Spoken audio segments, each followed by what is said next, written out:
Your greatest days coming in waves. And no, I ain't no stranger to the fire, burning up all my desire to be great. I gotta just open the gate. All I need is saving from hitting the pavement, understanding when I'm impatient, that only I give to me. All I need is a little love in lonely places, the strength to stand fear in the face, that only I give to me. All I need, understanding when I'm impatient. All I need, is a little love in lonely places.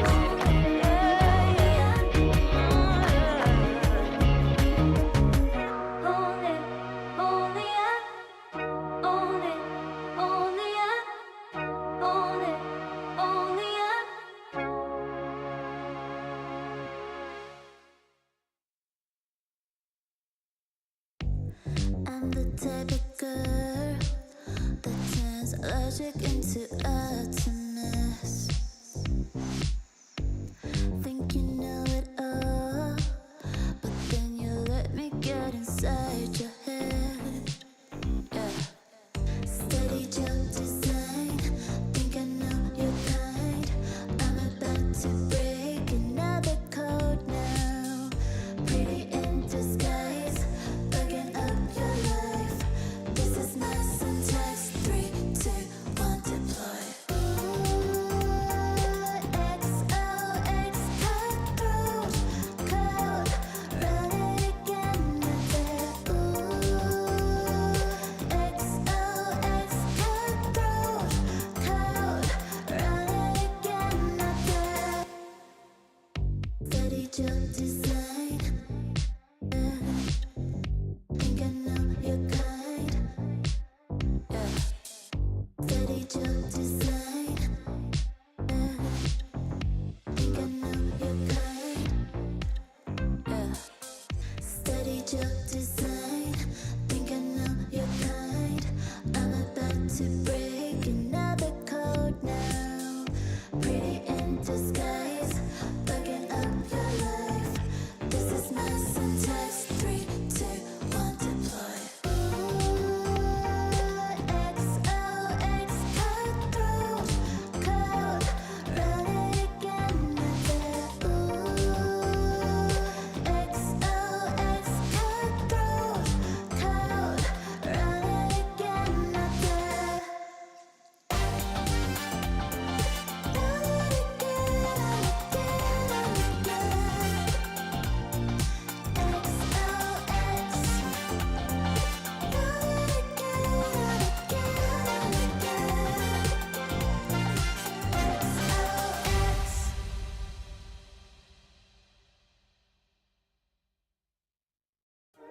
You waited all night for me to come back. Oh, why'd you think that it's not alright? Told you that I'm not that type. Didn't mean to get you so excited. Tried to tell you not to fall in love. Why you always hit me uninvited? Was hoping you would get the picture. I've had enough. Now it's time for me to turn around. Thought you knew what this was. Yeah, I am superstar. You were never the one for me. Never should have fell for me. Take back your heart. Why don't you take it back? You never had a chance. I'm gonna take back the one. Call it a savage love, just till I had enough of us. I'm good, babe. I'm on my own. This ain't a phase. Just let me go. Told you that I'm not that type. Don't bother wasting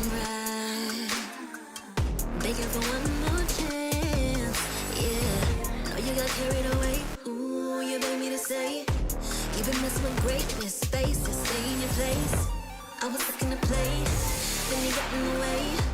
All the love that we made got me stuck in your brain. Got no time to stay here and say goodbye. Yeah, I am superstar. You were never the one for me. Never should have felt for me. Take back your heart. Why don't you take it back? You never had a chance. I'm not take back the one heart. Call it a savage love, just till I had enough of us.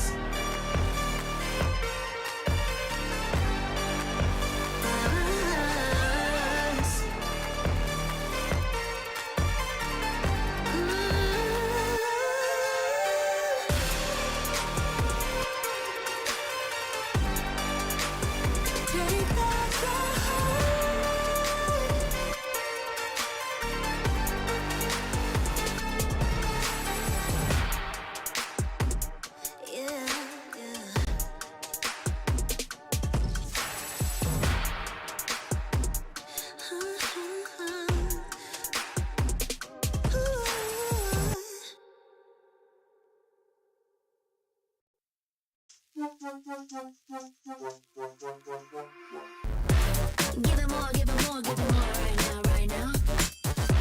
Give it more, give it more, give it way more, way more.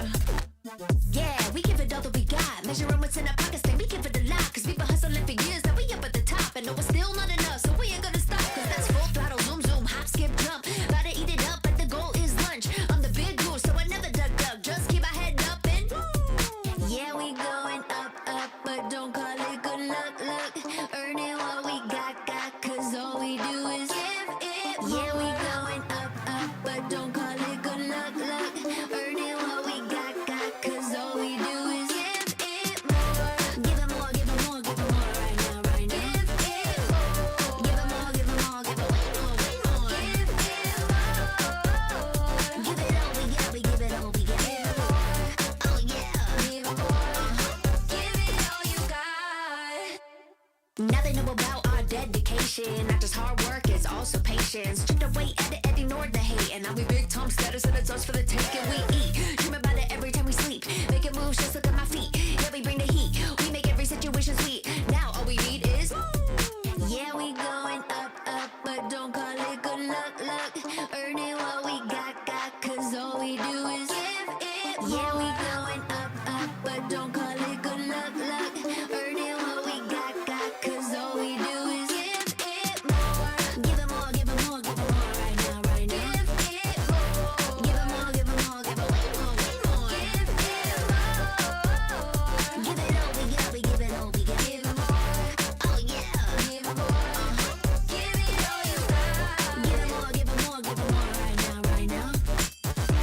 Give it more, give it more, give it way more, way more. Give it all we got, we give it all we got. Oh yeah.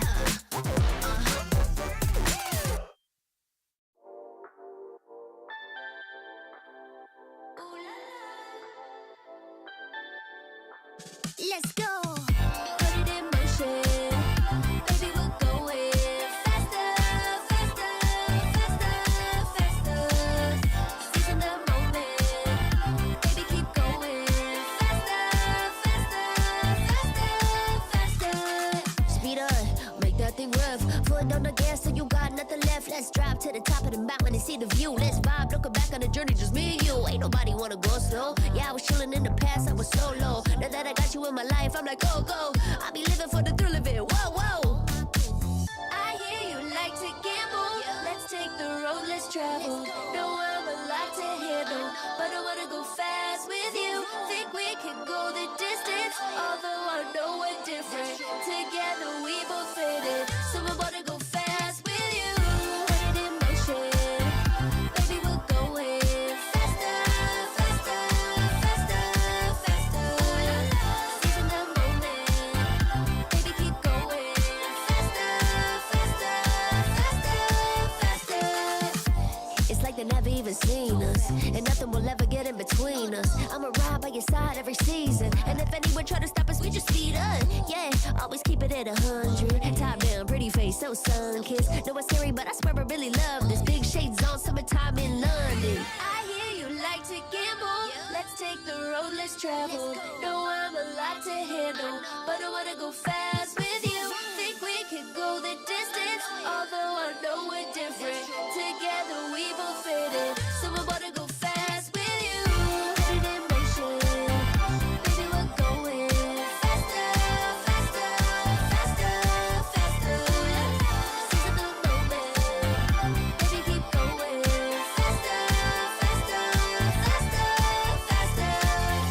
Put it in motion, baby, we're going faster, faster, faster, faster.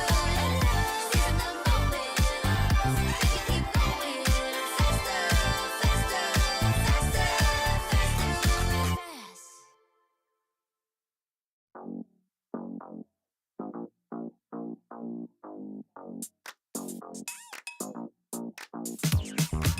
Cutie, dressed up and I'm glistening. I'm the gift, don't wrap me like it's Christmas. Want some yours, you'll know what you've been missing. Feeling like we should get into mischief. Listen, you've been looking like you're down on your luck. Need a girl like me to come through, lift you up. Hold me in your hand, I like when you touch me. Keep me around or you might get lucky. I'ma keep you with the good mood. Keep you up all night.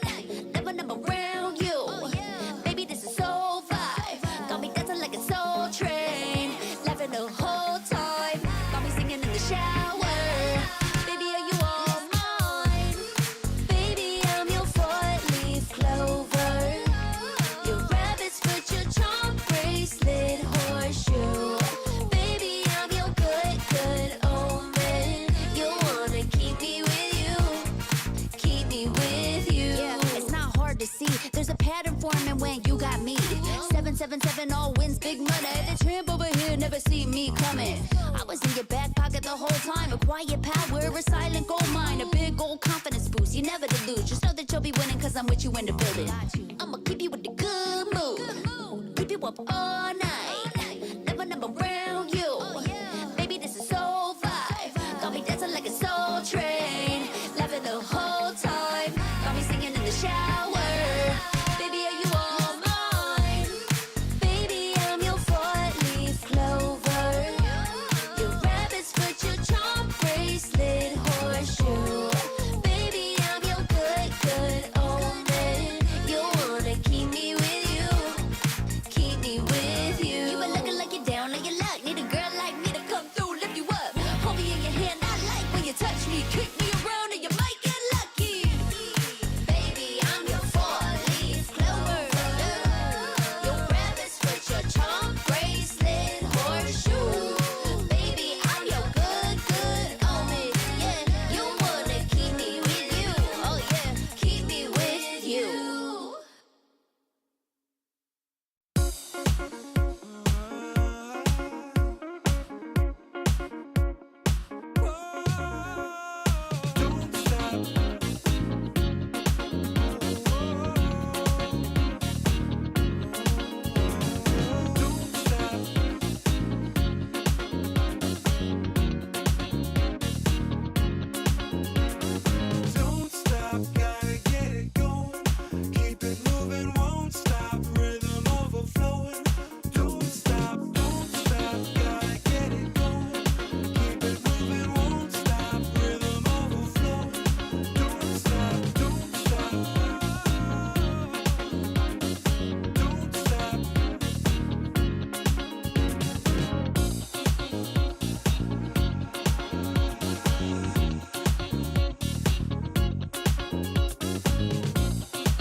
Don't stop.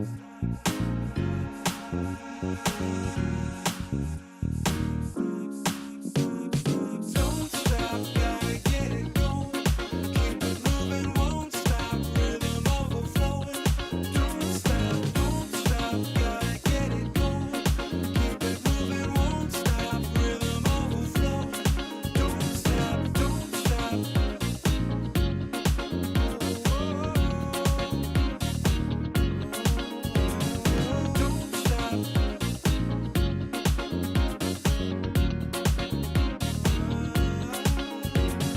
Don't stop.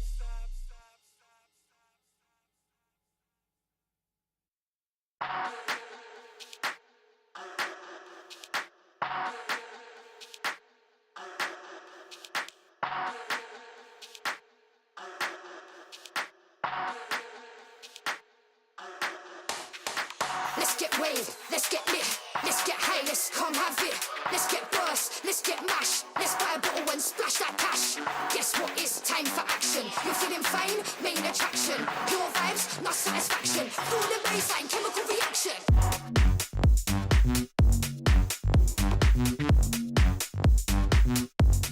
Chemical reaction.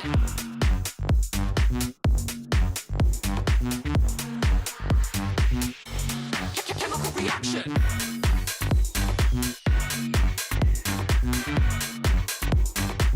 Guess what is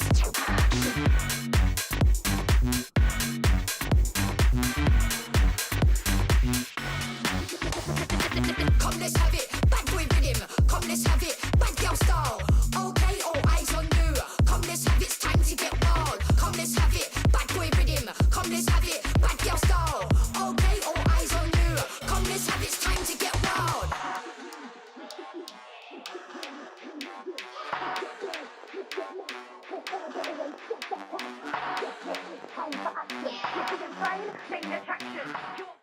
The Snapdragon Pro Series is brought to you by Snapdragon Elite Gaming and DHL. The Lover Boys are ready to play, but the day is over here at the Snapdragon Pro Series. Valentine's comes to a conclusion with one team already out, and today we're going to see one more team join them in that elimination slot and lose out on a huge chunk of the pie. With so many teams ready to go, who's going to make it to the next stage and who will make it to the grand finals? Welcome, you're watching the Snapdragon Pro Series.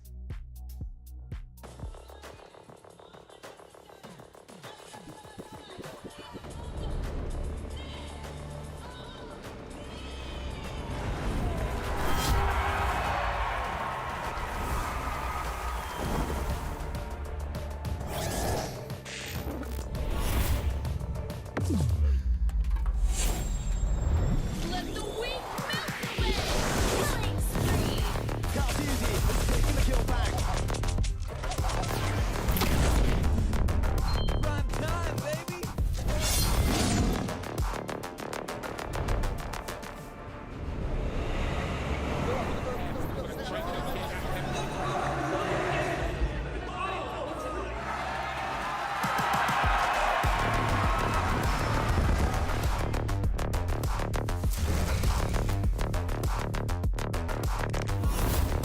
Looks like the players are ready. Here we go!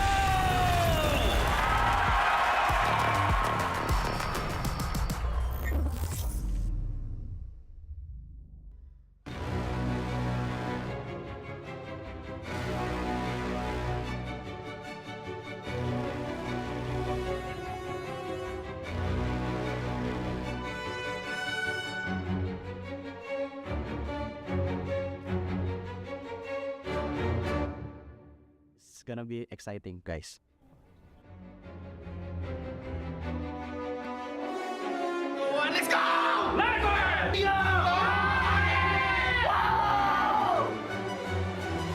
Jadi dua perlawanan hari ini yang menangkan hari ini ada kemungkinan favorite team korang akan tersingkir.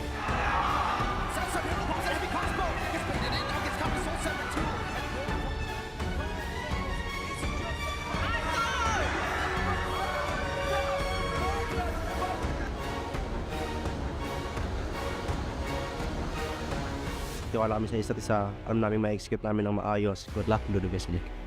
Yang pasti kasih jam seru karena Onyx kesini bukan cuma buat ikut turnamen doang tapi buat menang. To their fans, pray for their team.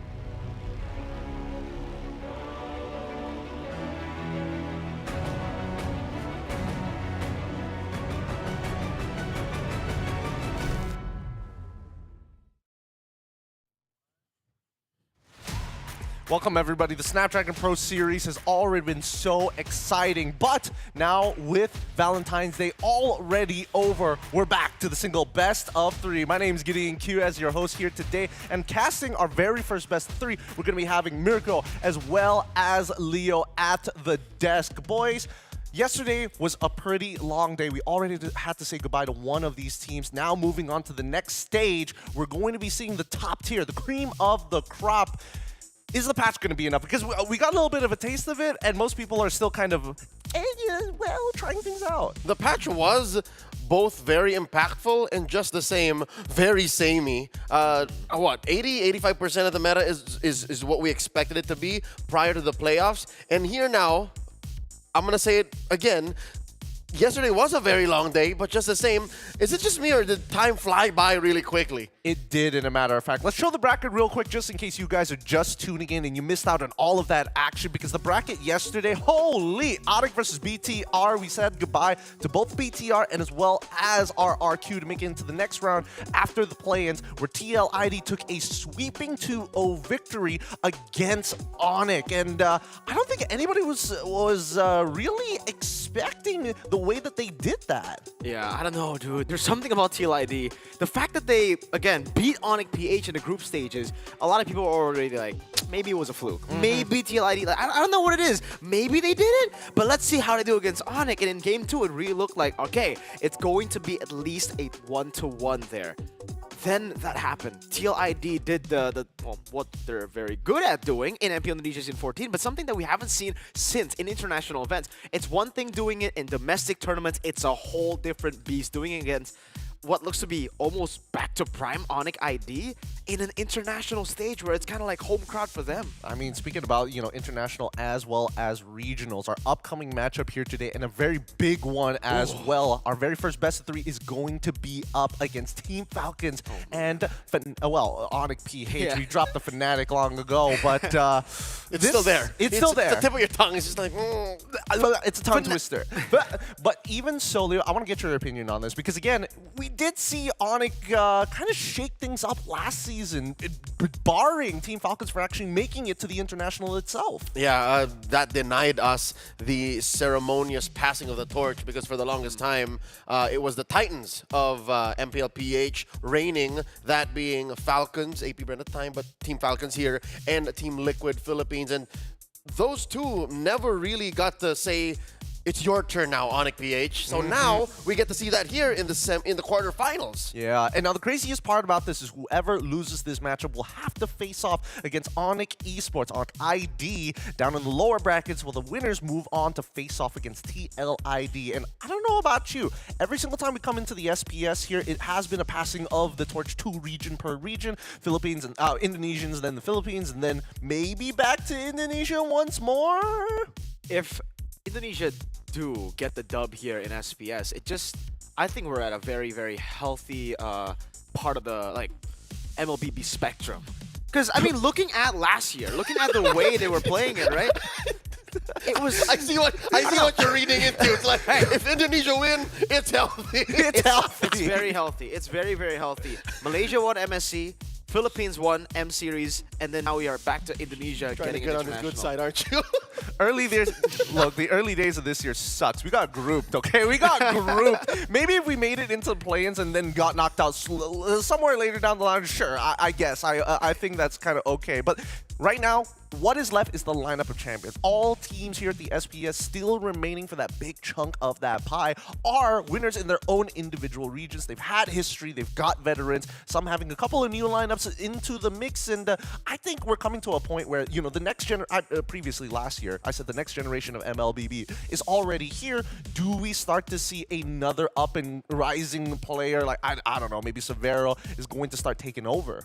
Yeah, I think out of all the rosters, the only roster that's kind of like new is Onyx ID. So if there are any surprises left, it should be coming in from Onyx ID. And the thing is, I think for Onyx PH and Onyx ID, both their players have already said like we want to meet in the grand final. So it's additional pressure maybe for Onyx PH here to win against Falcons to make that a possibility as an org together. ID and PH Onyx. What I think would be healthy, as a old head myself, I'd want to see Falcons defend their championship. You know what I mean? Like season 5 was a long, drawn-out grand finals between them and Team Liquid Philippines. How cool would it be if they ran that back, and even if they fell short of the M series, they show up here and say, you know what, Snapdragon, this is our field. Actually, let's pull it back into one of the MVPs here. Flap Teasy playing in the EXP, right? Because again, I feel like it's not his type of hero to be playing these bulkier. I mean, he can, but is that something that he wants to do? Because yesterday we saw Uranus.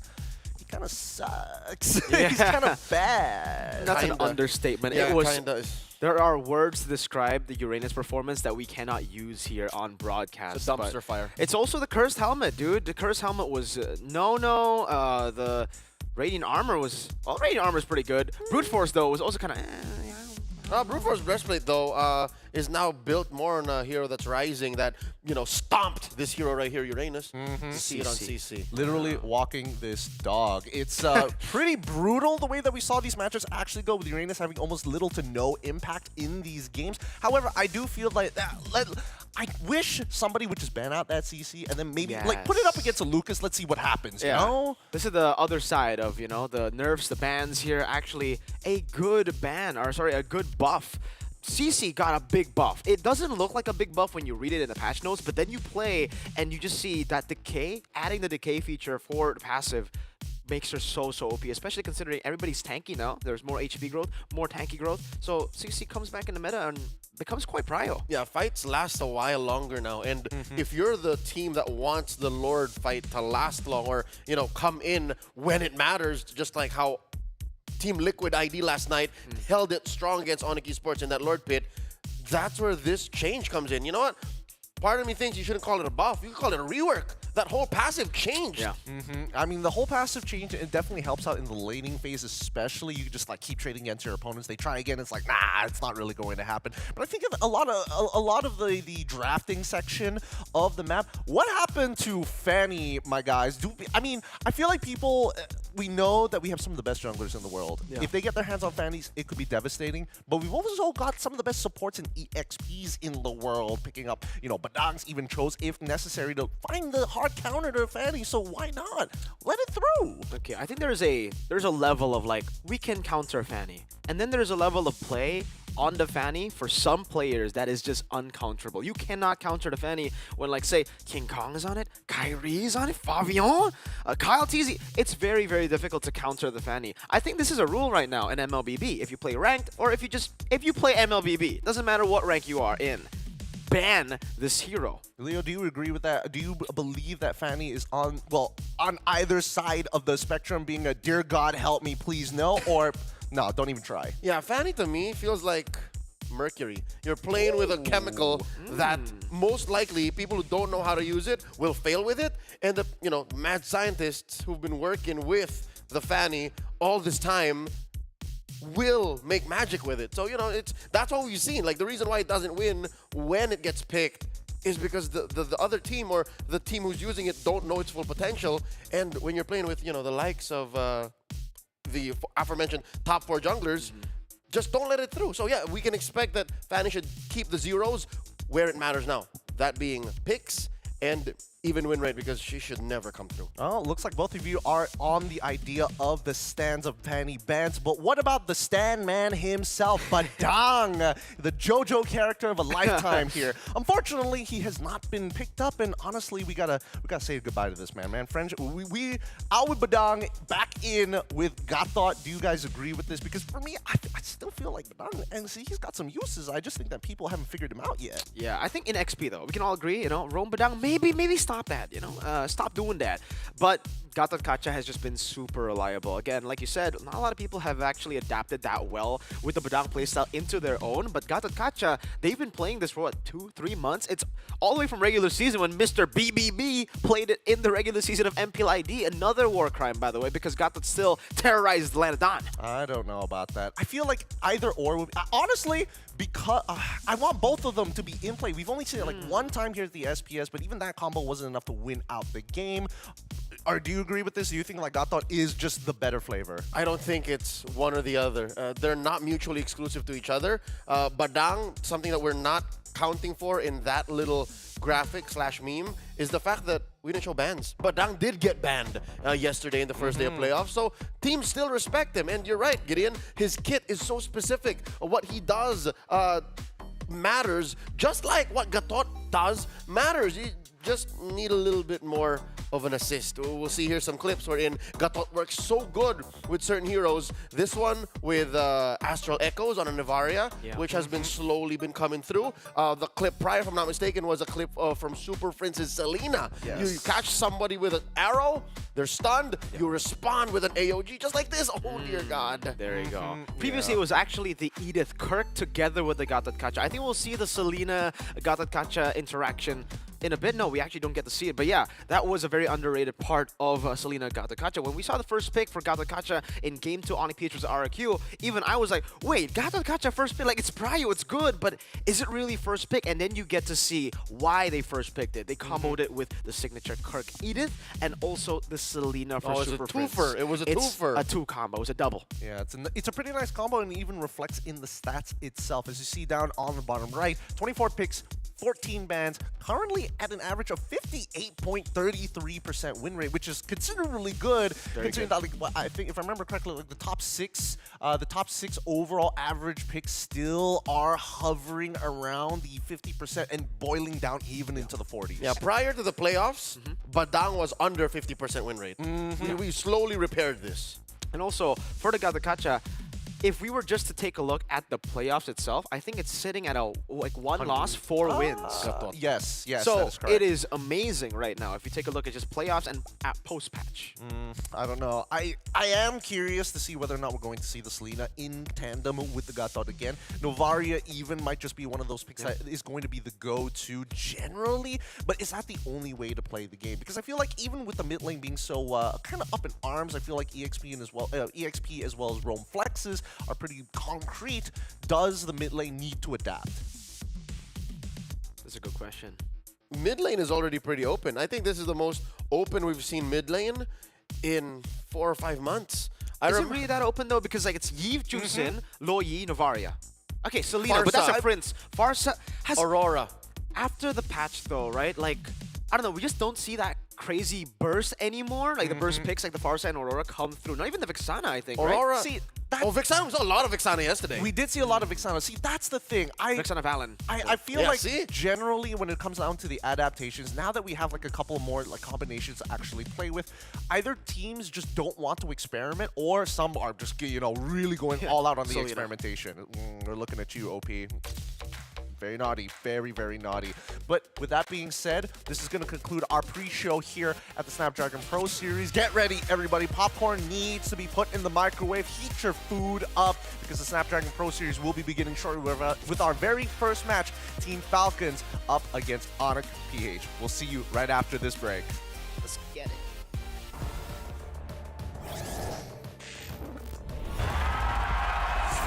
Here we go! The Snapdragon Pro Series is brought to you by Snapdragon Elite Gaming and DHL.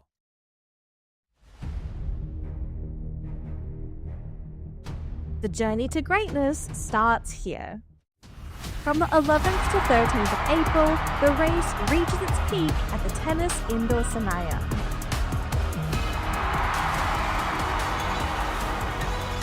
Tickets are live. Be part of the climb and secure your spot now. Be part of the journey. Witness the rise to the top.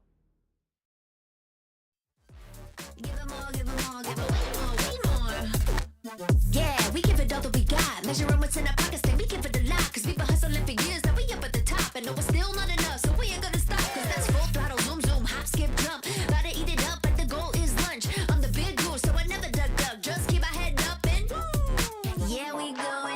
up, but don't call it good luck. Earning what we got, cause all we do is give it more. Yeah, we going up, but don't call it good luck. Earning what we got, cause all we do is give it more. Give it more, give it more, give it more right now. Give it more. Give it more, give it more, give it more. Give it more. Give it all, we got, we give it all, we give it more. Oh yeah, give it more. Give it all you got. Now they know about our dedication. Not just hard work, it's also patience. Stripped away, edit, ignore the hate. And now we big time status and it's us for the taking. We eat, dream about it every time we sleep. Making moves, just look at my feet. Yeah, we bring the heat. We make every situation sweet. Now all we need is yeah, we going up, but don't call it good luck. Earning what we got, cause all we do is give it more. Yeah, we going up, but don't call it good luck. Earning what we got, cause all we do is give it more. Give it more, give it more, give it more right now. Give it more. Give it more, give it more, give it way more. Give it more. Give it all, we got, we give it all, we got. Give it more. Oh yeah, give it more. Give it all you got. Give it more, give it more, give it more right now. Give it more, give it more, give it way more. Give it all, we got, we give it all, we got. Oh yeah.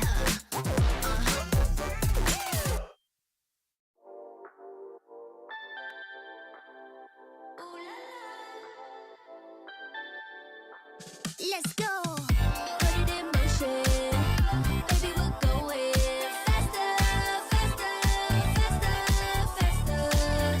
Seizing the moment. Baby, keep going faster, faster, faster, faster. Speed up, make that thing rev. Foot on the gas till you got nothing left. Let's drive to the top of the mountain and see the view. Let's vibe, looking back on the journey, just me and you. Ain't nobody wanna go slow. Yeah, I was chilling in the past, I was solo. Now that I got you in my life, I'm like, go, go. I be living for the thrill of it, whoa, whoa. I hear you like to gamble. Let's take the road, let's travel. No, I'm a lot to handle, but I wanna go fast with you. Think we can go the distance, although I know we're different. Together we both fit it, so I wanna go fast with you. Put it in motion. Baby, we're going. Already committed. Everyone knows the light strikes before you even hear the thunder. As the Siguro masaya rin. Masaya, para normal game masaya, hindi ko na iniisipin eh. Ano iniisip namin, first game muna, RRQ, tapos pag natalo sa Falcons naman. Thoughts ko sa Onyx is sobrang lakas ng chemistry nila, tapos sila pa yung nag-M6 champion, kaya mahihirapan kami makalaban sila. Siguro yung strong points ng Team Falcons, siguro yung chemistry tsaka bonding nila. Kasi sobrang tagal na rin nila eh. Kasi siguro hindi wala rin nila sa isa't isa kasi hindi pa rin sila nagwawatak hanggang ngayon. They have been missed a lot of competitions right now, which is like they need sometimes to match up with the meta, and we could say that during the group stage they have been done a bit low expectation than ours. So for Team Falcons, they could stay with their current character of gameplay, but I hope for during the playoffs they could bring a new meta in it. They could bring some new heroes that can match up with current meta. Pinanood namin yung games nila against Team Liquid, and meron na kaming alam sa mga galaw nila na pwede namin i-apply and pwede namin i-punish. Yan. Siguro po, feel ko prepared rin yung Falcons sa amin kasi alam ko nanonood sila ngayon sa amin. Siguro pag-aandaan rin namin sila mamaya. So Onyx PH, galingan nyo kasi hindi kami papatalo sa inyo at bigyan natin ng magandang laban ng mga audience. Sa Team Falcons, good luck bukas and galingan natin. Oh boy, the stage is set. Team Falcons up against Onyx PH. Let's look at the stats for the team head-to-head because this is going to be an important matchup. They get a free bye straight into the next stage to face off against TLID. Both teams of which have done their studying on each other. Boys, walk me through the stats here because right now we need a way to guarantee a system against Onyx PH. You know what's so impressive about Onyx PH's stats? What? Is these are stats that ran from all the way back in the Open Finals. And they're able to keep such a high standard despite having a rocky start and then a rocky towards the end, because they've been starting to lose their matches, right? They got swept by Liquid in the groups and then went 3 games against RRQ, and yet they still beat out Falcons in average kills. They beat out the Falcons in all the stats that matter for this discussion. Yeah, and Team Falcons have been quite shaky too in the group stage, right? It looked like they were undefeated, just you couldn't find a way to counter this team in day number 1. Day number 2, though, we saw a little bit of shakiness from Falcons, and then day 3, ultimately losing both of their matches in the group stage. As we get into playoffs, new patch. Now, the big question for me is this a good thing for Marco or not? Because with the Granger nerfed, seems Kelra has found a way to still make it work, getting another Savage yesterday on the Granger. It's not nerfed if it's Kelra. Well, I feel like unironically, based on what we've seen from Bulletproof Marco's days of playing the Granger in lane, it doesn't feel like he's looking to hard win the lane, actually. He actually likes to scale. You and me, Leo, we were looking at it, and I was commenting about how he's going for the Malefic Roar, the first item even, before even getting the Sky Piercer or the Hunter Strike. He was playing post-patch Granger in a pre-patch atmosphere. And in the groups alone, he played, a day or 2, all just Granger, and then the next day, all Moskov. So I don't doubt that his hero pool can accommodate for the fact that Granger got nerfed.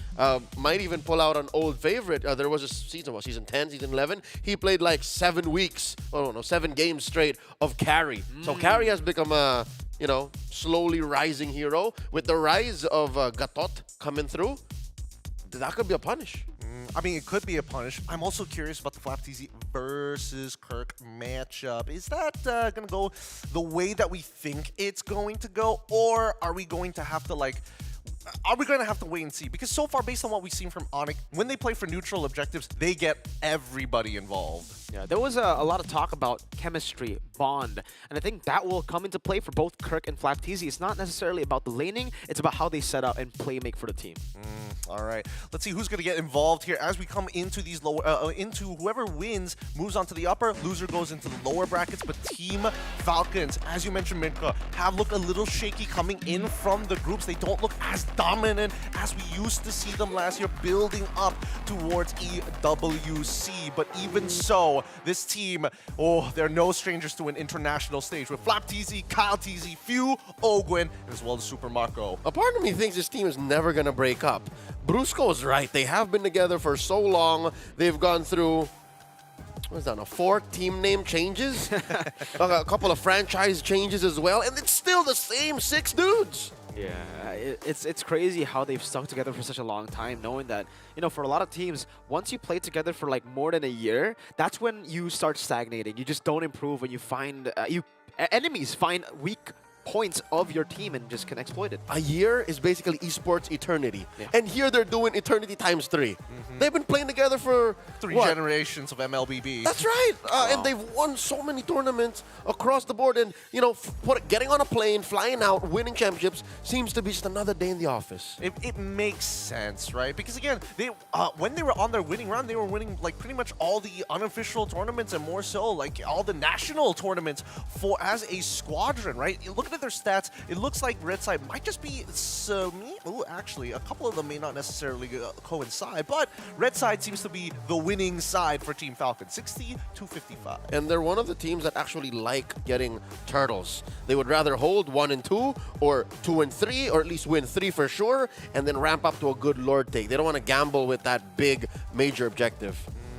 Let's look at some of their draft history here, because Team Falcons is one of the few teams that we didn't get to see too often on Stream B personally, as much as I would like to. But when it comes down to most pick, they actually like picking up the Badang. I mean, the very first day we didn't get to see so much of it. For 2 and 3 from groups, that's when it really ramped up. 6 out of these 8 Badangs were FlapTZs, if my count is correct. So it's XP. Yeah, and the 2 times that they played with Ogwen on Badang, was it a win? Was it a loss? They won with 1. Okay, so it's a 50-50 in the roam position. So Ogwen was not trying to bait out the other teams and just pick up Badang roam, because he did say in an interview when Badang had a horrible win rate that Badang is actually pretty good. You use it in the roam and it can work. I thought it was a bait just for other teams to oh yeah, Ogwen said it, he must be right. Turns out, no, it's actually pretty good for them at least. But Then comes the result of day 3 for Falcons in the group stage. It was not, the best performance. It was very, very shaky, and that was also the day where they did go for a few of those Badang picks. So is it safe to say that Badang is just inconsistent in the meta? It does really good against Brawly style of teams because you get stacks quick, but against like more disciplined teams, it's so slow. It's too slow. I would agree with that statement. I would say that most people can't like consistently get the 3-second long stun. Punch into ult into punch into you get the drill. Just but Team Falcons is one of those teams that I'm hoping that they get a little bit more brawly this time round, especially towards away from Super Marco's side of the map. There's a pick that wasn't shown in that little graphic. The Kufra, Ogwin's Kufra, that might actually be good coming into play against Onyx PH because it can suss out where the Selena hangs out. If we do get to that point, it can even go toe-to-toe with Kirk's Edith. I suppose, but then isn't there that high risk-reward factor that we've seen that, Falcons, whenever they whiff that whenever they whiff that engagement, that's when teams start to get the upper hand. And I think against a team like Onyx PH, we've seen them play from behind, play from ahead as well, but you would much rather them play behind because when they're ahead, it feels like they're unstoppable. A lot of dynamics to talk about, a lot of dynamics to think about here. Yeah, with the Kufra coming into play, they might not be too scared of King Kong's Joy too, and maybe the Harith will be left open. The Kufra is such a good pick to have in your arsenal at this point of the game. But it's something that is also very, very risky. It means that you need to have a proper initiator in the XP because you're more of a reactive guy. You're kind of a guy who waits for someone to get baited in and then you engage. You're the follow-up. That's a good point. However, I wanted to bring up about how Brusco is going to be playing in this game, right? Is it going to be the traditional man-to-man defense, or are we more than likely expect to see a couple of feints in this particular game? Because he likes to do that with King Kong. Yeah, I'd rather do the latter because yesterday we saw them play a lineup that had the honest-to-goodness Hylos, and it lost. It was so difficult for Brusco and the rest of Onyx PH to follow through on that. So yeah, if Ogwin is, presenting the Kufra, oh, check this out, Brusco, I could use this. I'd reckon Brusco should have a pick that can go back and forth as well, not just all in. Well, let's have a look at the stats real quick and actually break this down because 8 times we've seen them on the blue side with 75% win rate, but the 5 times they ended up as second pick, actually having a much higher win rate. Do you believe in blue side, red side at this point? There was a little bit of a skew towards red side. Is that the same here today? I think it's 50-50 honestly for both these teams. I don't think it does look like, obviously 80% win rate on red, but also they picked it less than on blue, right? So I think it's pretty even. I think in the meta right now, we are at a very, very good state of blue-red. It's not very advantageous to be red, not the best to be blue either. It's okay. Yeah, these power picks, what comes through in first, and then how you clap back on the 2. We've seen teams even take control from blue. We've seen them go like, oh, we're happy with whatever's left because of how open the metagame is. And I think, well, I'll throw it back. Mid is so good right now. So much can be done in the mid, and not just mid specifically, even the mid trio. Yes, the mid trio is going to be really, really important. Now, we've got a little bit of trivia for you guys. The reigning SPS Season 5 champions, the squad from AP Bread, now representing Team Falcons, cemented themselves as the Titans of MLBB after their Season 5 win. Ideally, for storyline's sake here at the SPS, if Team Falcons make it all the way to the Grand Finals, and if whoever they're facing, that's the torch pass, right? The ceremonious one that we've been waiting for. That means if they do make it to the Grand Finals, they'll be part of the top 3 seasons in a row? Yep. Wow. It was tough for them in Season 3, but Season 5, they slayed everybody. And it looks like despite all that we're saying about Team Falcons, you can't deny the fact that Onyx PH are still on top. I was about to bring that up because, again, it's all right. Only Miracle is going with the full sweep of a 2-0 coming in for OP. I'm thinking that it's 2-1. Same goes for Leo as a Pinkman, of course. But even then, I think that Falcons have a really good time, especially since they have time to prepare. And I think that's one of the factors that we have to take into consideration coming up into this very first match. It looks like the draft has already begun between both of these teams. I'm curious to see what it's going to look like once we head into the game. This whole 2-1 situation, I'm even 50-50 on. Because Team Liquid ID exposed Onyx, man. Exactly. I think that's the game that Flap was talking about. We watched the game and we know how to punish them. That's what he was talking about. And I think we saw that too from RQ Hoshi against Onyx Philippines, right? RQ Hoshi took a page out of Liquid's book, went in for the aggression, but they couldn't replicate it completely. You know, maybe they've taken a page out of Onyx PH's book. Idol ng mga kids is in Johor. Oh my goodness. Kids are going wild here. Oh man, this will be interesting to see because once again, as much as we like to believe, hey, you can open up that map to make sure that Qatar is going to have some big hits. They're letting go of one of the strongest picks in the goal lane, and not to mention a signature coming out from Brusco on a Cho, really good at clearing those traps and can actually body block effectively against the arrows. And technically, even though we haven't seen it here in SPS, it's also a flex pick. Kirk has shown that he can play the Cho in the XP many times. It's been a while since we've seen an XP Cho, but it is doable. But so far, everything we've mentioned in the pre-draft discussion comes through, right? Mid-trio strong for Team Falcons. You have a tool in Brusco that can go in and out, and you just make sure your mid-trio is kind of comfortable. You have the Suyo. Onyx PH, look, they're respecting Marco. No, I think it's really, really smart because, again, Why Not was the one who implemented this style of composition that we see from Team Falcons just yesterday. Having that much artillery and vision over your opponents makes it so much easier to enable these arrows to land. Yeah, the question I have, though, for this composition, right, that we saw from Onyx PH yesterday against RQ is the fact that how do you control the early game? I don't think you can.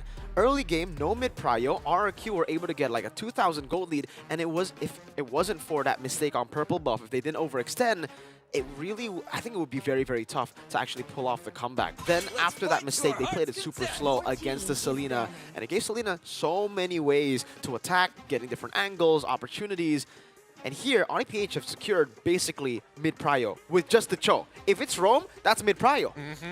Cho and Suyo. They'll be able to force out a lot of stuff. This is under the assumption that we don't know where this Qatar is going just yet, but until we do, we're expecting him to go for Concussive Blast. Either way, do you think it's interesting that we're seeing... I mean, Hilda, of course, makes a lot of sense.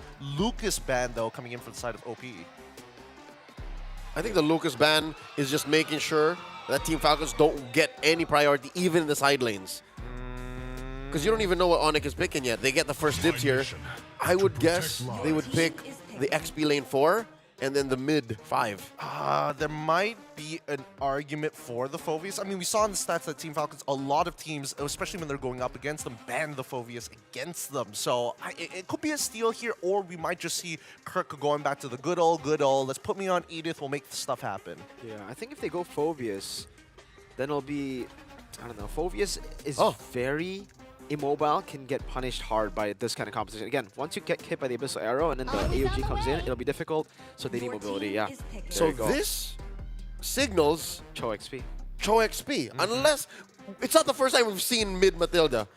I may have a Mandela effect memory in my head where Super Friends played a mid Matilda like this. So not recently, you know. Not recently. I'm talking like S14, like mid-season, like it's a weird week. Yeah, it's like trying to figure out how to spell Onyx all over again. Now, coming into Team Falcons, this one's going to be interesting because now that you see plenty of dashes, priority is going to be super important. If you're not going to have it mid, at the very least, you need it in your side lanes, and we have yet to see both the gold lane and the confirmation on EXP. Yeah, no Moskov, no Granger. Well, you left with Irithel? Yeah, probably just the Irithel. I guess that's the safest choice. Carry, maybe? There's not much to carry here. Yeah, they go Bruno in the end. Oh, they still go for the Uranus. I guess because this time there's no CC. Oh, are you sure? Are you sure? We might actually see mid-lane Super Frizz Matilda, man. That'd be so Oh my god, you called it. Wow. This ain't no Mandela effect. This is our current universe, not a parallel. I guess it was real. It was real. Dude, this is so crazy. Uranus coming into this matchup. I thought that Team Falcons had a pretty good read on it, but I guess I was wrong. I don't like the damage profile, though. Yeah. You do in XP lane, but you have good mid priority, yes. You're very mobile. But what kind of damage are you dealing? I think they have enough. I think they have the magic from Harriet. The Suyo will deal physical, and then CC will just shred through. I think they actually have a pretty good damage output. Damage type spread, yes. Yeah, spread. But the damage profile, the type that comes through, there's no burst. Look, boys, I don't know what to say. This one is kind of out of pocket, even for me, trying to analyze this game. But with that being said, I'll leave it to you. Y'all can debate it once you head straight into game. I'm passing it to you guys to head into the land of Don, Leo, and as well as Marco. From one Pinkman to another, we'll take care of the game. Game number 1 in this best of 3. Again, it's an upper bracket bout. Onyx PH, Falcon, PH. You like the damage profile? I don't. I still do. I see the angle, and Harith could act as burst as we get into the later stage of the game. What, skill 2? Skill 1? You're dead. Safe to say, let's get into the land of Dawn. Once more, the opener in a battle of champions. The M5 World Champions face off against the reigning M6 World Champions. Here we go. Looking at the early rotations, yep, nope, they're not crossing over too much here. Even a Matilda, man, like mid-lane Matilda just doesn't deal the same kind of damage. Yeah, the damage profile for Matilda for sure. I think it's more of a counterpick to the Selena, right? Because, yeah, Selena, one way to get away against the Selena, one way to counter Selena is the mobility. We were talking about it earlier. That's why I really didn't like the Phobius pick if it did come through from Onyx PH. And I would much rather see something like a Matilda. What I didn't expect was Matilda mid. It's Inspire and also Agility. There's, you know, a few there getting the... Oh, early skirmish going on. Revitalize used up. King Kong not able to get enough damage to take Ogwin down. But they have made it to Revitalize. Now will go onto the lethal. It is quite risky. King Kong will retreat. The marbles on Master Ogwin. He knows exactly how much King Kong wants to get away with and how much he's willing to give. Kyle Teasy pushing them back. Ogwin staying at the 10th of his health and not letting go. And that's a small camp stolen away by Kyle Teasy. A lot of action in mid already. What are the side lanes looking like? And second day in a row, dude. We're seeing it. The CC into the Uranus. You think Flappy's going to do something new with this matchup here? Because we've seen it lose 100% of the time. Yeah, and it's also just completely different to what we expected, Leo. We were talking about this matchup being more of how do they play for the team than the lane. But with these picks, it's all about how you lane first. And yeah, we have seen that it can be a dead lane. The Uranus can just, you know, technically stop the CC from maneuvering or from getting the dub in the lane. But usually, the 2 times we've seen the Uranus, you just don't have the impact that you would want to have in the team fights. Owen gets a taunt. Oh, actually lands on Super Prince. The burst is there too, but the Circling Eagle. That's the Matilda flying over, still guiding with able to stay few. Goes to the claws, secures the kill. King Kong, though, will trade it with a turtle. So Onyx PH walking away with a dub despite suffering first blood. And in that whole skirmish, Prince did give up his flicker just to save the kick by Brusco. Amazing Jeet Kune Do from the Surge to King Kong. Going on to the purple buff. Will be able to secure it. Jumps forward and assassinates Few. Now it's Ogwin next. King Kong getting another flap, getting yo-yoed. But it's a Uranus. They're respected. Talking about a lack of damage. That's just straight up. Once Kyle Teasy bites it, if Marco isn't in the fight, if Few folds quickly, Team Falcons just has nothing. And yeah, these big hunks of meat in Ogwin and Flap Teasy can keep pressuring Onyx PH, but that doesn't solve the issue of what your cores do are completely irreplaceable. Ogwin jumping in. Oh no, King Kong stole it straight up! Yeah, well played. Really well played. Saw the AOG and he did not... He was still so composed. Marco actually dashed forward into the Cronus intervention! Kelra with a solo kill up top! Kyle will trade it back though. But that was an uncharacteristic mistake from Marco. A kill is a kill. And it was too late for Marco to amend his error. Close range arrow here. Super Prince dashing through. A lot of damage between these three. The kick! Wow, good way to drag it. It's over to Few, and King Kong follows it up. Brusco low getting smacked down. Still flickers. 1 for 1.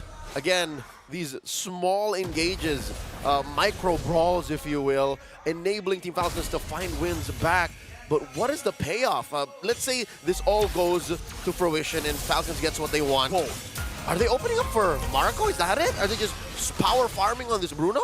It does look like that's the angle, but even then... Again! This is what's going to happen. Yeah, the Bruno isn't really a... I don't know, maybe it's just a skill matchup, and Kelra is... Kelra. He's a god. He's Kelroin. Turtle number 2. Getting contested here. Oh, the arrow whips again, and that's it, right? That's when you have to call it quits. Once you miss the arrow, that's the reason Selena doesn't have prio. at all, actually, early on. Instant vengeance, too, just respecting the damage of Kaltizi. Flap might be CC'd, has a Purified to escape. Now electrified beats from Kaltizi, does nothing. Kirk and King Kong now go into Orange. Surge over, no! Okay, the Soul Sever wasn't enough to take him down. Kelra, another solo kill up top! Way of the Dragon from Brusco, and King Kong quells him.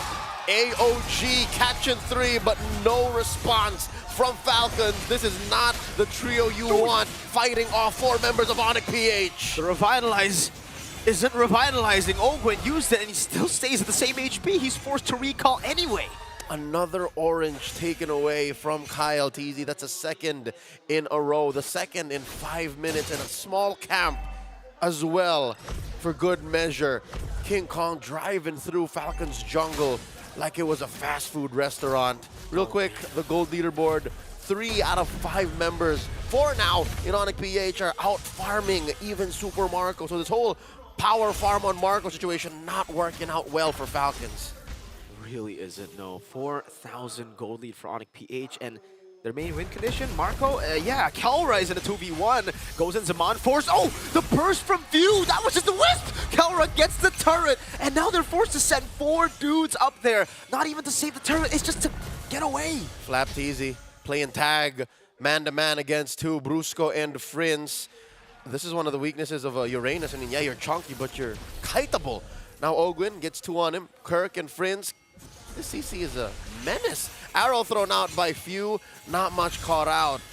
This lead is just ever growing. Onyx PH now up by 5,500 gold. Wow.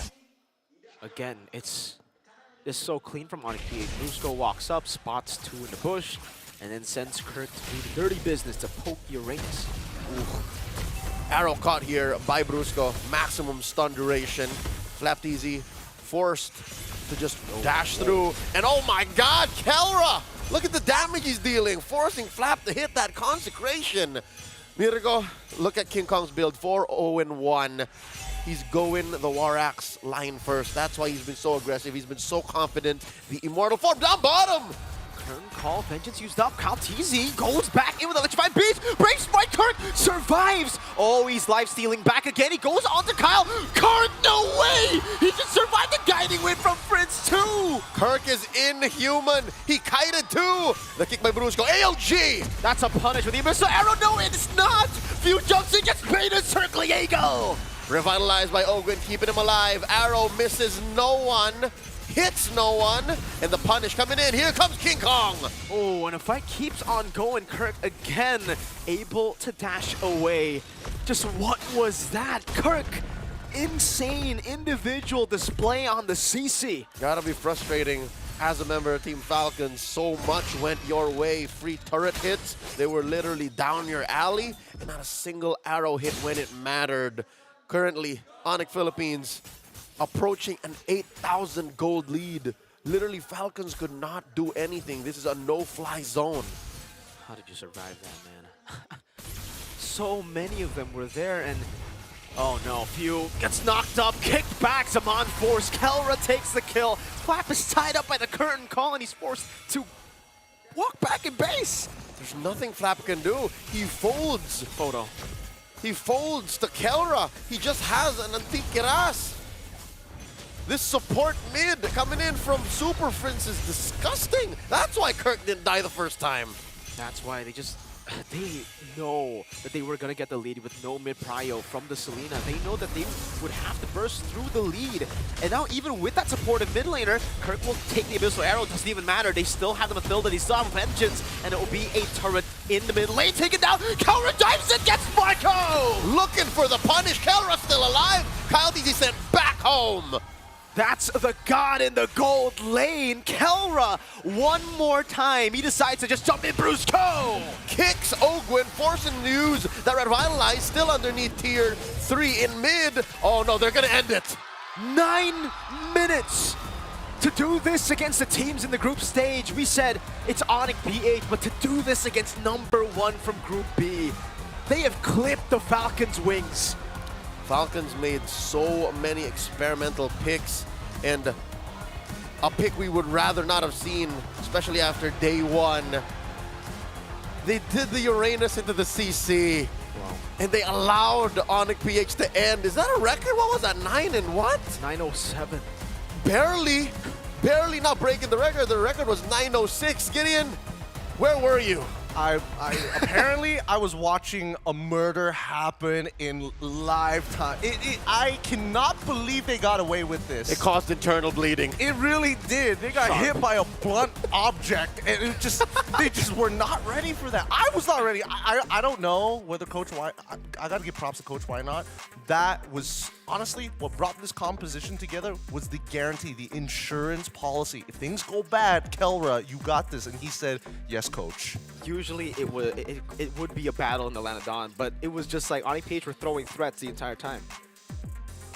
I don't even know how to go about this. This was pretty brutal. Like the fact that Super Marco got solo killed how many times? Well, if you count twice. the last one, does that count as a because technically he did just walk into base alone. I'll say twice. I'll say twice, officially twice, but that third one was just Kelra sending a message. Say what you will about damage profiles and the lack of burst. It's just utility. Onyx Philippines just had more to do in the first 5 minutes of the game than Falcons could in even 12 or 13. Again, there's this whole prerequisite of Few hitting the arrow, of Marco getting farm, and Oakland catching an AOG that we can't even consider what happened in the XP lane. Like, oh. It's just brutal. Come on, man. Help. This is logic. What? It's science versus violence, right? They made bulletproof Marco look not bulletproof. They made him eat bullets. He made him eat bullets. There's only so many armor planes you can fit into the Kevlar, my friend, and unfortunately, it's just... Kelra's got a machine gun. He's got more than that, man. He's got a 50 cal in a tiny little Leonin boy. It's just... Concealed carry. He's got an RPG in there, bro. It's disgusting. And, you know, even in that very last play, it's not enemy accurate, but in that very last play, we see Kelra going all in. He got so much confidence just because Super Friends is like, I got Flask of the Oasis. You got nothing to be scared of. Goes in, gets put down to nearly 1 HP, heals back up to a quarter, and pulls him out. Crazy stuff. All right, the fact that you put the Matilda in mid, it shows that Onyx PH understood that they could reallocate the damage. Yeah. And they put it on Kirk. I'd say that's what they did here. They moved it from the mid, and they put it on Kirk. They kept it on Kelra, and then King Kong, fresh from yesterday, went for the War Axe first build. So this allowed for them to go extra fast. Yes, he did. I think that Kirk did a very good job against Flap TZ. Unfortunately for Flap, like it didn't get to that critical mass where you can start to think about like stalling for time. But if you look at the graph, it is a huge. We are literally looking at a one-to-one graph of what a sandbank looks like. It just dips so quickly. The thing is, there was no critical mass to be like. It's not even there for Flap TZ against a CC. If it was the Matilda in at Rome, XP, Cho, and then whatever they went for in the mid lane, then yes, maybe we would see critical mass Uranus. But the thing is, when you pick Uranus and there's a CC on the other side, you will never hit critical mass. Even if you're full items, say hello to the CC. Say hello to the Suyo Burst. And again, I think the damage profile, it worked because they were so ahead. They knew that they were going to be this far ahead. Yeah, I think a lot of it just comes down to tempo, right? And I think with King Kong understanding, hey, as long as we are trading back and forth tempo and we are punching above our economical weight, because there's so many times where Brusco is willing to die, but they take out Few, or they end up taking a bigger hit onto Kyle. I think that it's so worth it for Onyx. And I do want to talk about also the way that Onyx PH decided to counter the low mid prio of Team Falcons with Selena Gatot. Instead of doubling down, saying we can clear faster, they said, no, if you don't have mid prio, we can match that, but we will have the mobility. So what you do, you put traps, you look for ganks. If we are always first to rotate places, you have no impact. Not to mention that King Kong's damage in the earlier game is a lot more significant in comparison to the Joy prior to the first and second item, right? Yep. Joy needs 3 to be safe. King Kong on the Hasuyo needs 2. Oh my goodness. That's it. When you build the War Axe and Hunter Strike, it's go time. So brutal. It's just extra Riz to build up the Blade of Despair. He did that in under 9 minutes. Literally just mogging him. Just so disrespectful, man. Oh, I love it. OP coming back into that form that we're hoping to see all tournament. You know what? in contrary, I think it's full respect because you're showing Falcons, hey, don't do that to us. This is a battle of champions. Don't try that Uranus on us. It's just a whoosh, stay back. Yeah.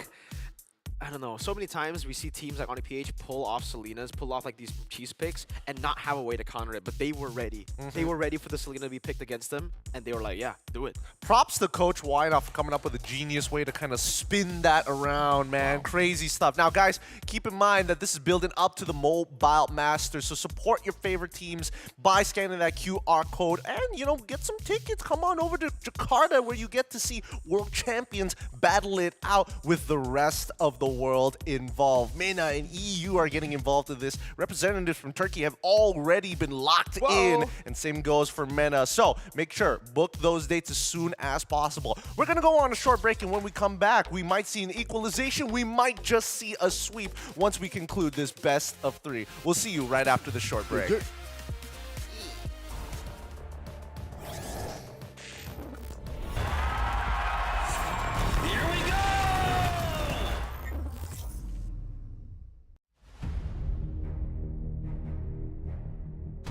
The journey to greatness starts here. From the 11th to 13th of April, the race reaches its peak at the Tennis Indoor Senayan.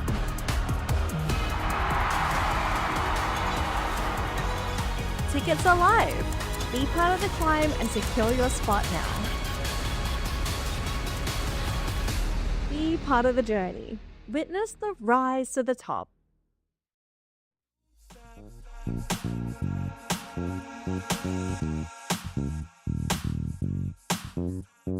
Don't stop.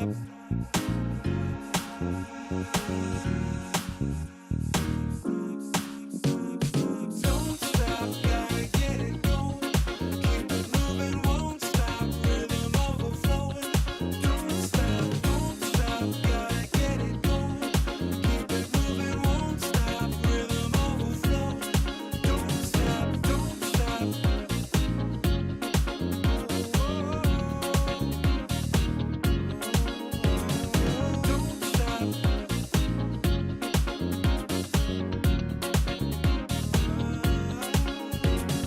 Don't stop.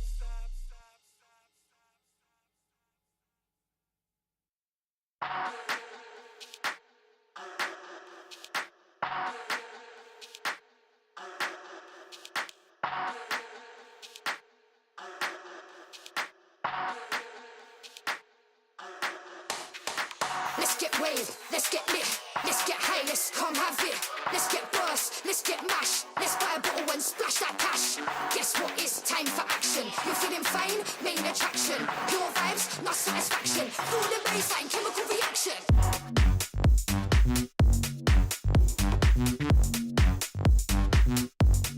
Chemical reaction.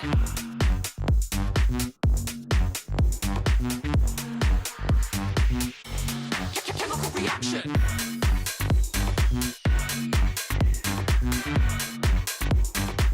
Guess what? It's action.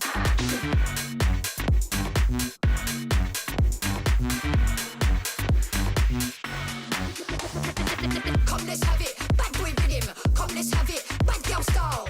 Okay, all eyes on you. Come, let's have it. It's time to get wild. Come, let's have it. Bad boy rhythm. Come, let's have it. Bad girl style. Okay, all eyes on you. Come, let's have it. It's time to get wild.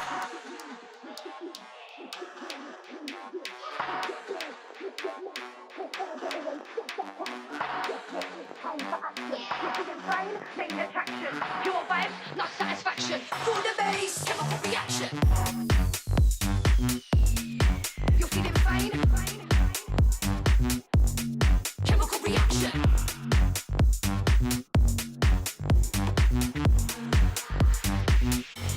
Chemical reaction.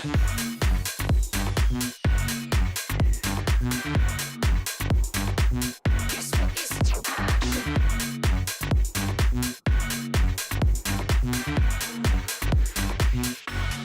Chemical reaction.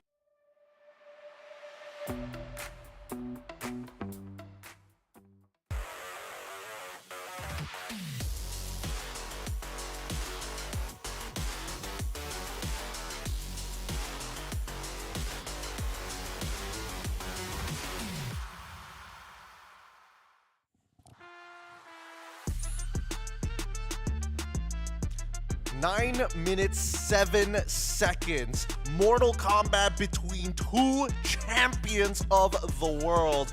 Boy, it was a fast one coming up from OP, showing why they are the current and the best team in the world. But Falcons, they need to prove them wrong. They need to equalize this game. We need a series on our hands, boys. Welcome to the SPS. We'll continue the action here. Of course, it's with Mirko and as well as Leo. Adjustment period. What are we thinking here? In hindsight, the CC into the Uranus isn't as obvious as we all thought, all right? Yeah, I am in the minority of pointing out the fact that the Matilda could have gone into the mid.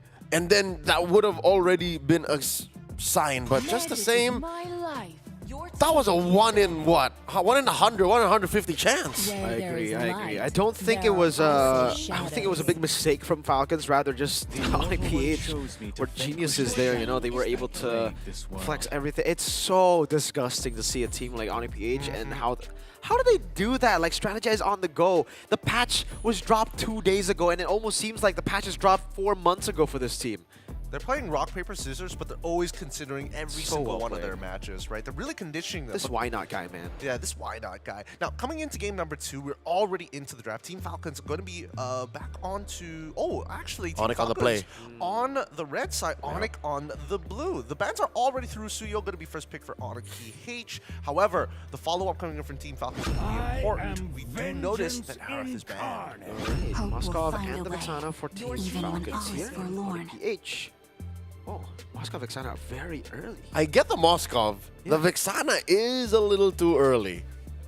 It seems like what happened in the 9-minute game 1 shook Team Falcons and made him forget what's up and what's down. It's just... But I do have to say, though, last time we saw an unorthodox pick like this, it was Onyx ID when they were up against Evo's Holy, dropping first game in a very dominant fashion from to Evo's Holy, but then first picking Eve. So maybe this is the adjustment that they need, that they are very, very comfortable with. Yeah, no, I was thinking the same, because a lot of teams, especially these BO3s, after getting like a crushing game number 1, really like to go back to comfort in game number 2. But PH really pushing the agenda here. Now, with the AOG ready to go in the Gatot, still flex, but also paired it up with the Farsa. 99% this is a mid, rather a roam Gatot. Whoa. Oh, what? I don't expect it to. Wait up! Baksha got buffed, all right? Baksha got buffed. His second skill has a larger margin for error, so it allows for you to keep up the cooldown on those throws. And also the the tank growth is there. But where is this going? That's the big question. Baksha jungle? I doubt it. I don't know. I really don't know. It's in 3 different options that we know of, in the EXP, in the Roman, as well as the jungle. Most popularly in the jungle before. We thought this when we saw this in the patch. We were like, oh, this is for people. These are for the rank gamers. Yeah, this is for the rank gamers. Let's see how they're gonna implement it, because CC is gonna be a follow-up ban. Don't tell me they're gonna go to Uranus again, or unless this is confirmation that Boxia is going EXP. Would it be weird to call it a roam? Baksha roam. Because you could live in King Kong's jungle, well, and then you make sure that you keep Brusco on his jumps. Technically, if the Gato goes into the roam position and you play Boxy in the roam position, then it'll make sense, because man-to-man. Yeah, it's man-to-man, and you hard counter him. Also, you have Dominance Ice from the start, technically, right? You have the anti-regen, and if you are the one to bring Revitalize, that means your Revitalize will be better than Gatot's. It's a net +2, and then your opponents end at net -1. It's a card game. Yep. Not to mention that you can actually cancel out the Feathered Airstrike, right? Yeah, you know, just Shield Unity. Unity. You jump on him. Yeah, you just jump right on top of him as soon as he releases the first shot. What up, Prince? And it looks like, based on the body language, Coach Treb and Team Falcons, they planned for this. This is not an out-of-pocket pick. That's why. Once we saw the Vexana and Moskov, it looks weird, but it's the unorthodox way to set up for the Baksha, it seems, right? And again, for Onyx PH, they're probably still thinking, where is this going to go? We're still assuming maybe Rome. I don't think jungle, though, right? No. We can cross that out of the list, or is it still possible? I think we hold it. I think we hold on to maybe the jungle. There's still, there's been a very large period Boxia was meta, and I think that those skills don't just leave you. But the fact that Team Falcons are getting rid of the carry on top of it all, it's a clear signal. There's one more chunky boy. Welcome to the new patch, folks. Oh, man. I think there it is! The slab of meat! The slab of meat to protect the Vex and the Moskov. Renmar played the Barats already, right? So now my question is Is this jungle? Is this the jungle? Exactly. Okay, Another so- flex, because Oh, man. there is a universe where you can throw the Barats in Rome too. I don't know if the patch allowed for that. There were some adjustments on him too. Yeah. Do you go for like a crit build? You build like a Trinity build? Holy, for look like at one this. of the marksmen coming in for Onyx PH? Which way do you go? Because the carry's out, so you don't have a direct way to deal with these thick boys. That is not a direct way to deal with it, but it is a way. They go eat it. They just stack up on damage, right? They're thinking, all right, if they're going to go full tanky, oh, We melt them. my goodness gracious, folks. I just got spoiled myself. That's a Florin. For Falcons, they went for Barat's Baksha and Florin. So it might go into the jungle. Oh, it is a Barat's jungle. It is Florin Rome. Oh, man. It's fast rotations on the XP. Wait, Look at that. It's not just fast rotations, it's a winning lane, actually. Kirk can never really walk up. It's just Correct. an infinite losing trade against him. You force the ult. Yes. You force Primal Wrath, and then Baksha just comes back. Yeah, and he doesn't even care. This Poissance is out of there. This is quite the composition that we are seeing Wow. here from Team Falcons. We first saw the spin around coming in from OP, but now it's time for Team Falcons to show up and maybe equalize. Boys, take it away as we head on into the land of Dawn. I'll give it up for Leo as well as Mirko. A cornered beast is something to be feared, and at the cusp of defeat, Falcons PH bring out not just one, not just two, but 3 brand new picks in the current metagame going into game number 2. Match point for Onyx Philippines. After coming off that 9-minute victory, is this the draft that Team Falcons need to take us to game 3? Onyx Philippines clipped the Falcons' wings in game number 1. And a way to get back your wings is to heal it back the Florin here to try to equalize against the world champions. Let's see in the land of Dawn as we dive in mid-prio, already questionable. Ogwen getting poked down by Super Prince. I know that we're happy. I know that we're all smiles and woes given the new picks from Team Falcons, but everybody who knows that this Ogwen Florin is notorious. It's down to a 10th of its health. Yeah, you've got to still be very, very careful, and clear speed isn't really the best for Calteezy either. So they might have just given away mid-prio once again, and you can see it already happening here. King Kong walking in, invading the jungle, actually stealing it away from Calteezy, I believe. Gets stunned by Ogwen. Cursed Blast too, but there is no follow-up from Kyle. Yeah, no more resources. And this will only really work once Ogwen hits his ult, and that's going to be a while. Unless Calteezy gets the perfect Detna's Welcome and isolates the right target, then we can start talking. Let's talk about this XP lane. It was a winning matchup, yes, but you got to have that Edith stay in. And if I'm not mistaken, that first skill on the Barats got buffed too, right? Yeah. The first skill did get buffed. Yeah, the second part of it, I believe, the explosive part, Yeah. do more damage, so technically it'll help you with clear speed. And the way that they're playing, this reminds me of Blacklist International, man. Team Falcons playing the Ube style. It's a green Ube.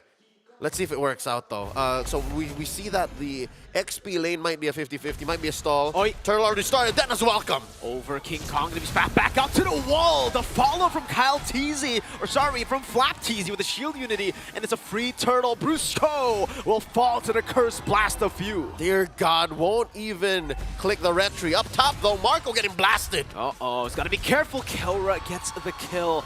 Not a solo, it was Prince to help him, but a win for Onyx PH up top, trading it for 3 big things for Falcons. Grand Theft Orange. Kyle Teasy walking away like a smooth criminal. Took away King Kong's buff. King Kong will take his purple, but just the same, it's too late. So this will give Team Falcons here about 200, 300 gold up as they rotate towards the orange. I don't think Onyx PH is going to take that lying down. No, and you know what's funny? I have seen this Barats as well in one of my rankings. I just didn't think, it would show up in MPL, and it was very, very impressive with a Florin. I didn't see the Baksha, but it was Florin plus the Barats. Level 1 to 3, you are very weak. I was able to invade, I was able to stop him from being a threat, but once he gets to level 4, like you said, Detna's Welcome, plus obviously Ogwen to get to level 4, he becomes unkillable. He goes Detna's Welcome, he's the engager, and no one can really answer. Yep, we just don't see that in the meta anymore. Kaja doesn't get picked, so these automatic -1s, if you do get it, again, it is a skill shot. You charge it up and you aim. You walk away with so much. I'm seeing something here in the items once it does come through. Folks, there's a molten essence on both Flap TZ and Kyle TZ. I'm smelling a double cursed helm. Folks, something that the patch did not mention is these passives stack. So the minus on the exposure, the minus armor, hybrid armor on these items stack. So if there's like 2 over you, you end up with like negative 18 max. Wow. Hybrid defense. Okay, so that's where it actually comes into play, right? Because we were talking about it, if it's just a unique passive that doesn't stack, that means, what, you'll take tenacity away from your opponent. But now that you have, or you are building towards 2, it means that you're actually going to get through some of the base stats as well on top of tenacity. AOG Owen going to be caught. Good AOG, good pick for Prince. So they're still on the board, and actually Onyx PH, despite losing the first turtle, they're ahead in gold. That's right, no clapback from Team Falcons here. Onyx PH have equalized. Purple buff here secured first by Kyle TZ as they go for the turtle dance. Ogwin just respawned, so they will have access to the heal. Shield unity. Oh, good Eternal Guard too. King Kong still able to escape. Flap TZ with a Poisons now. The fear from Few not connecting, but Kyle has gotten all the space to secure turtle number 2. Feather Airstrike. Few needs to cancel it quick. And it's Super Friends with a flicker out. Saw Flap TZ trying to cancel. Ogwin does keep his mid laner alive, so that will mean free turtle for Team Falcons. Nothing on the board for Onyx from this point on. If there's anything that Onyx PH can walk away with for free, or at least be happy with, is that gold lane. They make such good rotations against that Moskov, and these small camps, once they time out the big ticket ults from Team Falcons, that's where they can find refuge. But right now, wherever Kyle walks up to, seems to be a win. Like, they just can't stop this Barats. They really can't. 500 gold lead still. Feather Airstrike will cancel. Flap TZ's recall gets him really low. Kirk has the flicker. Oh, shatter bonk on Flap TZ down below. Free 2-man take. Flap TZ had nothing to do there. Was caught out of what, less than half health, and then they just finished the job. Onyx PH happy with that pickoff. Team Falcons, where do they find the clap back? I'm so impressed at how Super Prince is just able to hold his own here. Using Wings by Wings so efficiently. Is this another buff taken away? Can King Kong secure? No, King Kong cannot. I guess this is the advantage of for Team Falcons, right? Despite the gold deficit, they can stick around and they can constantly contest for purples, oranges, and neutral objectives for free. There's not much you can do if you're Onyx PH around these neutral objectives, because the only way to beat them is if you try to like outpoke them. That's not going to work with a floor in. They'll jump you. They're just going to jump you. They're also just going to heal back up, and you can't all in. You all in against this, you are dead. They have too many frontliners, too much sustain, and honestly too much damage too. Cursed Helmet done for Flap TZ. That's one. We're waiting on Cal TZ so it can stack up on that new unique passive to shred hybrid defense. We're at the point where Team Falcons have hit a plateau. They've been winning so much, bullying Onyx PH into submission, into every major objective, but right now it seems to have slowed down. Will Onyx eventually break through Team Falcons' phalanx? We're about to find out. Flap TZ gets blasted early. Feather Airstrike. Oh wow, King Kong still just walks in and retrieves it, steals it away from Kyle TZ. Onyx PH on the run, good Earth Shatter, and onward to escape. Great slide tackle. And just like that, Onyx PH keep their gold lead. They were a little too conservative. They did not hit the Detona's welcome. They did not stop King Kong. Now it's Primal Wrath coming in. AOG Spear of Misery coming down, revitalized too. Kirk unable to survive the Detona's welcome under the turret.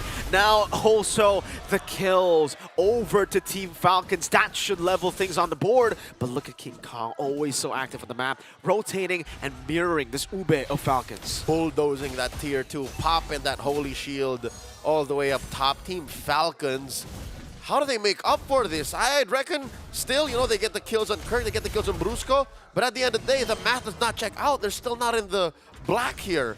It's still very much in the red. They're down 2,000 gold. King Kong is getting free farm. I mean, talk about how you can bully the lane, but if Onyx PH can just deny these engagements and now it's their turn to clap back, Team Falcons might be staring at a sweeping loss.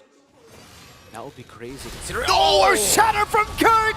Feathered Airstrike to get the job done. Flap TZ, Tortoise and Poissons, the Bloom, the AOG Ogwin's low first to flicker back. They weren't ready for it. As Team Falcons keep going, a defensive EG, in comes Marco. All the way from up top, clears the wave and joins in, but gets shredded down to so low. And look at Onyx PH still holding the aggro of the turret to try to siege it down, almost taking Ogwen down there. King Kong will try to give Kaltizi a taste of his own medicine, trying to steal it away, actually does not get it done. Kyle still had the retribution for the airstrike again, almost taking Marco down, and Mr. Super Friends just flies away. Flapteasy looking to go hunting, does not find a friend. Swings by wings, again used so efficiently so by Prince Ramirez. Now, Lord has spawned upper quarter. Still, the permanent damage dealt to Team Falcon's side of the map left them reeling. Tier 2 is still standing barely in mid and bottom. All this while, Tier 1 for Onyx PH in the main artery just untouched. That allows for Onyx PH to dictate where the dance goes, how it goes. Primal Wrath here by Kirk. They're blitzing it. Oh man, Kirk finds it. Melting Gun picked up already. Brusco is going to be sacrificed there. AOG still gets it down. SOD from Super Marco doesn't get the angle to attack Super Fritz. Kaura gets the goal. And that's a free kill for Onyx PH, and the fight continues. Team Falcons, they already spent their heal, and in comes the Super Fam. Brusco very low, jumps back in, and Super Marco will get Kaura free, hitting from the side now. Looking for a kill onto Ogwen, Tetanus Walkout. Into my belly you go. The gold standard bites it. Curse blast on Kirk. Super Friends waiting in the bush, dodges away from the skill shot, now goes on the few. No feathered airstrike, Curse blast dodge. Super Friends, few dodges too. Like an anime fight out of Hogwarts, these mages are just on top of their game, and neither will fold, neither will take it. Just like that. Team Falcons, a valiant effort. They do win out on the trades, but they give up the Lord. Marching up top, it's Flapteasy has to deal with it. They finally break down at Tier 1 in mid. What's going on? Team Falcons, they did equalize. They cut down that lead, broke it in half, and now they have what, 200, 300? It's negligible. But just the same, these fights, they can't continue this way because I reckon Onyx PH, if they can find a way to give Keller free hits again, it could be game. For the airstrike, Kaltizi, that's welcome. Now getting the stun onto 3 to terrify the pullback from Kaltizi, Marco. Little tight spaces like this, that's what Falcons want, and 2 free kills already. Down goes Marco. 2 for 1 the trade. Brusco still alive. Can Ogren finish the job? Whoa. No roamers are falling in this engagement. Still, Super Marco unable to find Kelra. Ladies and gentlemen, we have a game of MLBB. 11 minutes in, 6-10. It looks very brawly, but it's been clinical from both teams, both really playing into their win conditions. And we get to check the item builds here at the 11-minute mark. Kaltizi not fully committing to the Cursed Helm just yet. Looking to stop both the damage on Kirk and Friends first. And, you know, punish Kelra once he gets them balls going. So far, Super Marco, he is up by about 1,000 gold. So it's a matter of spacing. That's just the difference between the bulletproof and the gold standard. Keller just knows how to come in and come out and make the most of this less than stellar item build. Super Marco, though, I'm not feeling it just yet. Mirko, is it just me, or is he not making the most of the cross-map plays? It's been difficult, He's been hugging these formations. Yeah, I feel like it's because the team plays, it's 4-1, right? That's why they went for the Moskov. They know that Moskov can actually go to the side, but the risk of getting picked off is just too big. There's Brusco with an AOG, so if you blink or flicker out of a feather airstrike, you will still get caught. And as a Moskov, it's very, very tough to deal with a Gatot Kacha anyways, right? So even if you'd go for the cross map 4-1, it'll be very, very tough, and it's risky. They can just play together, and it will be much safer, and it will still actually benefit their win con. Marco constantly living in fear, respecting the output of Onyx PH, whether it be a pickoff, whether it be a sudden skirmish, or an all-in commit. Lord now down to 1/3 of its health, and they're playing with the range here. Flapteasy rolling out, looking for targets. That's a reset. Good reset.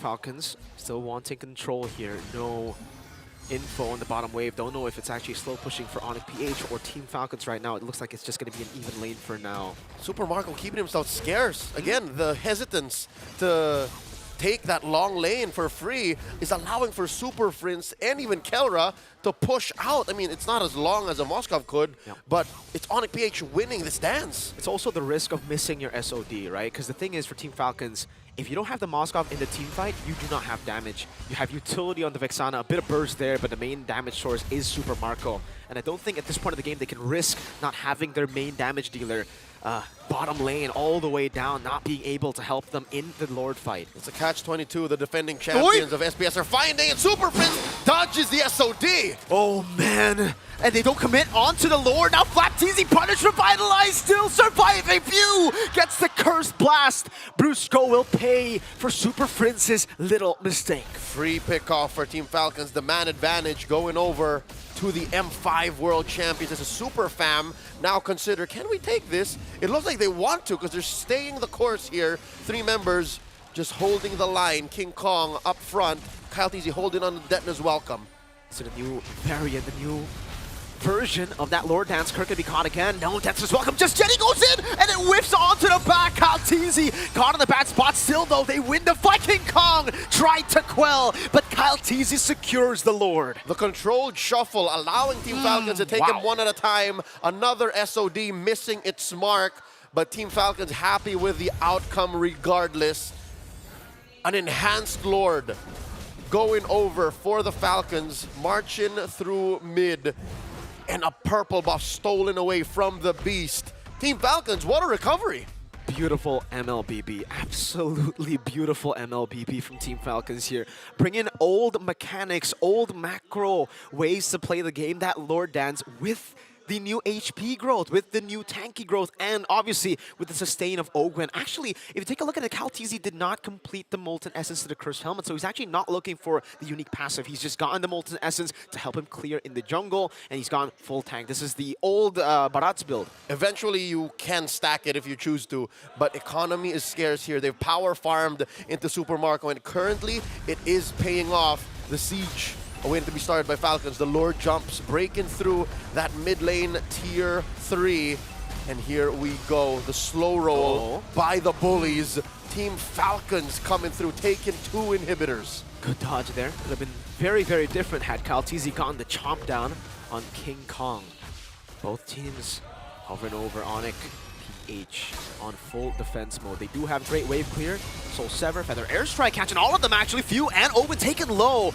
But still for Onyx PH, they've also taken quite a bit of damage. The Cursed Blast is nothing to scoff at. Big ticket ults on watch for Team Falcons, while Onyx PH for the first time in this 15-minute bout are trapped in their own base. So patience so far has paid off for Team Falcons. They did not force Marco to go to the long lane, did not put him in harm's way to be able to get into this position of power. Once more, the Feathered Airstrike pushing out Team Falcons. It looks like they'll play the map instead. A minute until the next turtle, rather the Lord spawns. So let's try to dissect this chess game now, right? I think it's gone from a very, very entertaining early game, a lot of mirroring, a lot of trading, to now being a full-blown chess game as we get into the 16-minute mark. Lord will be advantageous for Falcons. Well, the Lord take, rather. They have the control on bot and mid. It's not the far lane control that they would want to have, but still, it is control over the waves despite not being able to send Marco into the far lane. Now that they have 2, is it safe enough for Marco to finally go and do that 4-1? Nope. Reading their movements, reading their intent, it looks like they would rather still clump up. And they have the allowance, they have the leg room to do that. But what that means for Onyx PH is, if they're reading this right, they can say, it looks like they're clumping up. It looks like they're keeping Marco away from being alone. Why don't we get a jump? See, look, he's always has an escort detail on him. It's either Ogwin or even Few. And now that the Lord is up, it looks like Onyx PH have read into this. We saw them up top. Beautiful. They're short. Really, really good for Onyx PH right now. They actually go in all the way. That's just welcome. Gonna be caught onto Kirk. Hellra stun in the back line with the shield unity there. Still, King Kong wins the retreat battle. He does get punished. The AOG defensively used by Brusco. Feathered Airstrike to deter the forward advance of Team Falcons. Brusco still alive. Missile Expert coming in. Dodges that too. Dodges away from the missiles. Just being calm, composed, decisive. Has stopped Falcons' complete setup. They had a slow push up top. They had all the waves. And Onyx PH took that as an opening to rush the Lord. Onyx PH stealing away the Lord with impunity. Not a single punish. Did not even spend a majority of their battle spells. And Team Falcons left reeling. Highway robbery by the defending world champions.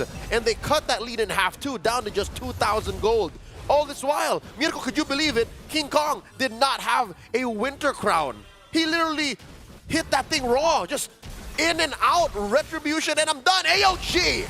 Try to go in, Detonus welcome though, Calteezy isolated, that is not good. The main frontliner, no Detonus welcome, Eternal Guard, Kirk will fall too, it's a killing spree, but Kelra will shut Calteezy down. Super Marco piercing through the Lord to the HP bars of Onyx PH. 1-for-1, the current exchange.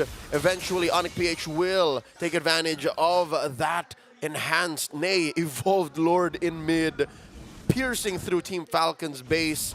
That is the mid lane inhibitor taken down. Fortunately for the Falcons, that is an easily defendable position, but just the same, permanent damage to their base. Already, their hesitation to use the long lane for Marco might need to be controlled. Like, they have to start playing the map. I think that's how Onyx BH positioned for that Lord Blitz, is they feigned Team Falcon saying, you know, we're going to take it slow. You go ahead. Marco, Ogwin, Few, go ahead, take it. Psych! To be fair, that wasn't as much of a steal as it was just a straight up Onyx PH Lord from underneath Team Falcon's nose. That's why I think Falcons haven't been sending Marco up top or, you know, on Elsewhere. the opposite side, far lane. It's because once you do get spotted and if you don't get that SOD, Falcons, if you lose control over the neutral objective, Onyx can burst it down. They have enough damage to do that. And here's the thing. It's not like he even missed the SOD. It was just a matter of timing compromise. Now they're looking to punish Brusco. Uh-oh. King Kong here, forced to dash out. Detna's welcome.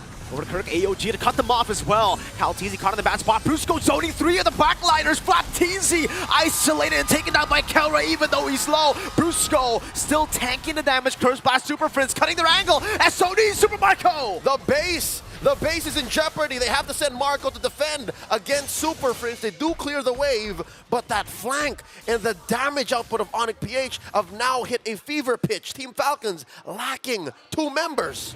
Both of the frontliners that have kept Falcons' win conditions alive are now down. Brusco has the immortality, but the airstrike Super Marco trying to walk back in again, flickers forward, but Kelra just goes for base, and it ends up being a 2-0. The Super Fam have come to play. Do not trifle with this squad. The new meta fails to trample through and take us to Game 3. The series ends with a sweep. Wow, what a game. These boys played their heart out here. We saw a lot of cool new tech coming in from both of these teams. An epic victory here, and boy, has the meta changed? It's tough to say, but these professional teams with so many surprises here. More things are possible, that's for sure. There's some new tech on display, but it's so hard to introduce that against the team that just knows how to play the game so well. Comes down to raw execution at the end of it all there. An amazing draft from Team Falcons, a great utilization of all the buffed heroes, but Onyx PH, they were just smarter, better. They played it so well. No Faster, neutral objectives stronger. given at the start of the game, but King Kong with the side control always capitalizing on the Ube, punishing that Ube, and at the end of the game, just being decisive. That was that lore take was phenomenal. It bought them the exact amount of time they needed to really bounce back from that early. The decisiveness is the opposite of hesitation, and there was a clear amount of hesitation despite Falcons' capability to bully in big team fights. So I think that's one thing, like, it was too late for them to have adjusted to send Marco elsewhere. When they tried, Onyx had the answer. All right, well, let's start the interview with Rose and as well as LaFell. Here on stage, we have the one and only Monster Mage. Give it up for Super Prince. Okay, first of all, how are you feeling after that game just now? Feeling good. Feeling good.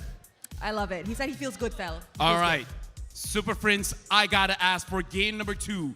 On that Farsa, you were a monster. Without your Farsa, I don't think the team had enough damage to deal with everyone from Falcons because they take forever to die. Now, I gotta ask, in that game, what was going through your head? How you position? Who do you want to target first in the team fight? Like, what was the thought process in your head every time there's a team fight? My purpose in team fight is to poke the damage dealer from them.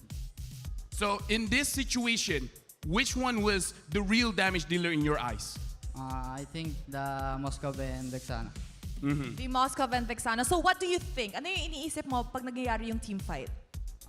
Iniisip ko lang yung paano pahirapan yung damage dealer. So in his mind, his thought process is more like how does he give their damage dealer a harder time in order to execute their gameplay? All right, now the second thing. We have not seen this meta for a very long time. The Florin, the Barats, the Baxia. Was it more difficult than you guys anticipated? Especially in game number 1. You guys finished so fast. I went to the toilet, I came back, and it's over. I think we did not anticipate the Barats and Baxia pick. But was it hard though? Yeah, was it hard? Nahirapan kayo? It's hard because our hero is not a poker, it's a burst. Okay. All right, now I have a question because you guys are making it to the semi-finals upper bracket. Later on in the evening, you guys will go up against TLID once again. And you know what? I gotta say, this two rivalry is now a norm ever since M6. But the last time you guys met, unfortunately for you, you guys dropped 0-2. Now later on in the upper bracket, it will be a best of 5. Friends, how do you think you guys will do this time around? Babawi kami. He said they're gonna get a revenge. They're gonna get a revenge. And with that, thank you very much, Super Friends. Guys, give it up for Super Friends! Again, big congratulations for the win. But now, this is Rose, my name is Afel, and we're throwing it back to the panel. Thanks, LaFell. Thanks, Rose. Boy, another sweeping victory for OP. Once again, the Super Fam rejoice. And man, beautiful game of Mobile Legends coming up from both sides. Really, really fun to watch. And more importantly, just the calculations, the precision coming in from both sides. Woo! Next level stuff. The real adjustments came from Onyx PH. I think it was bold of Falcons to try something like that. That's one. And it took a level of execution to get to that point wherein the game seemed like it was theirs. But at the end of the day, if you can't finish the job, it doesn't count. So Onyx PH made sure that Falcons paid the price when they hesitated to take advantage. Okay, so walk me through this. 20 minutes, 35 seconds, total game, kill score, total of 29 kills, 9 coming in from OP, 13 coming in from Falcons. We were expecting certain things to happen. Even for me, I thought the EXP lane was pretty good for Flat, but apparently not. I was wrong. The war cry, Edith just seemed to be better. Yeah, I'm still left kind of speechless here, right? Because Onyx PH, they played man, I don't know. This reminds me of M3 Onyx PH as well. The banana split. They were able. It was literally the way to beat the Ube too. Yep. That was, I think, tested. It was still the beta version of the banana split. Here we definitely see that it's the finished version, the finished product of whatever we saw in M3, and it's with different members, a different coaching staff, but still that identity has stuck through. Prince, I think LaFell said it best, without Prince on the Farsa, it would have been very difficult, if not impossible, for Onyx PH to get the win against Falcons. It's a constant threat to Ogwen, to Few, and to Super Marco. He was the cannon, he was the mortar every time in these fights. Even at the 15 or 16 minute mark, when Falcon had a sure grip on the game, Ogwen was holding on to his ult. Even Few didn't need to use the EG until it really mattered. Even then, Super Prince's Farsa was threatening the almost bulletproof formation of Falcons. But time came that everyone was ready. Kirk was finding these catches. King Kong, I don't know what this guy's made of. Like, what makes him think he can play this way and get away with it? That's the kind of confidence you need to break through a lead like that. I don't know. Maybe it's the immortal form. I think that gives him the extra bit of confidence with the extra damage reduction. But when we're looking at the golden EXP graph, it goes both ways, right? Initially leading by Team Falcons and jumping back up for Onyx PH. And then suddenly, that's when we see Team Falcons with the Death Ball convoy roaming around the map. there was a very large period of time where Onyx PH just couldn't break through until they adjusted. And now we have the bracket of rivals, man. We have the old gen rivals in Onyx ID versus Falcons, and then the new gen of TL ID versus Onyx PH. Wow, it's so dramatic. The story, it couldn't have been written better, man. Only one of them can push forward. It's so crazy. Yep. I mean, the old guard out with the old, in with the new. These fresh boys are making waves in the Mobile Legends professional space here. And I mean, as you mentioned, without Super Friends on this Farsa, this guy, dude, he's so good at the game. Like an unbelievable man. And surprisingly, he needs to go pro. Someone needs to scout him, man. He could become a world champion. Yeah, one day, am I right? But he's played both sides of the mage spectrum, right? He's played an enchanter-style mage in a Matilda, had that extra bit of utility, and a hard-carrying, poking style in a Farsa. What can't this guy do? This dude's game IQ is through the roof. Absolutely. This guy's game IQ is like none we've seen before, man. It's so ridiculous. Again, in so many of these moments, you would think it's over, and then that 1v1, we have to just get that 1v1 anime battle the of anime you and 1v1. friends. Yeah. So beautiful.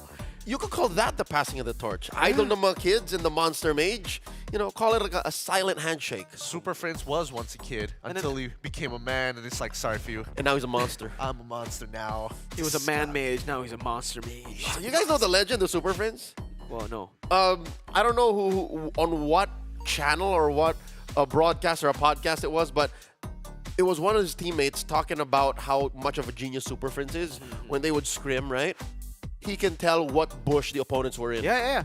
Dude, I mean, speaking to the Onyx PH boys at M6 and speaking to, Head of Onyx, everyone, it was always, every time I asked them about the roster, how they built the roster, they would always just tell me, all these players wanted to play with Fritz. That's right. Every single one of them knows how brilliant this player is in scrims, and you definitely get to see it here with then, everyone supporting him too. Onyx ain't going nowhere without Friends. No, nowhere. I think if I can quote this from Wolf, he said he's got the Emperor. Yes, Wolf. He said that Super Friends has the Emperor's eye. He sees everything that is happening across the map in real time. All at once. All at once. Yeah. Even though his phone is it's only so many inches long. It's crazy. It's crazy what they are able to get away with. But at the same time, can they finally overload his CPU of a brain, because he's processing things way faster than everybody else. He's on the cloud. He's on the cloud.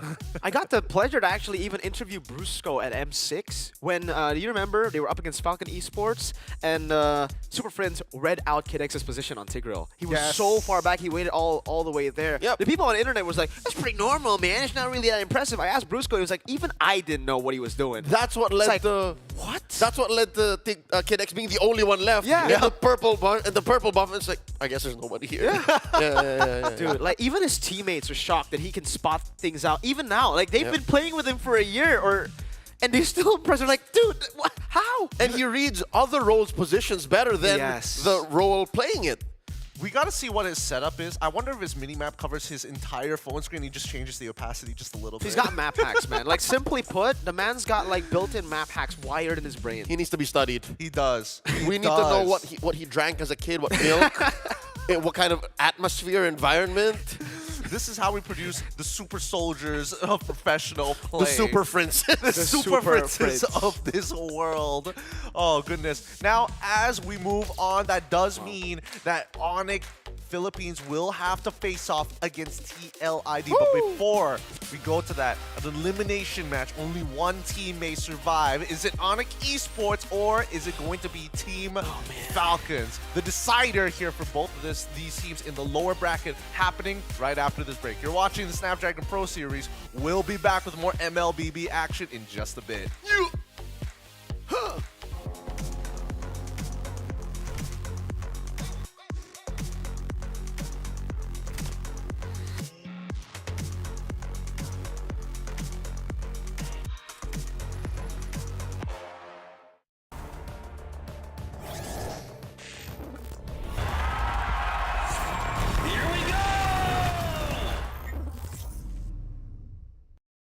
The Snapdragon Pro Series is brought to you by Snapdragon Elite Gaming and DHL.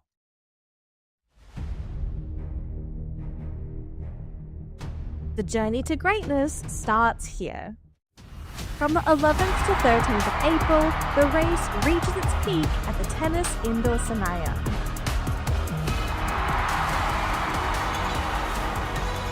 Tickets are live. Be part of the climb and secure your spot now. Be part of the journey. Witness the rise to the top.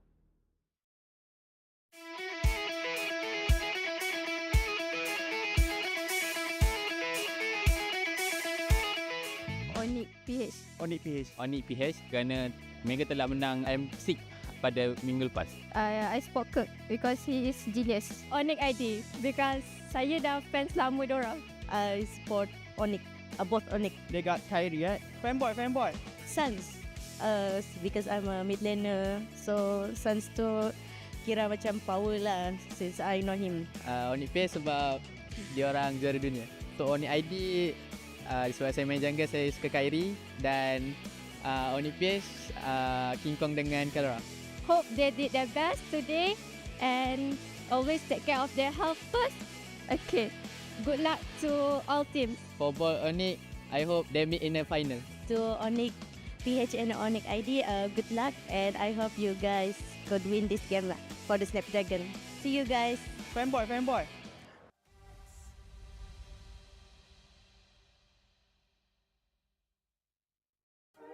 You waited all night for me to come back. Why'd you think that it's not alright?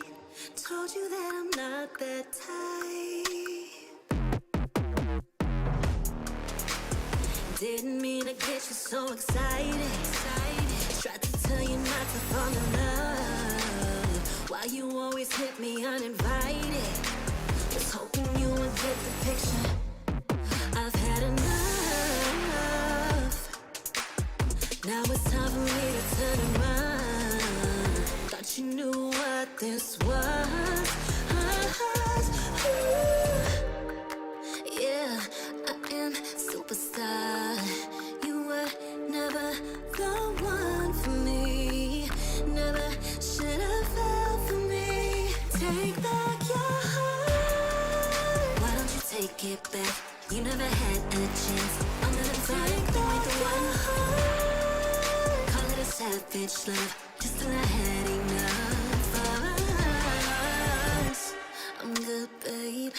I'm on my own. This ain't a phase. Just let me go. Told you that I'm not that type. Don't bother wasting breath. Begging for one more chance. Yeah, know you got carried away. Ooh, you made me to say. You've been messing with greatness, spaces, stay in your place. I was looking to play, then you got in the way. All the love that we made got me stuck on your brain. Got no time to stay here and say goodbye. Yeah, I am superstar. You were never the one for me. Never should have fell for me. Take back your heart. Why don't you take it back? You never had a chance. I'm gonna take back the one. Call it a savage love, just till I had enough of us.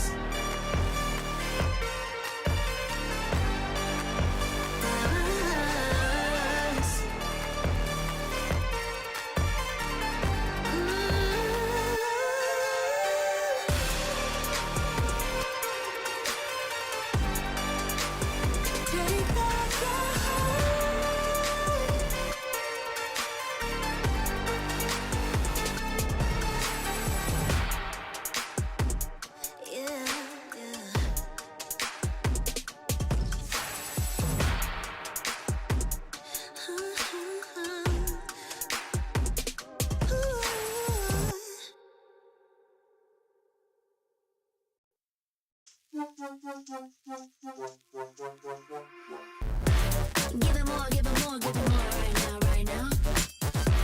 Give it more, give it more, give it way more, way more.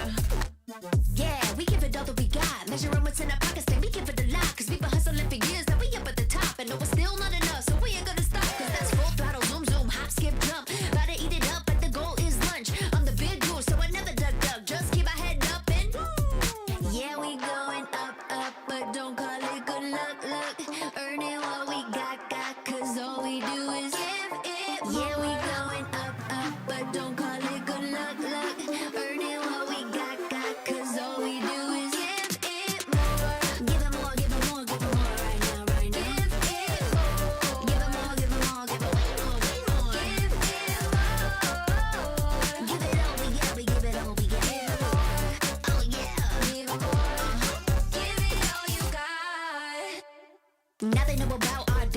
dedication. Not just hard work, it's also patience. Stripped away, edit, ignored the hate. And now we big Tom status and it's us for the taking. We eat, dream about it every time we sleep. Making moves, just look at my feet. Yeah, we bring the heat. We make every situation sweet. Now all we need is. Yeah, we going up, up, but don't call it good luck, luck. Earning what we got, cause all we do is give it more. Yeah, we going up, up, but don't call it good luck, luck. Earning what we got, cause all we do is give it more. Give it more, give it more, give it more right now, right now. Give it more. Give it more, give it more, give it way more, way more. Give it more. Give it all, we got, we give it all, we got. Give it more. Oh yeah. Give it more. Give it all you got. Give it more, give it more, give it more right now, right now. Give it more, give it more, give it way more, way more. Give it all, we got, we give it all, we got. Oh yeah.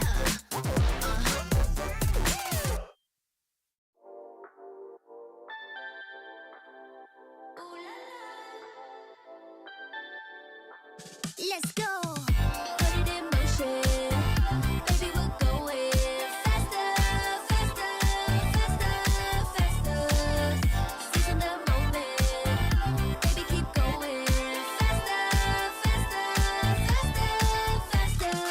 Speed up, make that thing rough. Foot on the gas so you got nothing left. Let's drive to the top of the mountain and see the view. Let's vibe, looking back on the journey, just me and you. Ain't nobody wanna go slow. Yeah, I was chilling in the past, I was solo. Now that I got you in my life, I'm like, go, go.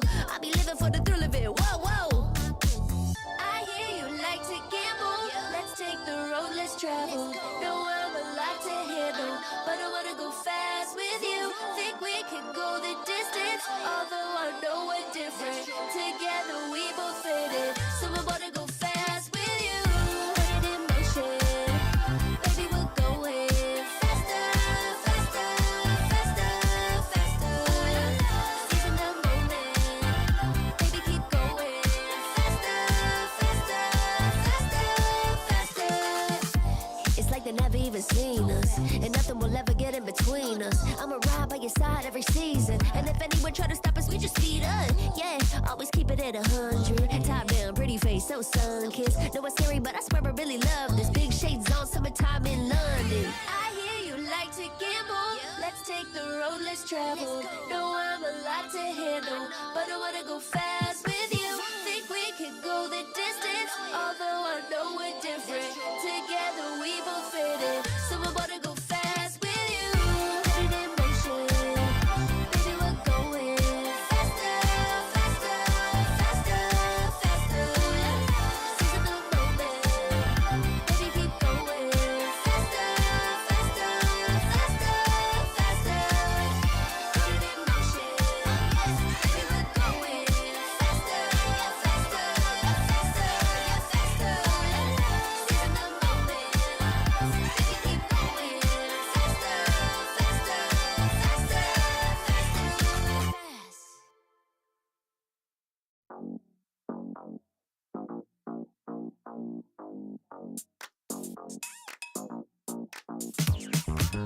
Cutie, dressed up and I'm glistening. I'm the gift, don't wrap me like it's Christmas. Want some yours, you'll know what you've been missing. Feeling like we should get into mischief. Listen, you've been looking like you're down on your luck. Need a girl like me to come through, lift you up. Hold me in your hand, I like when you touch me. Keep me around or you might get lucky. I'ma keep you with the good mood. Keep you up all night. Never, never around you. Baby, this is so vibe. Got me dancing like a soul train. Laughing the whole time. Got me singing in the shower. Baby, are you all mine? Baby, I'm your four-leaf clover. Your rabbit's foot, your charm bracelet, horseshoe. Baby, I'm your good, good omen. You wanna keep me with you. Keep me with you. Yeah, it's not hard to see. There's a pattern forming when you got me. 777 all wins, big money. The tramp over here never see me coming. I was in your back pocket the whole time. A quiet power, a silent gold mine, a big old confidence boost. You never delude. Just know that you'll be winning, cause I'm with you in the building. I'ma keep you with the good mood. Keep you up all night. Never, never around you.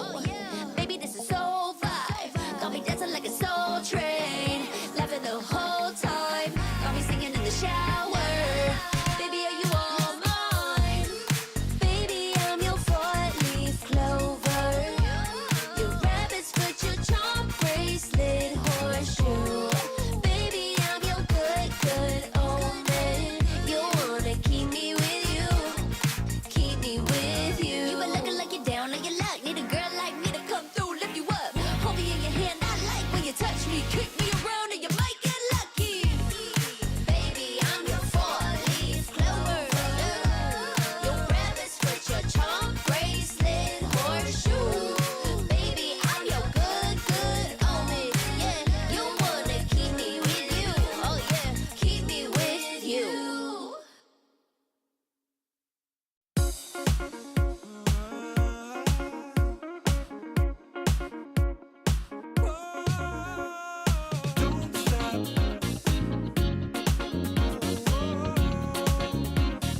Don't stop.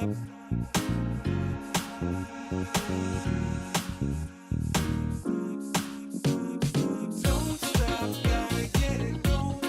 Keep it moving, won't stop. Rhythm overflowing. Don't stop, gotta get it going. Keep it moving, won't stop. Rhythm overflowing. Don't stop, don't stop.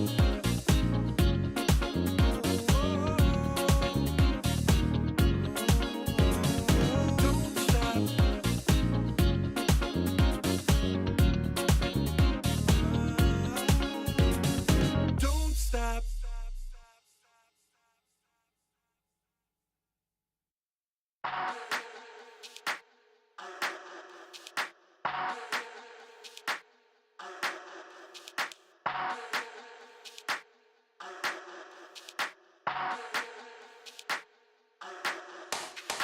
Let's get waved, let's get lit, let's get high, let's come have it. Let's get burst, let's get mash, let's buy a bottle and splash that cash. Guess what? It's time for action. You're feeling fine, main attraction. Pure vibes, not satisfaction. Feel the baseline, chemical reaction.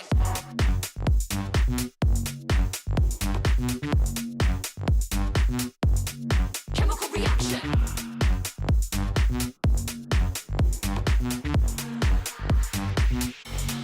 Chemical reaction.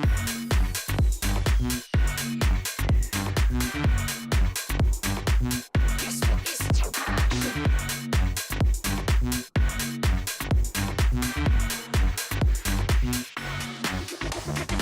come, let's have it. Bad boy rhythm. Come, let's have it. Bad girl style. Okay, all eyes on you. Come, let's have it. It's time to get wild. Come, let's have it. Bad boy rhythm. Come, let's have it. Bad girl style. Okay, all eyes on you. Come, let's have it. It's time to get wild.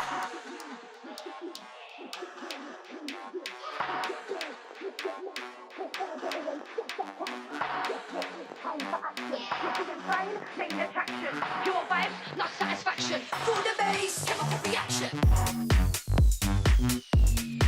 You're feeling fine. Chemical reaction.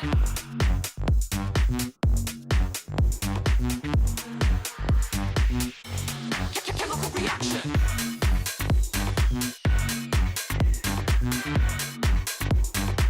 Guess what? It's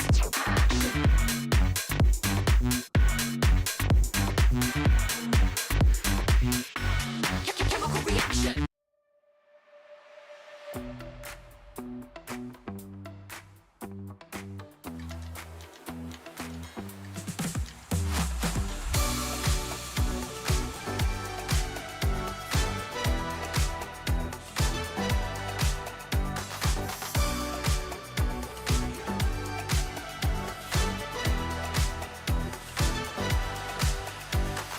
Walking through the bar, all eyes on me. People picking up my energy.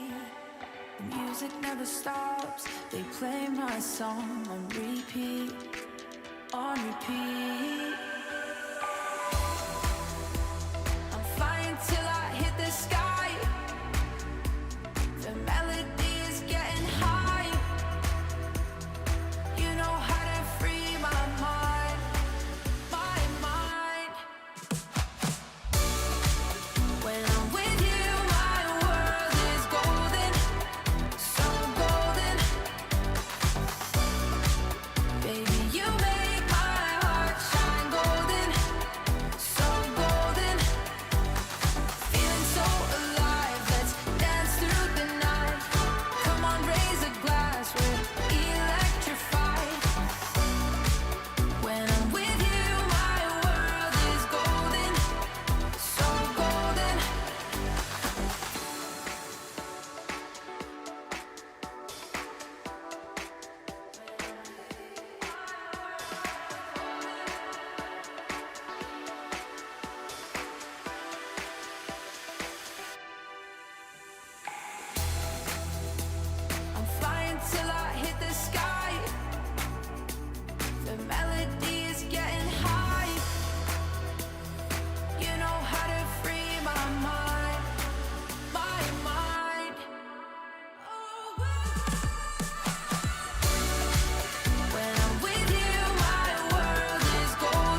can feel it in my bones. I've been waiting for this moment. All my life I've been waiting. Ain't nothing gonna hold me down. Ain't nothing gonna stop me now. 'Cause I was born for this moment. I was born for this moment. Everybody said I was crazy for believing. Told me to give up, there ain't no shame in me losing. But they're wrong. Oh, but they're wrong. Oh, I came to win 'cause I know it's my time. Giving too much, now I ain't going back. So give me the green light. Give me the green light. 'Cause I'll stand and fight. So give me the green light. The green light. I will stand and fight. I will stand and fight. I will stand and fight. I will stand and fight. I will stand and fight. I will stand and fight. I will stand and fight. I will stand and fight. Everybody said I was crazy for believing. Told me to give up, there ain't no shame in me losing. But they're wrong. Oh, but they're wrong. Oh, but they're wrong.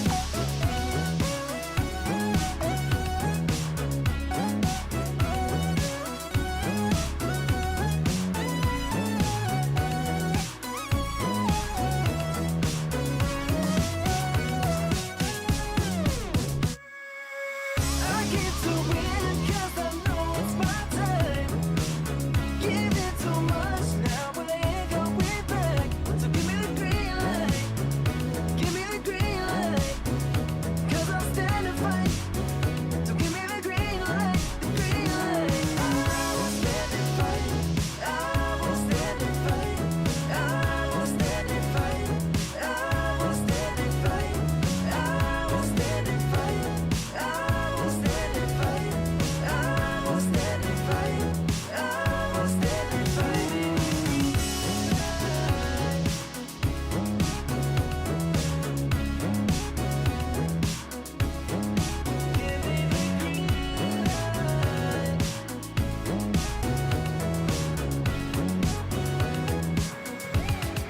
give me the green light.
Like a moth to the flame. I'm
be greatest days coming in waves. And no, I ain't no stranger to the fire, burning up all my desire to be great. I gotta just open the gate. All I need is saving from hitting the pavement, understand it when I'm impatient, that only I give to me.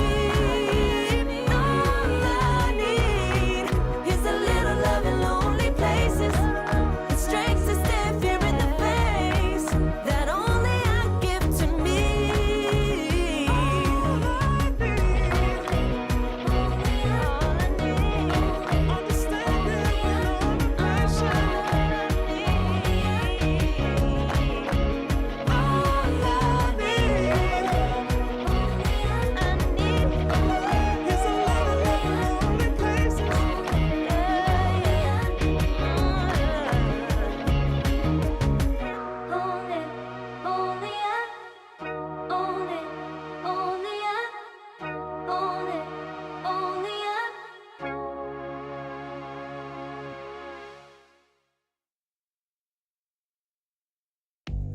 I'm the type of girl that turns logic into utterance. Think you know it all, but then you let me get inside your head. Yeah. Steady jump design, think I know your kind. I'm about to break another code now. Pretty in disguise, bugging up your life. This is my syntax. 3, 2, 1, deploy. XOX cutthroat code, run it again. XOX cutthroat code, run it again. Steady jump design. Think I know your kind. Yeah. Steady jump design. Think I know your kind. Yeah. Steady jump design. Think I know your kind. I'm about to break another code now. Pretty in disguise, bugging up your life. This is my syntax. 3, 2, 1, deploy. XOX cutthroat code, run it again. XOX cutthroat code, run it again.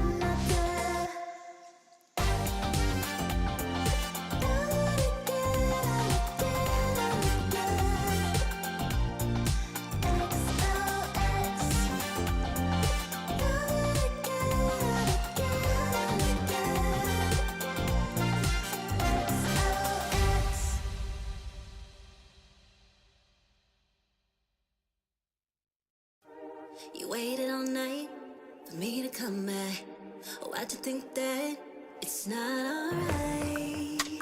Told you that I'm not that type. Didn't mean to get you so excited. Tried to tell you not to fall in love. Why you always hit me uninvited? Was hoping you would get the picture. I've had enough. Now it's time for me to turn around. Thought you knew what this was. Yeah, I am superstar. You were never the one for me. Never should have fell for me. Take back your heart. Why don't you take it back? You never had a chance. I'm gonna take back your heart. Call it a savage love, just till I had enough of us. I'm good, babe. I'm on my own. This ain't a phase. Just let me go. Told you that I'm not that type. Don't bother wasting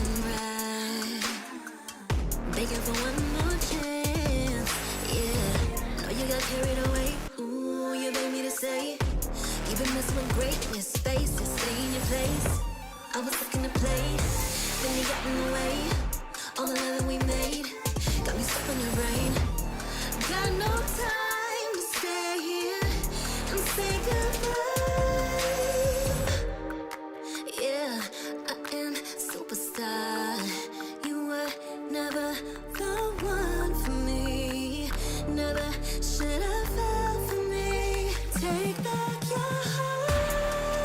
Why don't you take it back? You never had a chance. I'll never take back your heart. Call it a savage love, just till I had enough of us.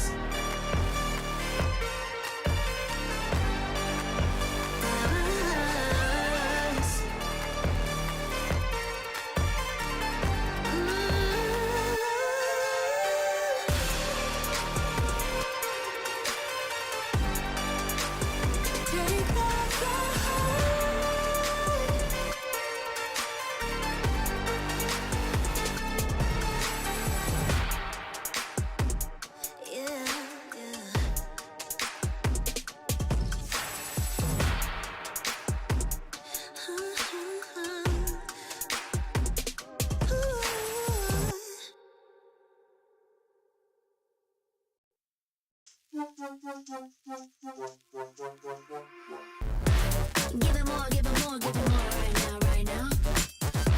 Give it more, give it more, give it way more, way more. Yeah, we give it all that we got. Measuring what's in our pockets, then we give it a lot. Cause we've been hustling for years, now we up at the top. And no, it's still not enough, so we ain't gonna stop. Cause that's full throttle, zoom, zoom, hop, skip, jump. Gotta eat it up, but the goal is lunch. I'm the big goose, so I never duck, duck. Just keep my head up and yeah, we going up, up, but don't call it good luck, luck.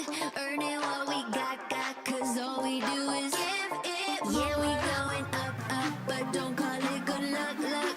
Earning what we got, cause all we do is give it more. Give it more, give it more, give it more right now, right now. Give it more. Give it more, give it more, give it way more, way more. Give it more. Give it all we got, we give it all we got. Give it more. Oh yeah. Give it more. Give it all you got. Now they know about our dedication. Not just hard work, it's also patience. Chipped away at it and ignored the hate. And now we big Tom status and it's us for the taking. We eat, dream about it every time we sleep. Making moves, just look at my feet. Yeah, we bring the heat. We make every situation sweet. Now all we need is yeah, we going up, up, but don't call it good luck, luck. Earning what we got, cause all we do is give it more. Yeah, we going up, up, but don't call it good luck, luck. Earning what we got, cause all we do is give it more. Give it more, give it more, give it more right now, right now. Give it more. Give it more, give it more, give it way more, way more. Give it more. Give it all we got, we give it all we got. Give it more. Oh yeah. Give it more. Give it all you got. Give it more, give it more, give it more right now, right now. Give it more, give it more, give it way more, way more. Give it all we got, we give it all we got. Oh yeah.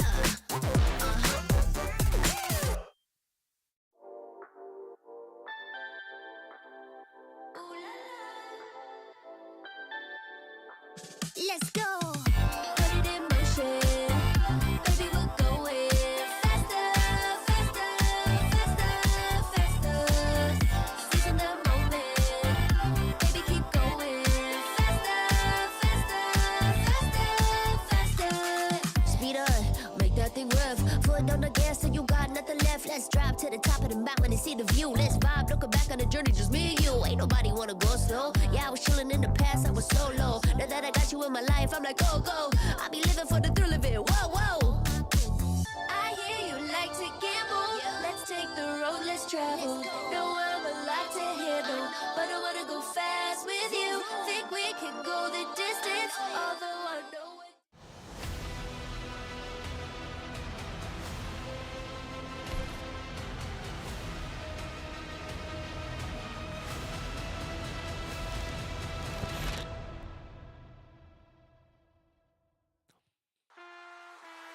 The lower brackets begin here today. Another team will be going home and ending their journey here at the Snapdragon Pro Series live in Johor Bahru, our southern state of Malaysia. Hello to our international audience as well as our local English speakers. Once again, it's me getting Q, but this time around we got Redmar here to swap out to give a fresh new take since there can only be one Pinkman on the desk. Of course, we've got Mirko as well for the cast. Boys, after watching that previous game, Team Falcons have come up with some wild strategies coming into the draft, really taking advantage of the new patch, you think Onyx Esports this time has learned a couple of things from their bigger brothers? Well, I hope they take that into consideration because, come on, man, it's the new patch. It seems like it's an SPS signature now that a new patch drops mid-tournament, shakes things up, makes people encouraged to draft those weirder picks. Go for it. I don't care if it's elimination or if it's risky. Sometimes you gotta take the risk, right? Yeah, I agree. And again, with the tank meta, the tank jungle and the Florian that they pulled off, I think can genuinely work. So for Onyx ID, they'll definitely have to be careful around those Barats, Baksha, Florian picks. But for the Selena, I do think it's counterable. I think especially with Onyx ID's playstyle, they can very easily, I think, take control of the early game and then stay disciplined. I'm with you on that one, actually. I feel like Selena definitely is one of the more volatile sort of picks, but let's talk about some of the new changes in the patch. Number one, coming in with Baxia. Now, despite the loss, do you think it's potentially still viable? Maybe not necessarily in the EXP lane, maybe in some of the other roles. Oh yeah, no, 100%. I mean, when we saw the patch notes for Baksha especially, I think a lot of us were already thinking, ooh, could he? Like maybe, I wouldn't say A tier, maybe like B+, B tier at most, something you'd consider if you want to surprise your opponent. Because he's still really strong, and even more so now, his early to mid-game trading hurts even more when he has full stacks. What about you, Mirko? Do you think that this is the viable way? Are we going back to way last year where it was just tank meta all the way through? I think they can make it work. I think they can utilize the Baksha. Baksha is pretty good, like you said. I agree with Renmar.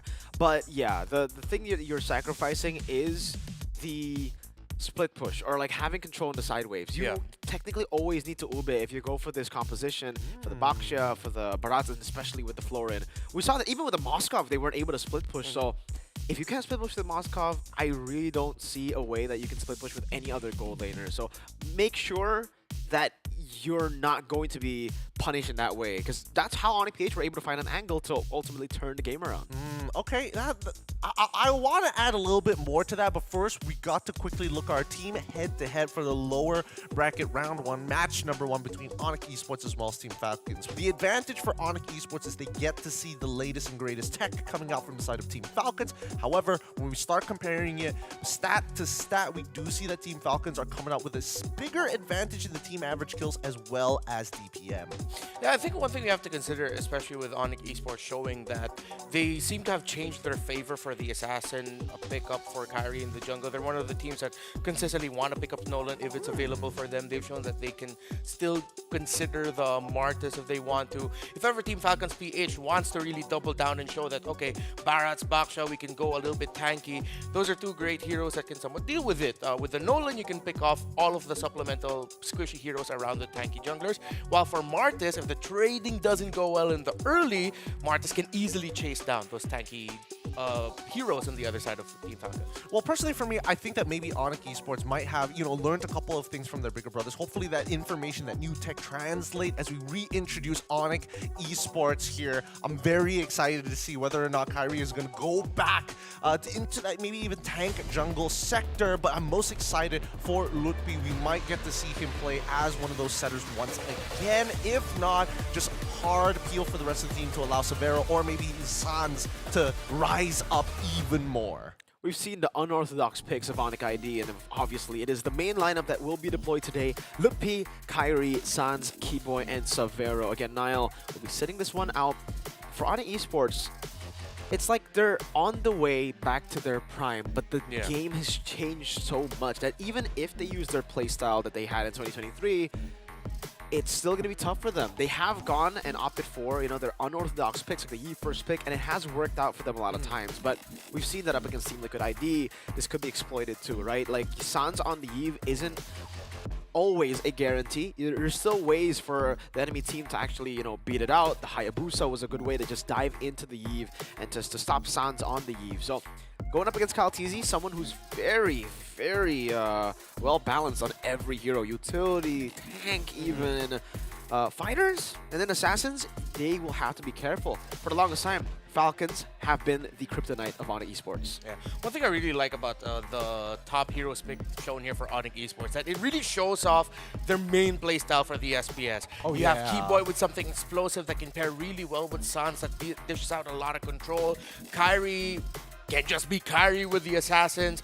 Lutfi now it looks like he's seemingly accepted that his role is, I really gotta be an anchor here. If Keyboy wants to pick off, I have to be the anchor, the main guy holding down the front and stopping the opposing team from being able to team fight properly. While Severo, he's a little bit more of a, if he's not on the Harith, rather, if he's more Irithel, more Moskov, he's more of the, I would like to call it, quote-unquote, utility marksman in a way. The Moskov provides the split push. The Irithel provides the cleanup. You don't really think of Irithel as like the star of a team fight. You think of it as, okay, everyone else is bringing the opponents low. It's Irithel coming in clutch with a heavy crossbow to clean things out. These are all fair arguments, but I think, the big signature that we've seen for Onyx Esports for the longest of times is the fact that they're really good at selecting a zone on the map and playing that push and pull style of team fight, right? That, again, it's about creating those opportunities, and I think that it's strayed away, especially from, unfortunately, Keyboy, the boy himself. He misses a couple, but he makes that one big play.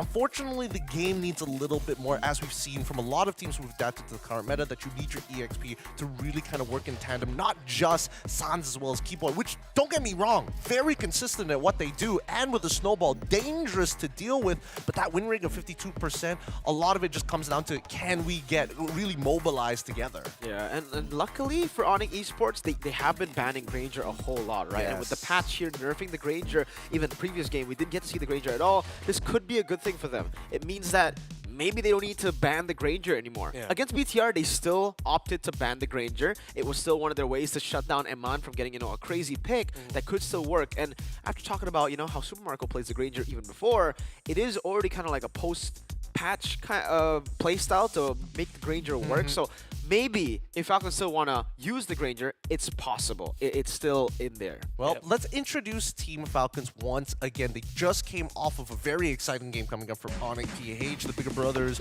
on the opposite end, world champions in their own right. However, finding that glory has not been easy for them. And I think with the new tech that we've seen here today, I'm curious to see whether they're going to roll the dice one more times against Little Bro. Yeah, for Team Falcons, we're actually seeing them in the middle of rediscovering what it means to be dominant, what it means to be this core 5 that really took control of the MLBB scene for a significant amount of time. And one way that we can look at it as, well, what's Few going to end up with in this trade against Sans? There's 3 heroes I'm looking out for that they're deeply going to be considering in the draft. Jushin, Loyi, Eve. What are we banning? Which are we picking? What are we trading? And then out of those 3, that's when we start looking more at the Vixanas and Farsas and seeing if we can build around those mages and pair it up with the tanky junglers, the unorthodox fighters for Flap TZ. So I think, just as Falcons has always done, they really have to start with Few first, see with the trade with Sans, and then start building around the mage. That's pretty interesting. From an outside perspective, the way that I've seen teams actually handle, whether in draft or in-game, it's we go for the ankles of Few first, and eventually that bleeds down into Super Marco. I don't know if you guys agree or not, but that's just, from an outside perspective. No, I get you with that. Like, Few just has such a massive impact on the map. Yeah, he does. Also, the way that they were able to comfortably pick up like the Moscow Vexana in Game 2 against Onyx PH on red side instantly was quite impressive. I love to see, these very, very creative takes in the draft, and I think that's something that they have an edge over Onyx ID, because Onyx ID's unorthodox draft is still kind of the same playstyle that we've seen in this meta. Meanwhile, for them, it was completely different. Those are things that can definitely be a curveball that can confuse their opponents. For Onyx PH, it didn't work. Maybe for their Indonesian counterparts, it could. But now, I want to talk about the matchup. Because the matchup, we have actually seen this one. All the matchups previously we haven't seen because they were in different groups. This is the matchup that we have seen in Group B. Falcons versus Onyx ID. First time they met, it was a reverse sweep by Falcons. Game 2 and Game 3, it was the Granger that was not respected at all by Coach Adi. That really took control of the game. So that's why I have a feeling, even though the Granger wasn't really contested in the previous match, even though the Granger's been nerfed, Adi will still put respect on Granger's name, on Super Marco's Granger. Really? I don't know. I mean, after the patch, I feel like there's also a counter argument of like, oh, he's lost all this early game pressure. I mean, considering that Super Marco is going to be playing for the late game anyways, we just need to snowball out of control as fast as possible. Give us a draw ahead and maybe we might consider it. Yeah, it's going to be up to Adi what him and Onyx Esports are feeling today. Are they confident that they're going to snowball in the early? Then they can give Granger. If they decided that, okay, we can win against them in early to mid, we can delay the gold lane farm with whichever gold laner that we're going to go up against. And why not just open the Granger so that we have another hero that we can ban? Going back to their previous matchup, it was a convincing win in Game 1 for Onyx, convincing for Team Falcons in Game 2. Game 3 is when we saw a little bit more of the back and forth, push and pull between those two, and that lasted around 21 minutes. And the interesting thing about their last matchup was that they only stuck to one side the entire series. Onyx was red, while Team Falcons PH was blue. And when Onyx was on the red side, they never gave the juice in Fanny, while Team Falcons PH had one hero that they respected all throughout the bans, and it was Sandus Loyi. That's a really good call here, because this is Onyx Esports' opportunity for revenge. If they want to make sure that the group stage, it's just going to be the group stage. This is where it matters, because elimination is on the line in a single best of 3. But coming back to the topic here, between both of these teams, it does feel like generally, as we've heard from interviews coming in from Onyx Esports, the experience level, especially once we get into those 20-minute mark, really comes in handy for Team Falcons. They've been put in those scenarios very often. Yeah, they were just put into that scenario, right? Getting a massive lead and then getting outplayed. So again, learning from their experience, having way more experience than Lutpi, and especially Savero in the gold lane. Now, Savero has been able to, I think, exceed a lot of our expectations. Solo killing Iman was something that I didn't think about, didn't think would happen, but ended up happening. So Savero has been steadily improving from a very shaky group stage performance in day number 1, for all the fans hating on him on social media, to now saying, oh wait, he's pretty good. Keyboy said it best. Let this team adapt. Let this team get their experience. It's his debut on the international stage. Give him some time to cook, and he will be able to perform. Now, I think he's done enough to actually fit in the team now. I think he fits in the team very, very well. And like you said, he's more of that utility gold laner. He goes in, he just plays super weak side, stays safe, but will be able to create an impact on the Moskov with the SODs, or on the Irithel to clean up or be elusive. I am only worried because I think all gold lanes come to the same ceiling, glass ceiling that they see that they need to smash through, is when do you need to put yourself in danger to create an opportunity for the team. And I think that's the scariest, especially in a meta right now where a single death on a gold laner has huge impact, especially once we're past the 12-minute mark. Yeah, and I think it's also good that even though we've somewhat labeled, we've labeled Savero here as more of the utility gold laner, he is still dependable when he has the Harith. He has one MVP performance with that hero. But something tells me that Team Falcons drafting the way they did in that game number 2 against Onyx ID earlier, Onyx PH earlier, was sort of like a signal to Onyx that if you want to get up close and personal, are you ready to do that with the chunky boys being back in our hero pool, right? Something about the presence of the Barrys and the Baksha. If I was the Harith, for example, if Savero would end up with the Harith here, isn't that going to be dangerous for him? He's just going to get crowd control. There's 2 chunky guys right in front of him. He can't get to the main damage dealers in the back that he needs to deal damage to. I think that says a little bit more about Super Marco than it will for Savero. I mean, when we're looking at the stats here, generally it's pretty good for Severity. It's like pretty comparable. The average GPM being like the significant difference here. But other than that, average KP, super tight margins, average KDA, better for Severo overall. Do you think that we are, Team Falcons is moving towards that meta of those super chunky boys because Super Marco can't get that pixel perfect team fight like we saw last year? Yeah. I think you also have to consider the fact that since M5, there's been some significant changes to the meta of the marksman that I think a lot of the favorite heroes of Super Marco to dominate the lane with are just not viable right now. That maybe he's still not gotten completely used to the trading for some certain marksmen. Especially earlier, we were just surprised that like, oh, he's really trying to duke it out with this, I believe it was a Harris that he was up against, or he was a Bruno. Yeah. Yep. And then maybe in the past, that I remember we were talking about it, that matchup could have gone really well for the Bruno, but with the recent changes to Harris in the last patch before this one, it's not going to fare well. Coulda, shoulda, woulda, but let's look at our predictions right here because again, looks like me and Remar are going to be leaning towards Team Falcon's side. Of course, naturally going to go with that Indo Pride. On esports, honestly, this game is a little 50-50 for me. The lack of experience definitely plays a long part. I mean, I'm one of the older members on the broadcast generally, but experience comes a long way here, and I think that's why Team Falcons is going to edge it out, even with the new tech that they're trying. As one of the youngest dudes here, I will go with Savero. To put it simply, right? I think they have the explosive power to actually deal with something that is super disciplined, super systemized, like Team Falcons. And again, for Onyx PH, Onyx ID, I think they have a very similar playstyle in a way. They've scrimmed so many times against each other, and they should be able to craft a way to beat Falcons that they just saw earlier.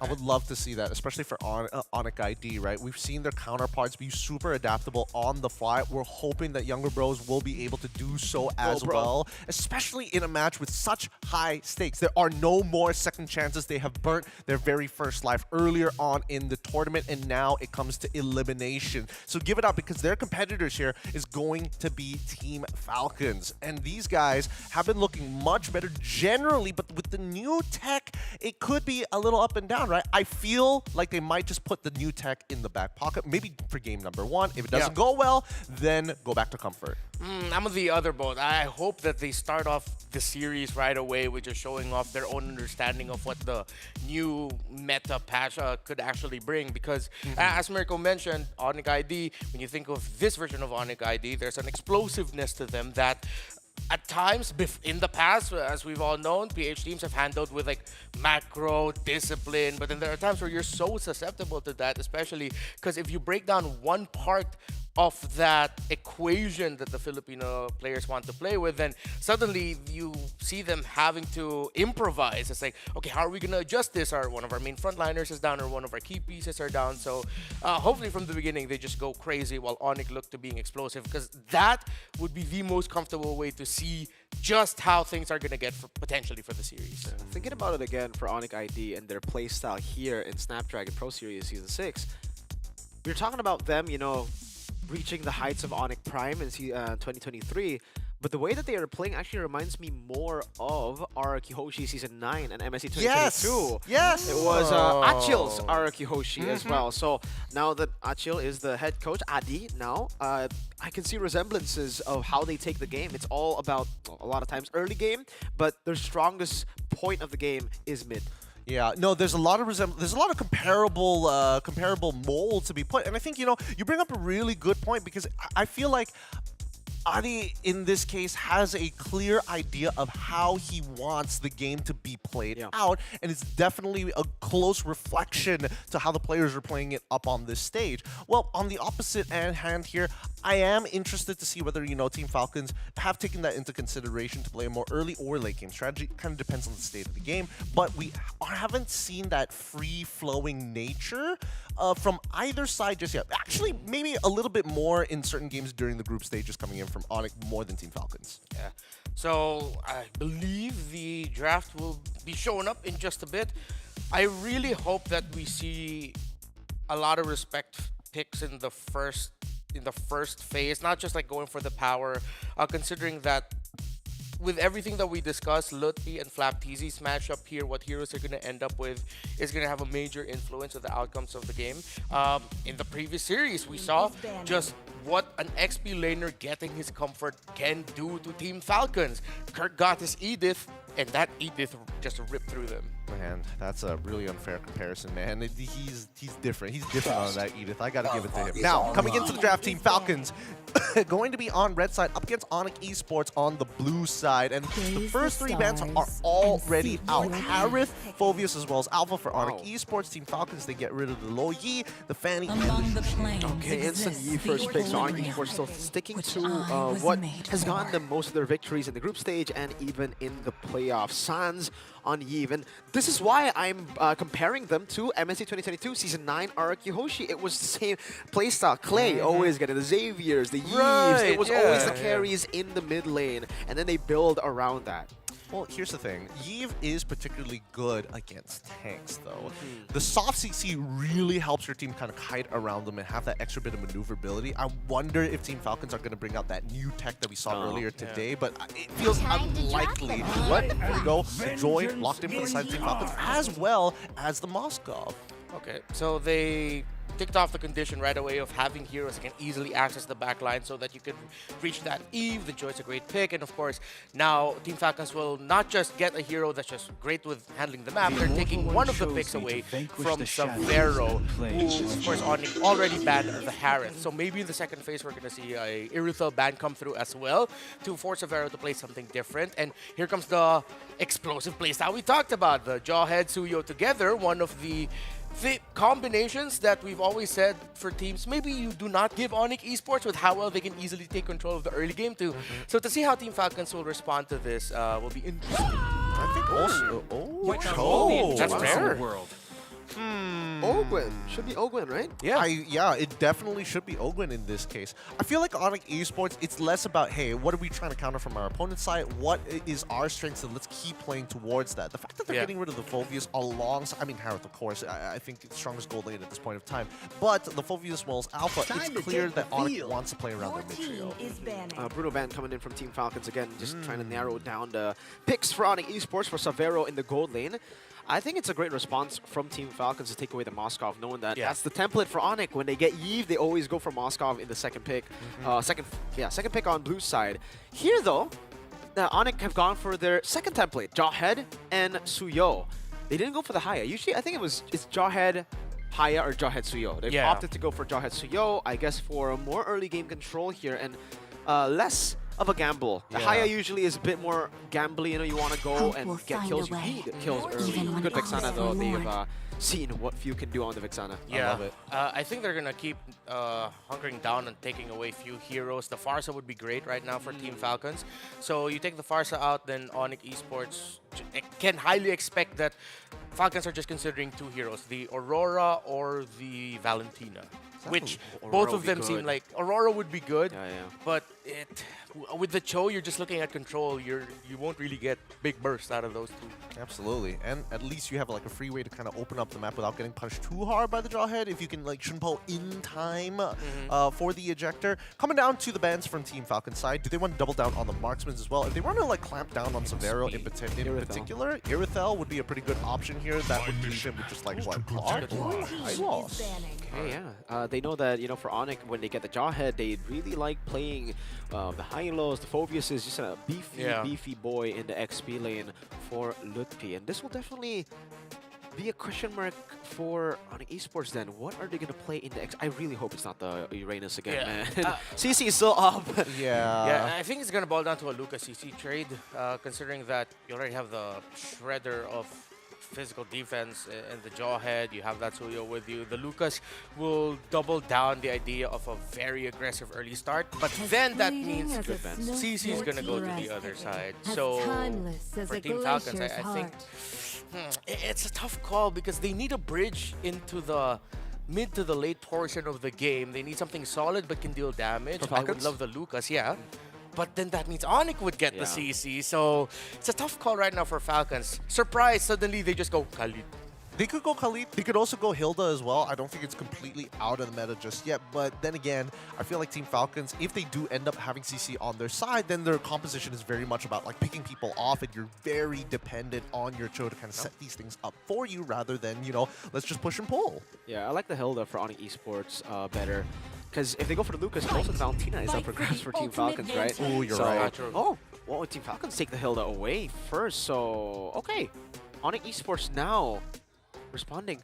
I think, do they still risk going for the Lucas? They know there's no CC, but again, the Valentina can still come through. I think the Irithel for Savero is the natural choice, but yeah, thinking about the XP, it's just that. Lucas. I think I'm fine with Irithel CC.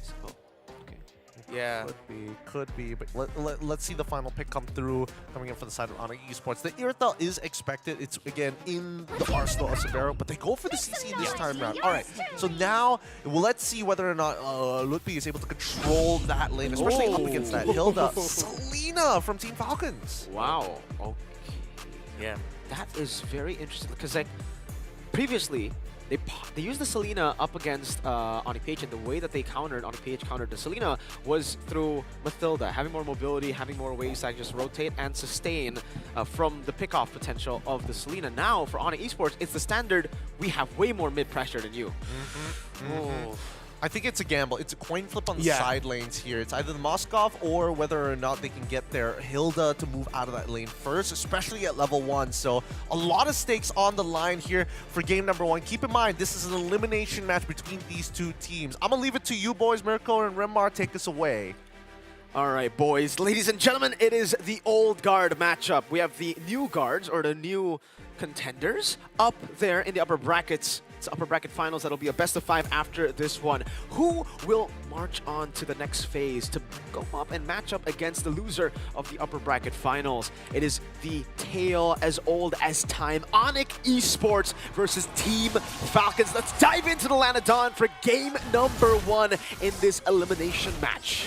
This rivalry between Onyx and the members of Team Falcons when they were still part of AP Bren or Bren Esports, it began in the SPS. It began in Jakarta when Onyx Esports was just tearing through everyone. There was an upper bracket finals between these two that, well, Onyx Esports were able to win. And the then Bren Esports would eventually get knocked down to the lower bracket. But that's where it all started. And here we find ourselves again in an SPS elimination match this time in the lower bracket between these two. It really just doubles down on the thought of the whole old guard, new guard thing we've got going on for the playoffs. It was a 3-2 win to AP Bren in the Snapdragon Pro Series Season 3 Challenge Finals.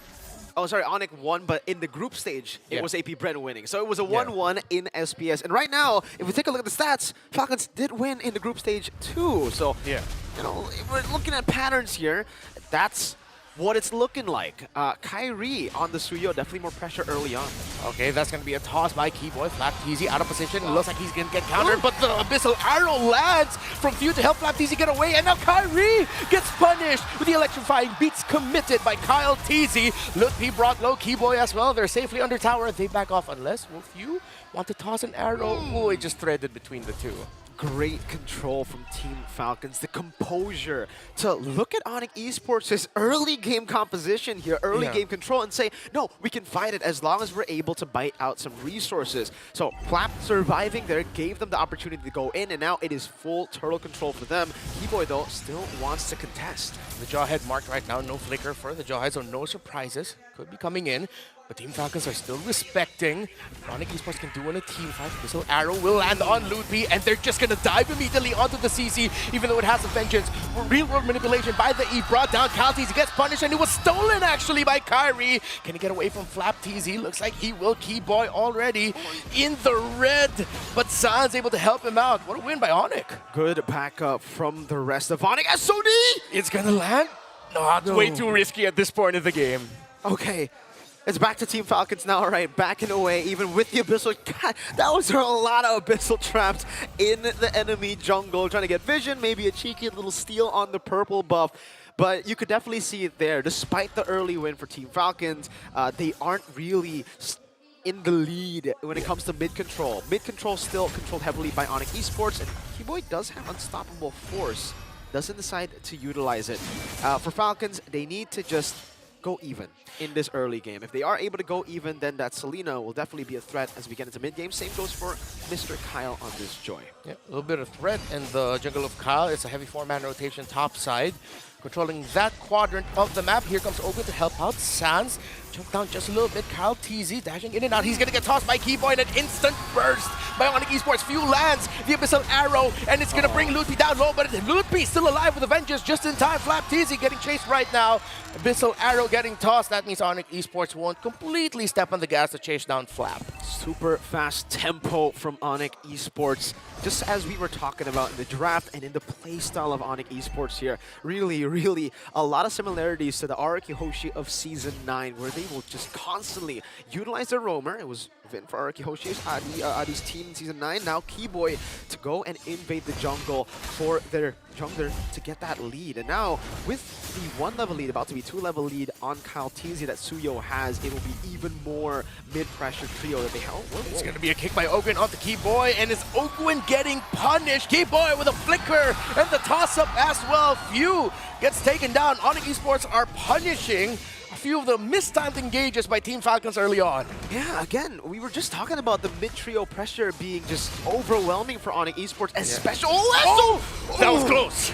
Very close from Super Marco. It looks like it clipped the turtle in the tail, but it wasn't enough damage.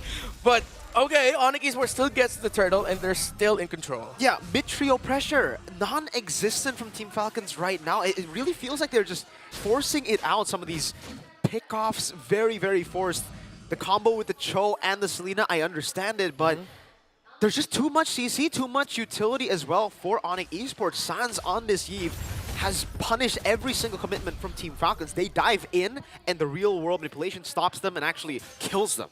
Now bot side, that's where they have their eyes set. Keyboy with a toss onto the gold crab, and Severo got the last hit, so that's a little bit more of an extended gold lead for Severo's Irithel, now closing it on 1,000 at this point of the game. Kyle TZ diving under the tower. Lutfi, even though he had the vengeance, he gets taken out. Bot side, though, gets pushed by Onyx. Oh, I was about to say maybe turret for kill, but it's a good SOD to delay the inevitable and to give Team Falcons more time up top to possibly make some more things happen. But Kyrie, quick with it, instantly from the bottom lane, he goes straight to the top lane, stopping that trade from happening.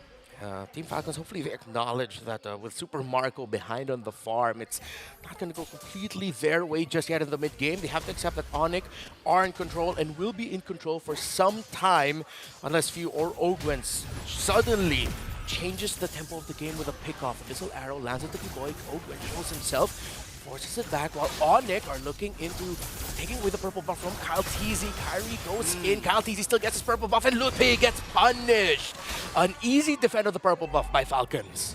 There you can see definitely the miscommunications from Onyx Esports as well. Yeah. And maybe that's why Team Falcon still opted to go for the Selena in the end, right? They know that they will sacrifice a little bit or maybe a lot of that early game pressure, but they know just how uncoordinated Onyx Esports have looked at times, especially in the mid game. So punishing them through, again, those spears landing have been a pretty good way to still stabilize despite the gold lead held by Onyx. Flap also just poking Suns down. That's the benefit of the Hilda. And for Kyrie, still a level ahead. Only one though, no longer two. Missile arrow going to land again, but they're now hesitant to dive on that jawhead. They felt it earlier, and it's hard for them to get close while Flap TZ has his eyes set on Sans, who commits a flicker to get him back. Ogwen with a kick onto the CC, but Kyrie still gets the turtle. Kyle TZ versus Kyrie. Electrifying beats already onto the Suyo, but Kyrie will be able to get over the wall and into safety while Few lands another Abyssal to stop Onyx push. Great neutral objective take. It was a long, drawn-out fight, and Super Marco here, you could definitely see that he's way more comfortable playing in the normal Super Marco style of being able to farm freely compared to, you know, that Ube style where he just can't. He can't go for that 4-1. It's way too risky. So many ways to pick off from the opposing team. Now, Orange Buff taken away by Kyrie. Oh, that's going to be a steal. No buff right now on this Joy. Kyle TZ still going to go after it. No more electrifying beats, but he punishes. No! I spoke too soon. Kyrie with just enough spell vamp to survive. Flap TZ will go after Lutfi, and no one falls. Kyrie, what an escape out in the mid lane. Few gets picked by Onyx. Keyboy flickering forward, getting the missiles to just take Few down. And that's definitely going to halt the mid-game power spike of Team Falcons even more now. They still have good wave clear. Super Marco has been sent back into the mid lane from the bottom lane to clear it out and stop this push from happening. Holy Crystal on the way for Kyle TZ. Stadium side already done, but take a look at that 1.47k gold lead that Sans has over Few. This was the problem that, you know, Falcons would eventually have to deal with. Yeah. Yves versus Selena. This matchup isn't really the best. Sans still has ult. Oh, no, he doesn't. Okay, electrifying beats committed, and Sans, yeah, he held on to it. I thought he'd pop it to try and punish Kyle for going in a little bit too deep, but he thought, nah, it's a Joy with a bunch of dashes. Might as well just hold on to it. While in the top side, Super Marco is opening up the map. So yeah, I think Team Falcons right now, they're scrapping with Onyx in the center, but that means Falcons are getting some openings in the sides. Yeah. That's what's good for Falcons now. Their win condition is still waiting for the Joy, waiting for the Moskov to get to their power spikes. And once that happens, then their composition can truly be online. Then they can actually look for some fights. So again, despite the goal lead, Falcons are very much still in this game. They can still utilize, you know, Few and Flap as pure utility and rely on the Joy, who has already hit one of his power spikes on the Holy Crystal. That's Starlium and Holy Crystal second item. And for the Moskov, just a little bit more for that Holy Trinity. Yeah, a little bit more discipline. I think it's now what we're going to see from these two. Around 9 minutes and 30 in.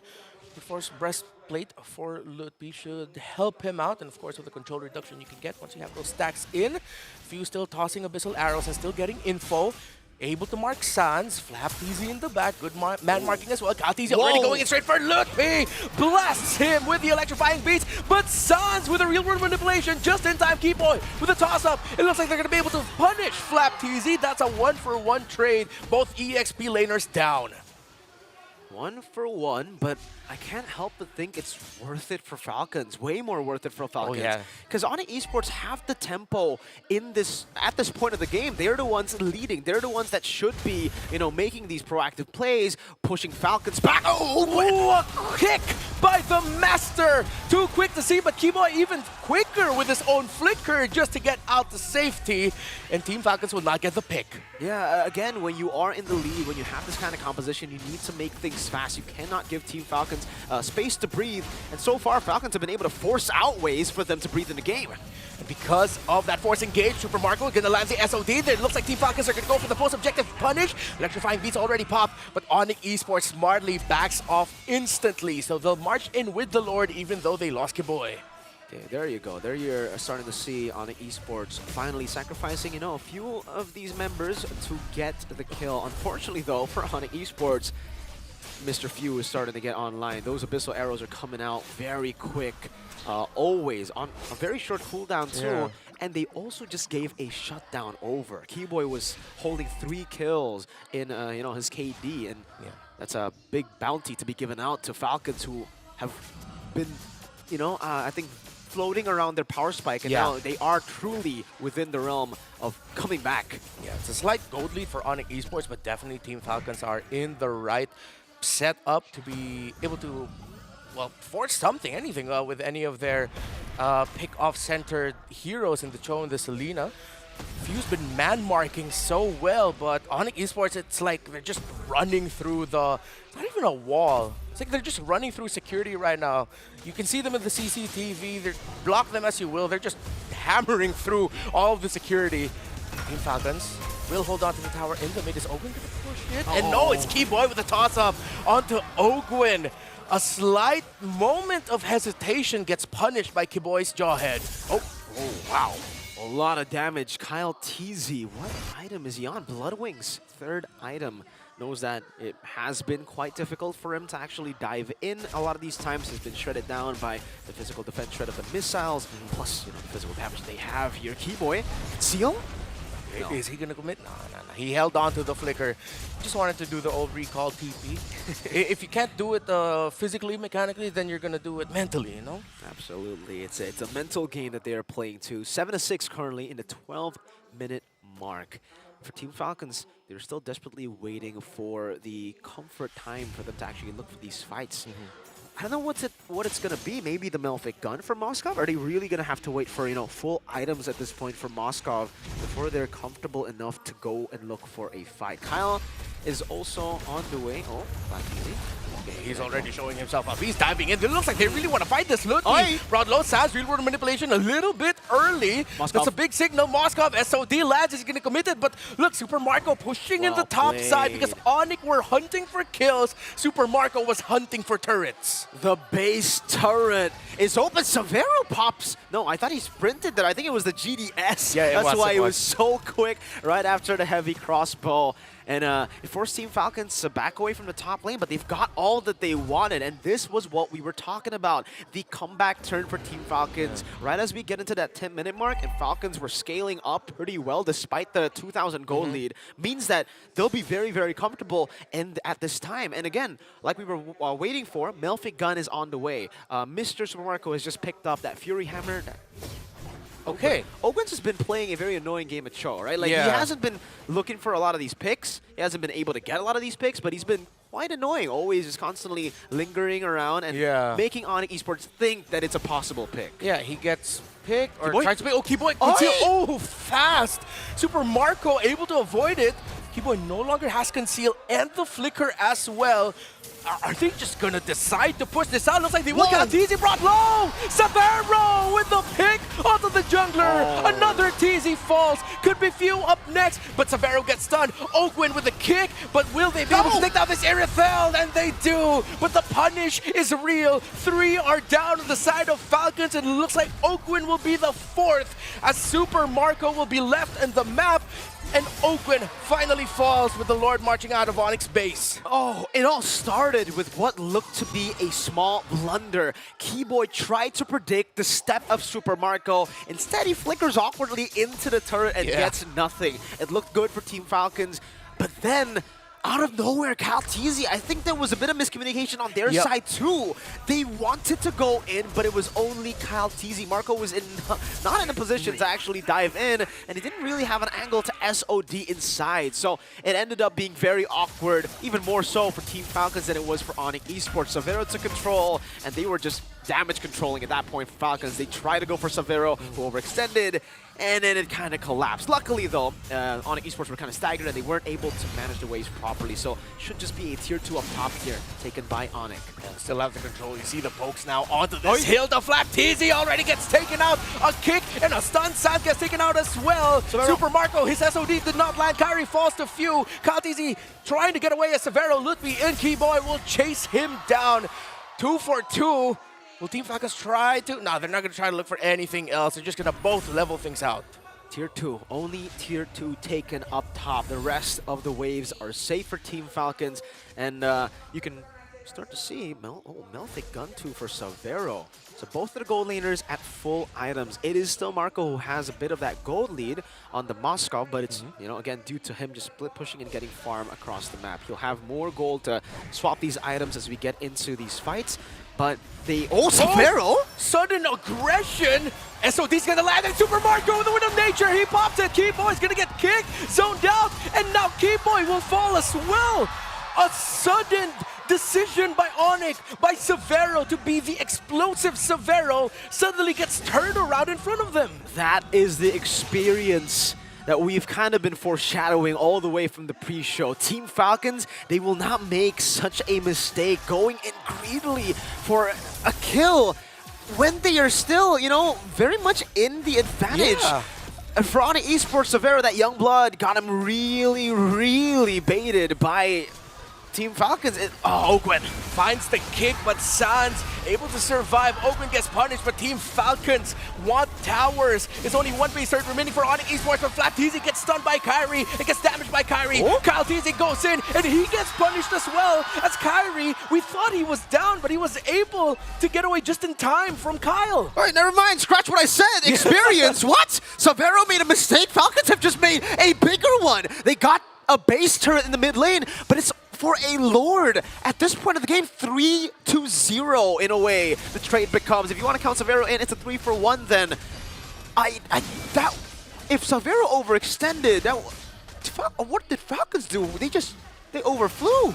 Yeah, and the Onyx Esports, you see now, from aggression, from a little bit of, what the heck are you doing? Why are you so aggressive? Where's the discipline? Suddenly, they slowed down that Lord and waited for the SOD, and then they continued it. Yeah, what happened there in the mid lane was terrible if you're a Team Falcons fan, because suddenly your advantage is gone. Flapteezy might be gone next up in the docket. They're chasing after the hill, but Savero again going in. Punish Calteezy with the electrifying beats. Keyboy could be up next. Team Falcons looks like they're gonna be able to get more. They get two, and suddenly this Lord is amounting to nothing as Ogun with a kick onto Lutfi right now onto the CC, but Super Marco goes into the mid. Vengeance by the Moscow. Lutfi's still alive, but Marco, Ogun, and Flap too much for him to handle. What is going on? We saw a masterclass MLBB match in our first match, game number 2. And in the next one, it is a slugfest, a battle of blunders. And so far, it's been Savero with a mistake, Falcons with a mistake, and then back to Savero and the rest of the team falling in every single time. Now, it's Sans who is forced to defend together with Kyrie. There are no big waves available though, only one in the mid lane, and it will be cleared out. So technically, we could have gone and erased all those blunders, and it will still be the same game. But, you know, I like it. I like what we're seeing. It's a slugfest. We could have gotten MLBB in the sheets. We got MLBB for the streets. And come on, man. This is Onyx. This is Falcons, the members of Falcons, the rivalry they've had for so long. I feel like we deserve this kind of MLBB. They're both so tired of playing it the normal way, the clinical way, the template. What? Clean MLBB, we know each other so well. Clean MLBB isn't going to work. We're just going to slug it out and see who has the better mechanics. Team Falcons and Onyx Esports. What a show they're putting on. But yeah, I think at this point now, the next big error will definitely be costly. It's getting closer Very. to 20 minutes now. A wipeout could potentially lead to your loss and the victory for the team that caused the wipeout. Definitely, definitely. A lot of these fights, though, for Team Falcons have looked way better compared to early and mid. Why? It's because Sans has been struggling to actually use the real-world manipulation to nail people down. The mobility for Falcons, especially the Joy and the Moskov, is at an all-time high. So if they're able to bait out the RWM, that kind of stops Onyx from doing what they've been able to do their full game, almost the entire duration of this game, which is punishing the dive of Team Falcons. Okay, they're both parallel right now. They're positioning. Flapteezy's going to show himself. He finds Sans Keyboy. Keyboy tosses Flapteezy. The Abyssal Arrow, unfortunately, will not land. But Onyx not full committing. Okay, despite things getting quite scrappy, we didn't see a full wipeout. There's always at least 1 or 2, maybe sometimes even 3 on the side of Onyx Esports, because usually it's just been Lutpi, Severo, Keyboy Severo, that variation, but no full wipeouts just yet. And that's why no one has taken the considerable lead. So close to being an Abyssal Arrow on Severo in the mid lane alone. Few's been throwing these out, very, very accurate, but hasn't been able to find the right target just yet at the right time. He finds Kyrie, he finds Lutpi a couple of times, but the timing and the follow-up is just not there. He needs to find the perfect one, and those are flying out so quick, and it's on. Whoa, okay. That's Lutpi with an Oracle and Radiant Armor. By the way, that's not a glass cannon CC. That's a pretty tanky CC, and Kyle just did that. Yeah, that's all. That's like 50% of Lutpi's health gone right away. He had to heal through. I believe it was a Scaled Lizard that was right there. Good thing for him. But Onyx Esports, they're spending a lot of time topside. They have to send bodies to the bottom lane because there's a wave pushing down there. Let's see how many Onyx Esports will show on the map for Team Falcons to say it's time for us to lord. Owen goes in with a flicker and the kick onto Lutpi. Lutpi will be able to get away. Abyssal Arrow toss up by Keyboy to save him. And real world manipulation was committed by Eve. So big ticket ultimate's gone for both. Now this time Onyx has positional advantage in the Lord, but look at the minion waves in the side lanes.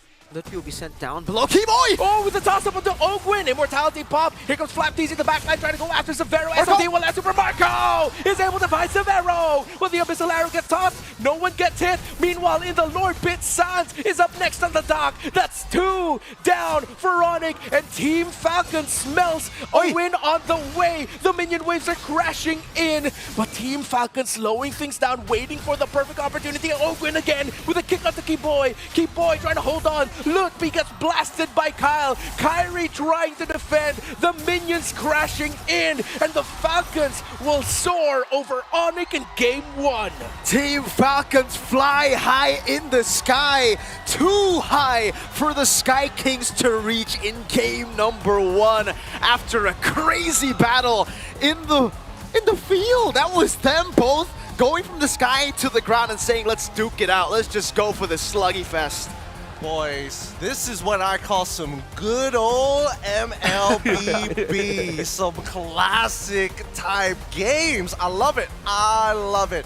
Every single time we see these two teams fight, we always get a proud moment for MLBB. But as you mentioned, it was quite the slugfest. Both sides throwing big haymakers, and some of them kind of punch in the air. They threw the haymakers, and they were just praying to God that it landed. Yeah, think about it. It was a round 1, but they treated it in like a round 11 out of 12 in a heavyweight matchup. Yeah. Both of them were just like, all right, come on, man, let's try. We're doing our own impression of a Creed or a Rocky movie at this point.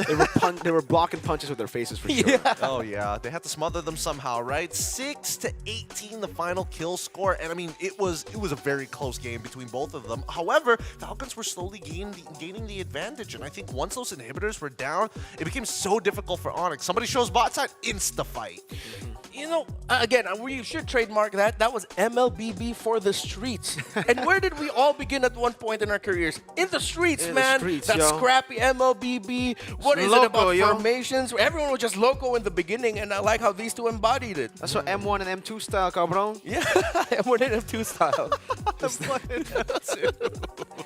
Oh boy, the good old days. Truly, truly, this gave me a lot of nostalgia with the way that they were playing the game. You're trying to out-mechanic your opponents, but generally the decisions being made in both of these games were correct. They were forcing when necessary and not just because they could. However, I think there is a bit of an X factor coming in with Fuse Arrows, definitely opening up some pretty wild opportunities to actually initiate. He was the deterrent. I mean, we did see a couple of times where the arrow would land and then that would be their setup, similar to what we saw with Super Friends and Brusco. But there were a lot of times where it was just like, hey, Onyx getting into position. Ah, damn, one of us got a missile arrowed. We gave info. Getting into position. Ah, we stepped on a trap. We have to back up now. So it's like a lot of the little things that Few set up actually paid off big time for Falcons. I think the biggest smother is when he hit Sans on the top side of the map just before the Lord was like about to start collapsing in. That changed the game entirely for Falcons, and kind of the beauty of Selena coming. Well, technically, can we say that it's coming back into meta at this point? I guess so. But it really depends on the team, right? It's not everybody. Not everybody can actually pull the Selena off. Few Super Friends, those are the two guys that you would expect to pull off the Selena and actually make it work. And we do get to see that here for Team Falcons. Such a weird game of MLBB because the core fundamentals of the MLBB meta right now is you need the mid control. You need to constantly be controlling neutral objectives. I think whoever gets first turtle has already an enormous advantage getting into the game and to actually take the game. But here they gave it away. I think the first two turtles were just given away. They didn't really try to do that much, and it was actually super messy. Ogre tried to go for a pick. They tried to go for random fights to stabilize. But in the end, they got it. They went for so many random fights that it became so chaotic. And in the end, it works for them. They want to be chaotic with this composition. They never want it to be a clean front to back. Yeah, and again, we mentioned how messy and scrappy it got. Despite all of those skirmishes and team fights, it was rare that we got the full wipeout. Oh, yeah. There was always at least 1 to 2, sometimes even 3 alive. Sometimes that was a condition for Onyx. Oh, Lutpi and Keyboy are down. Okay, let's back up. We can just give this up. It's okay. Let's find another win in the map. Same thing goes for Team Falcons. Oh, Oakland's down. Let's back up a little bit, reposition, and if we really can't get anything, then we go. So despite it being uncharacteristic of these two in terms of the discipline in the textbook, you could still see some of that bleeding in with them deciding to, hey, let's just back off instead of continuing to fight. I mean, yes, the fights were extremely fragmented in terms of the amount of consequence put upon their opponents. However, Super Marco, as our MVP of the game, steady as ever. It looks like he replenished the armor plating this time around to stay bulletproof as much as he can. Yes, he did make a couple of mistakes, but macro-wise, I think the fact that they got that first inhibitor up top side, and as you were mentioning, Miracle, this kind of bleeds into your point. Yes, we were expecting mid control, but I think a lot of what this game was about coming in from Team Falcons is like, yeah, you can have mid control, but I can slow you down on that rotate anyways, which is why we saw Team Falcons actually get away so much in those side waves. And that's why the Moskov has been seeing a crazy resurgence in like win rate and pick rates. It's because, we gotta talk about this first though. What was going on here? This was the start of like the Blunderfest, right? It was a pretty relatively like clean game. It wasn't too clean. It was kind of dirty too, but that was just like, ooh, what? And then the mid lane, we didn't get to see it here, but this was the blunder right after Falcon's blunder, and then Lutpi decides to go in 1v3. And then everything just, all hell breaks loose after that. It was just like, all right, if you want to go, come here. Yeah, come here. I will not, if he auto-attacked me, I have to get one back Battle in. of ego at that point. It felt like, I think it was around the First Lord or one of the major objectives when, right, Severo was so low-key for a good amount of the game until then. Suddenly he goes in, surprise. It was him being suddenly aggressive that rewarded Onyx Esports. It felt like Severo never let go of that. It's like, hey, I can be aggressive too and get wins. And he kept doing it and doing it, then not without realizing, or maybe he did realize, that Team Falcons PH got to adjust to it.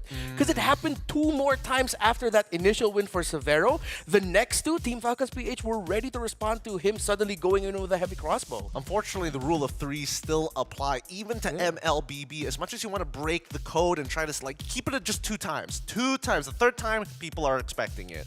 It's right. I think it is a rough game, but we need to talk about adjustments here because again, this is an elimination match, and right now Team Falcons are up 1 point to Onyx Esports. Can Onyx Esports adjust to this? Because now that they've kind of, tried to play their style, what needs to change? For me, it's just a cleaner game. I think the game plan was right. They got the early game. They got everything in their hands up until Severo heavy crossbowed forward. Got a little bit too greedy. Got, the young blood took over. The emotions ran high, and he was like, oh, I need to get this big play to happen. It didn't work out. But also I think the tilt was visible too for Savero. Yeah. Right after that, Yes. he made another big mistake. Yeah. He again, heavy crossbow. I think same location too. Yeah, same area, right behind that pin at the bottom side. And there was no adaptation after that. Usually, especially after dying to Super Marco twice like that, you would swap out the rose gold for the Wind of Nature, which Super Marco had. That's why when he overextended, when he went in and it looked like it was in a bad spot, he fine. always had a Wind of Nature to deal with it. I understand the rose gold. I understand you have to respect Caltizi, but after 2 times of being, just gunned down or speared down by Super Marco, I think you need to change a bit of the respect. You gotta like adapt. Okay, deal with this guy and maybe swap it for rose gold later. If you guys want to watch these public executions live, check out Mobile Masters. With the international stage, you get to see the tilt happen in real time in Jakarta. Bring your family, bring your loved ones to check out the game that we all love desperately, and hopefully one day it will love us back. With that being said, remember, the stakes are high between both of these teams, and Onyx Esports are on the cusp of elimination. Can they equalize? Will they bring this back? We'll find out right after this break. You're watching the Snapdragon Pro Series.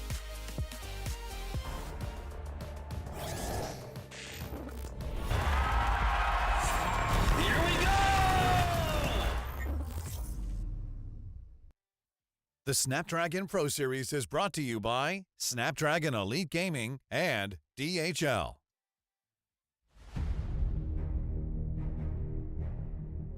The journey to greatness starts here. From the 11th to 13th of April, the race reaches its peak at the Tennis Indoor Senayan.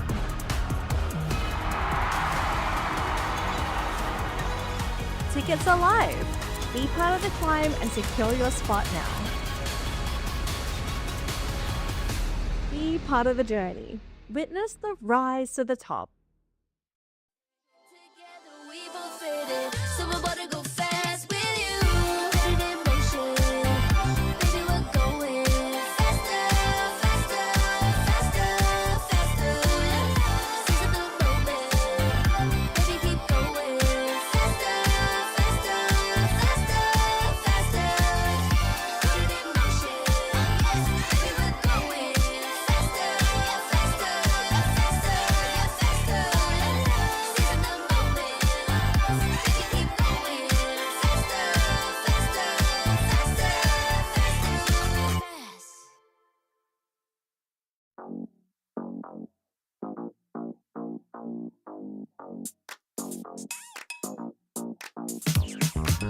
Cutie, dressed up and I'm glistening. I'm the gift, don't wrap me like it's Christmas. Once I'm yours, you'll know what you've been missing. Feeling like we should get into mischief. Listen, you've been looking like you're down on your luck. Need a girl like me to come through, lift you up. Hold me in your hand, I like when you touch me. Keep me around or you might get lucky. I'ma keep you with the good mood. Keep you up all night. Never, never around you. Baby, this is so vibe. Got me dancing like a soul train. Laughing the whole time. Got me singing in the shower. Baby, are you all mine? Baby, I'm your 4-leaf clover. Your rabbit's foot, your charm bracelet, horseshoe. Baby, I'm your good, good omen. You wanna keep me with you. Keep me with you. Yeah, it's not hard to see. There's a pattern forming when you got me. 777 all wins, big money. The tramp over here never see me coming. I was in your back pocket the whole time. A quiet power, a silent gold mine, a big old confidence boost. You never delude. Just know that you'll be winning cause I'm with you in the building. I'ma keep you with the good mood. Keep you up.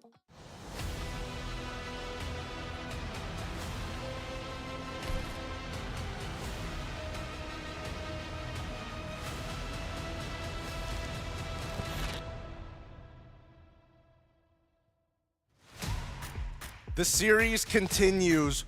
Team Falcons currently a point up against Onyx Esport on the cusp of elimination. Live in Persada, Johor, the Snapdragon proceeds continue.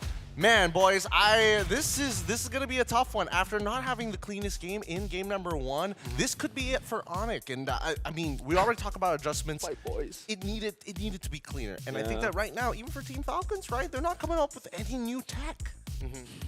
Well, you can't Selena tell is new tech, yeah. right? It's like the Falcons Ube was patch 1.0. That was 0.5. That's fair. But it's newer tech. Newer tech. It makes sense because Few just got married. Selena, something old, When you something gaze new, into something the brown, abyss. something blue. It all adds up. Don't worry, it's the same for some of the older generation, Mirko. Oh, Yeah. they just did it again. They're like, Oh, whoa, they're just running it back. hey, if you want to go for the same draft, we can do the same thing. Do it one more time. Except the Moskov is banned now for the side of Team Falcons, Yeah. though. Do you think this is their way of saying that, okay, this is how we're responding to Sans' Eve? Ooh, Yeah. maybe. I mean, Joy is already a pretty good way of doing it, but you add that, especially when you have an off angle with Selena, you can definitely reduce the effectiveness of the RWM's DPS. However, Onyx does make a bit of an adjustment. Instead of going for the draw ahead, this time they got the Gatot already locked in. I'm guessing it's gonna go wrong. Yeah, but that's a slower man. That's a slow boy, right? The Jawhead, what makes him so good with this composition is you had someone going fast to make pickoffs happen against, Team Falcons, who in the early game are pretty vulnerable. The Gatot is a way to be like, all right, you're not going to fight, but we're also not going to get that massive advantage through pickoffs. It's safer. Yeah, and at the same time, one thing I also realized seeing SPS a little bit more is that the Gata Kacha, okay, when you're up against pickoff, there's always that chance for you to just waste abilities and just fly out with an Avatar of Guardian. At the same time, if the Selena or the Cho entry at the wrong time, suddenly it gets turned around on them, they get taunted, and then there's a moment for the Gata Kacha's teammates to back him up. Okay. That's a fair point here. But coming into that second phase, I'm seeing Lucas bans. I'm also seeing Hilda bans, so a very big emphasis on the EXP side of things. Yeah, I'll also have to say, though, in that game, we were talking about Savera, obviously, because that was a glaring blunder. But I think Lutpi kind of had a stinker. It was not the best game for Lutpi. A lot of miscoordinations. He played like a Phoveus on the CC. He went in, dude, every time, and he got punished for it, like, every time too. I think it was 0-5 in the end. Yeah. I mean, that's kind of like CC in a nutshell, right? If you're like really hard dominating on CC, the game is basically over anyways, right? It's a force multiplier, and it doesn't really save you from a bad scenario anyways. We do see the high loss follow-up ban coming in from Onyx Esports. Keep in mind, Onyx Esports on the red side and Team Falcons on the blue. Final ban coming up for the side of Team Falcons, and maybe this might give us an idea of where they want to go, because as for mentioned, right, now that the mid trios have kind of been secured for either side, the only real difference that we're going to see are picks in the gold. There's one pick that I think the two teams have to watch out for. That's the glue. Because the glue is still on the map if they want to rock with it. I think it's slotted in well for Team Falcons now at this point. So they run it back again, the Earthel again. Oh, they go Granger. Wow. I'm actually totally okay with this. Yeah. With the way that Marco plays, like it's now the patches, it really suits his style and the way that he wants to build. This is his Granger. This is his Granger, yeah. Coming into this though, we still need that final pick, because Team Falcons must show who their EXP lane matchup is going to be. And I don't think there's much safe options other than like Glue, I guess. Yeah. Because no record yet for Lutpi actually using this Gatot Kacha. It is a high chance that's going into the hands of... oh, no, I just saw what it is. Oh, man. It's a stinker! Even though the other one's open! And obviously, it's the Uranus, and it's... I wonder what Onyx Esports going to pick. CC was banned, right? No, it was not. Oh, wow, what a surprise. Huge surprises here. Man. What's up with the Uranus, seriously? Yeah, is there something we don't know? It probably has been dominating in scrims. What other reason would it be so, like, prio over CC? I think the only thing is if the lanes go even prior to level 4 and Uranus is able to get some steel leggings to kind of survive the early laning phase, then technically, as long as they scale at equal gold, they should. Eventually, Uranus will be like, I'm going to waste like 2 minutes worth of your life. Yeah, it feels like I'm seeing what happened in MPL Philippines last season, where people were still picking Arlot into Phoveus, and then after the 6 straight wins by Phoveus against Arlot, no one still got that Arlot just pretty much empowers Phoveus a lot. So I don't know what's going on. Hey, we don't know what's going to go on. I'll leave it to you boys to catch the action here. Good luck to all of our viewers out there trying to make a prediction on this. Mirko, Remar, take it away. All right, folks, it's the battle again. Once and for all for Falcons to beat and eliminate Onyx ID, to march forward to lower bracket finals it is. Yeah. Ladies and gentlemen, it's time for us to take flight once again as we see the battle of the skies. Team Falcons versus Onyx Esports. Okay, so from everything we've learned about Uranus versus CC so far in the SPS is that it's a dead lane, but then there's a point where CC just leaves the Uranus in the EXP lane while it becomes a 5v4 in the map because the Uranus is just there not being able to help his own teammates. Yeah, it's a sussy lane. It definitely is a Yes. sussy lane, right? Here though, good clear. Amazing actually from Team Falcons. They have the Cho that can actually match the mid prio this time around. Against the Jawhead, maybe you have a bit more pressure to play with for Onyx Esports, but now that it's a Cho versus Gatot, Cho has a way to clear very, very fast too with Concussive Blast. Onyx ID though will definitely be looking to invade early, and that's what they're doing here. Okay, Q gets a little arrow combo a little bit onto Kyrie. Spellvamp is already going to be gone, but the Revitalize is there to help out Kyrie. No level force just yet for the jungler, so I like this. Aggressive poking and taking of the green camps. Team Falcons still get away. Flicker though, burnt out by few. Kyrie level 4. Will try to make his way, has the retribution to stop Kyle. Oh, and he commits it.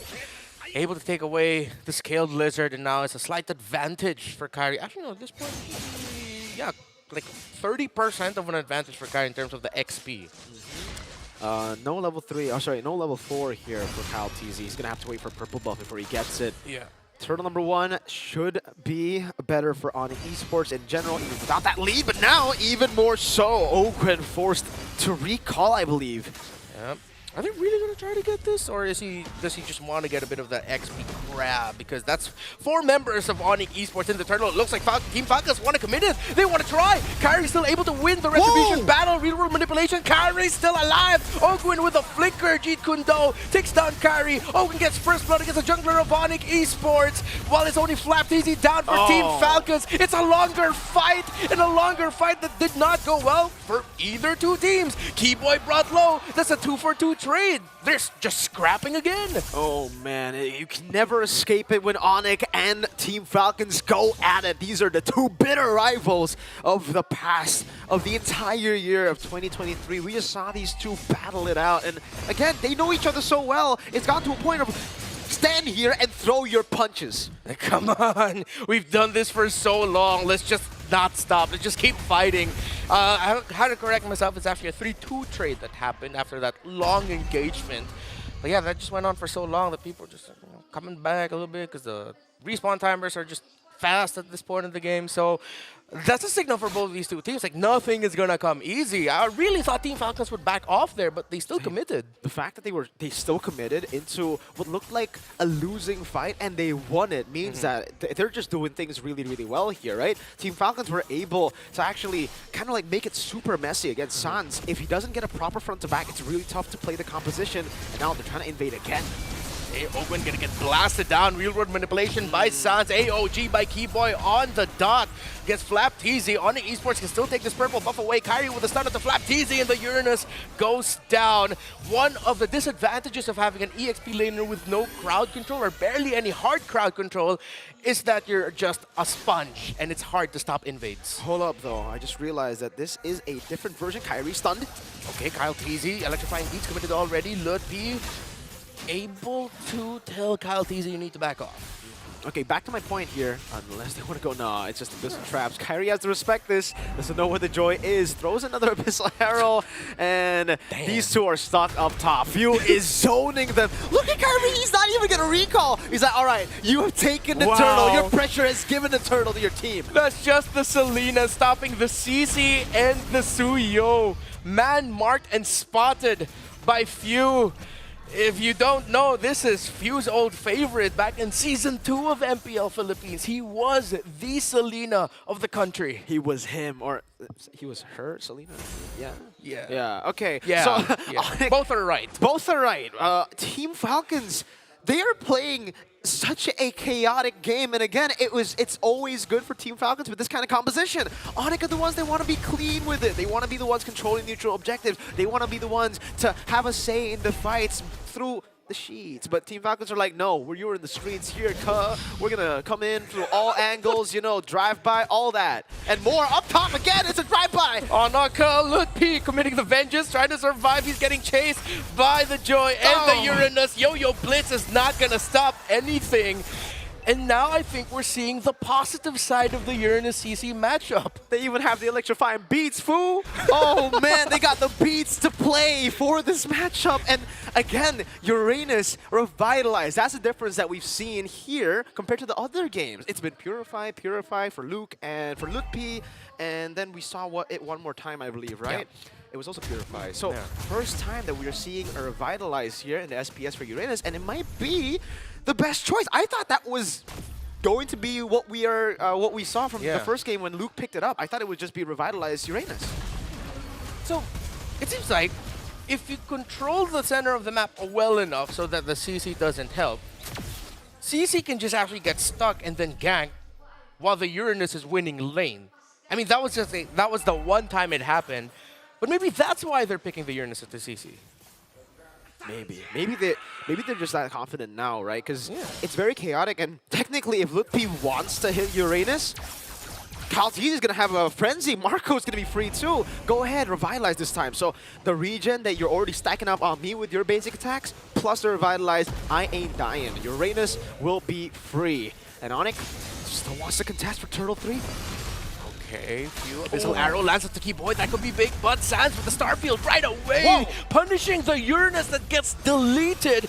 Advantage for Onyx Esports, but they don't have a big ticket ultimate. AOG though, Keyboy not gonna land it. Oakland getting zoned out. Kyle TZ still here. Few gets taken out by Severo in the mid lane, and that means Team Falcons needs to back off away from this as Kyle TZ already used the beats. Another brawl, but this time it's Onyx Esports who get the dub. It wasn't fully coordinated by Team Falcons. Flap TZ walked up, baited some resources, but Kyle wasn't able to get past the wall for the electrifying beats on all the low members of Onyx Esports. And on top of the turtle, that's Kyrie with a steal on orange buff. So it'll just be a purple for this Joy. And now Severo doing the same thing at around this time in the game. Third turtle, get aggro. Suddenly surprise a few, and suddenly with a kick, it's Ogwin surprising Lutpi this time around. Super Marco getting his first kill onto the board. Boy still spots Flap TZ, and since Super Marco has the Sky Piercer, that is his first set of stacks on that. I wonder why Lutpi, dashed away and then boing back. It's like, yeah, he could have just jumped away after that. But I guess he didn't expect Ogwin to pull off, Kung Fu kick there, back again, and we're back to finally a slower game, or back to slow tempo. It seems that pickoff has really given both teams, a reality check of guys, just calm down a bit. There are no neutral objectives. Maybe we shouldn't be brawling all the time. And it also seems like continuing the trend of game number 1, Ogwin just has his eyes set on Lutpi, that if Lutpi just shows an inch of getting kicked, then Ogwin will I'm still gonna commit it.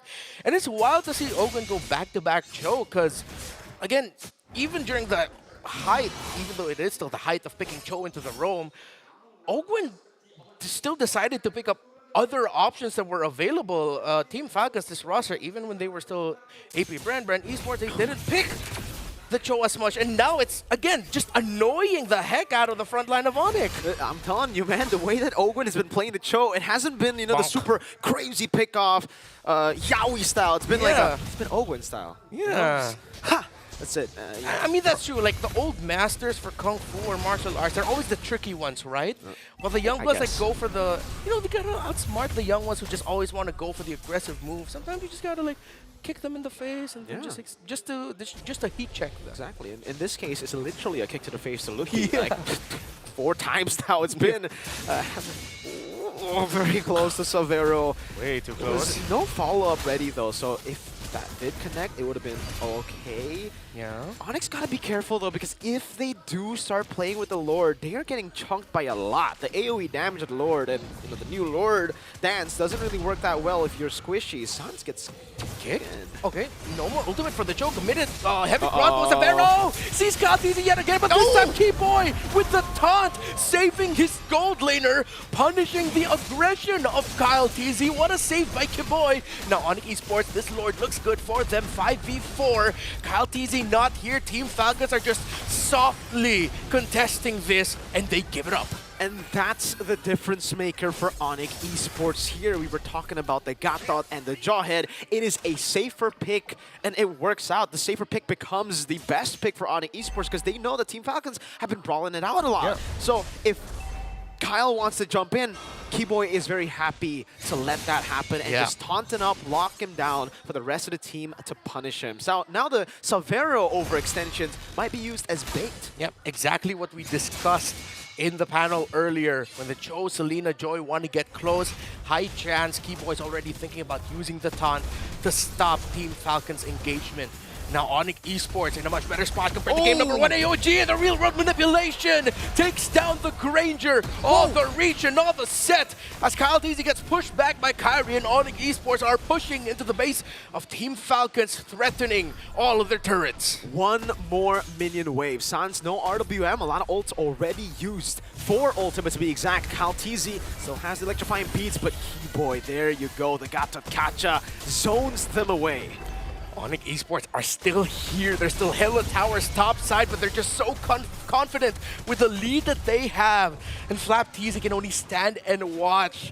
He cannot get the entry because it's not him making the entry. He's waiting for someone to get a catch, and then he goes in. Uranus is just there. He's existing. You know, a lot of times we see in these games, Team Falcons are back to just housekeeping. They need to deal with the waves constantly coming down, and I don't think they'll be able to actually deal with the top wave here.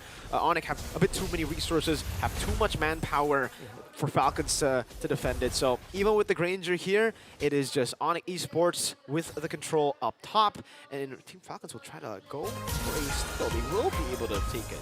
It's like the opposite of he is him. It's just he's just there. He's just there. He's just there. He's just doing what he can, providing the vision. But with no hard CC, you can't set as the EXP laner. All the set is coming from the skill shots of the Cho and the Selena. And Onyx Esports will continue and can continue this aggression that they're showing in the jungle of Team Falcons as Flap TZ is man-checking Severo right now. Abyssal Arrow entry, and that's going to be a kick by Ogwin onto Ludwig. Vengeance up, and the Starfield perfect as well. Severo going in with the entry, but disciplined this time around. But the goal leader of Onyx Esports, no kick, no more sets, and Onyx Esports will just back off, but Abyssal Arrow lands, but everyone else is too far to follow up. Okay, back again to Onyx Esports, taking a lot of punches. Team Falcons also, but no one dies. They're just taking a whole lot of punches, and they are back to waiting for the neutral objective. Let's take the item check here.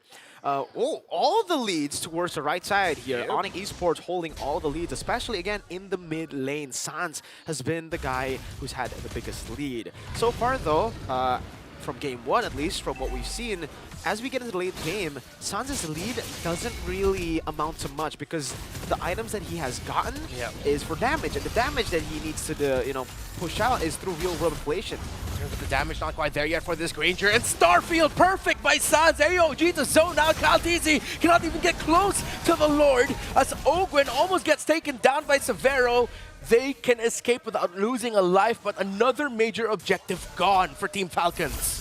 Again, for Sans, a lot of the damage comes through the RWM, which relies on Onyx Esports playing it clean, having a proper front to back. In that case right there, Onyx was able to create a line for Team Falcons that Falcons were not able to cross again through the pick of Gata Kacha. Now that they have the front to back already very, very clean with the Gata Kacha and with the peel they have, it seems they're just going to have a better way to tackle this game. And for Team Falcons, they'll have to be extra creative now to look for an angle of attack. Because previous game, they had a Moskov to always have, side lane control. Now they don't. Now they have Granger, who adds more in team fights. Or even then, I don't know, like adds more in poke. In team fights, Moskov, Granger, debatable.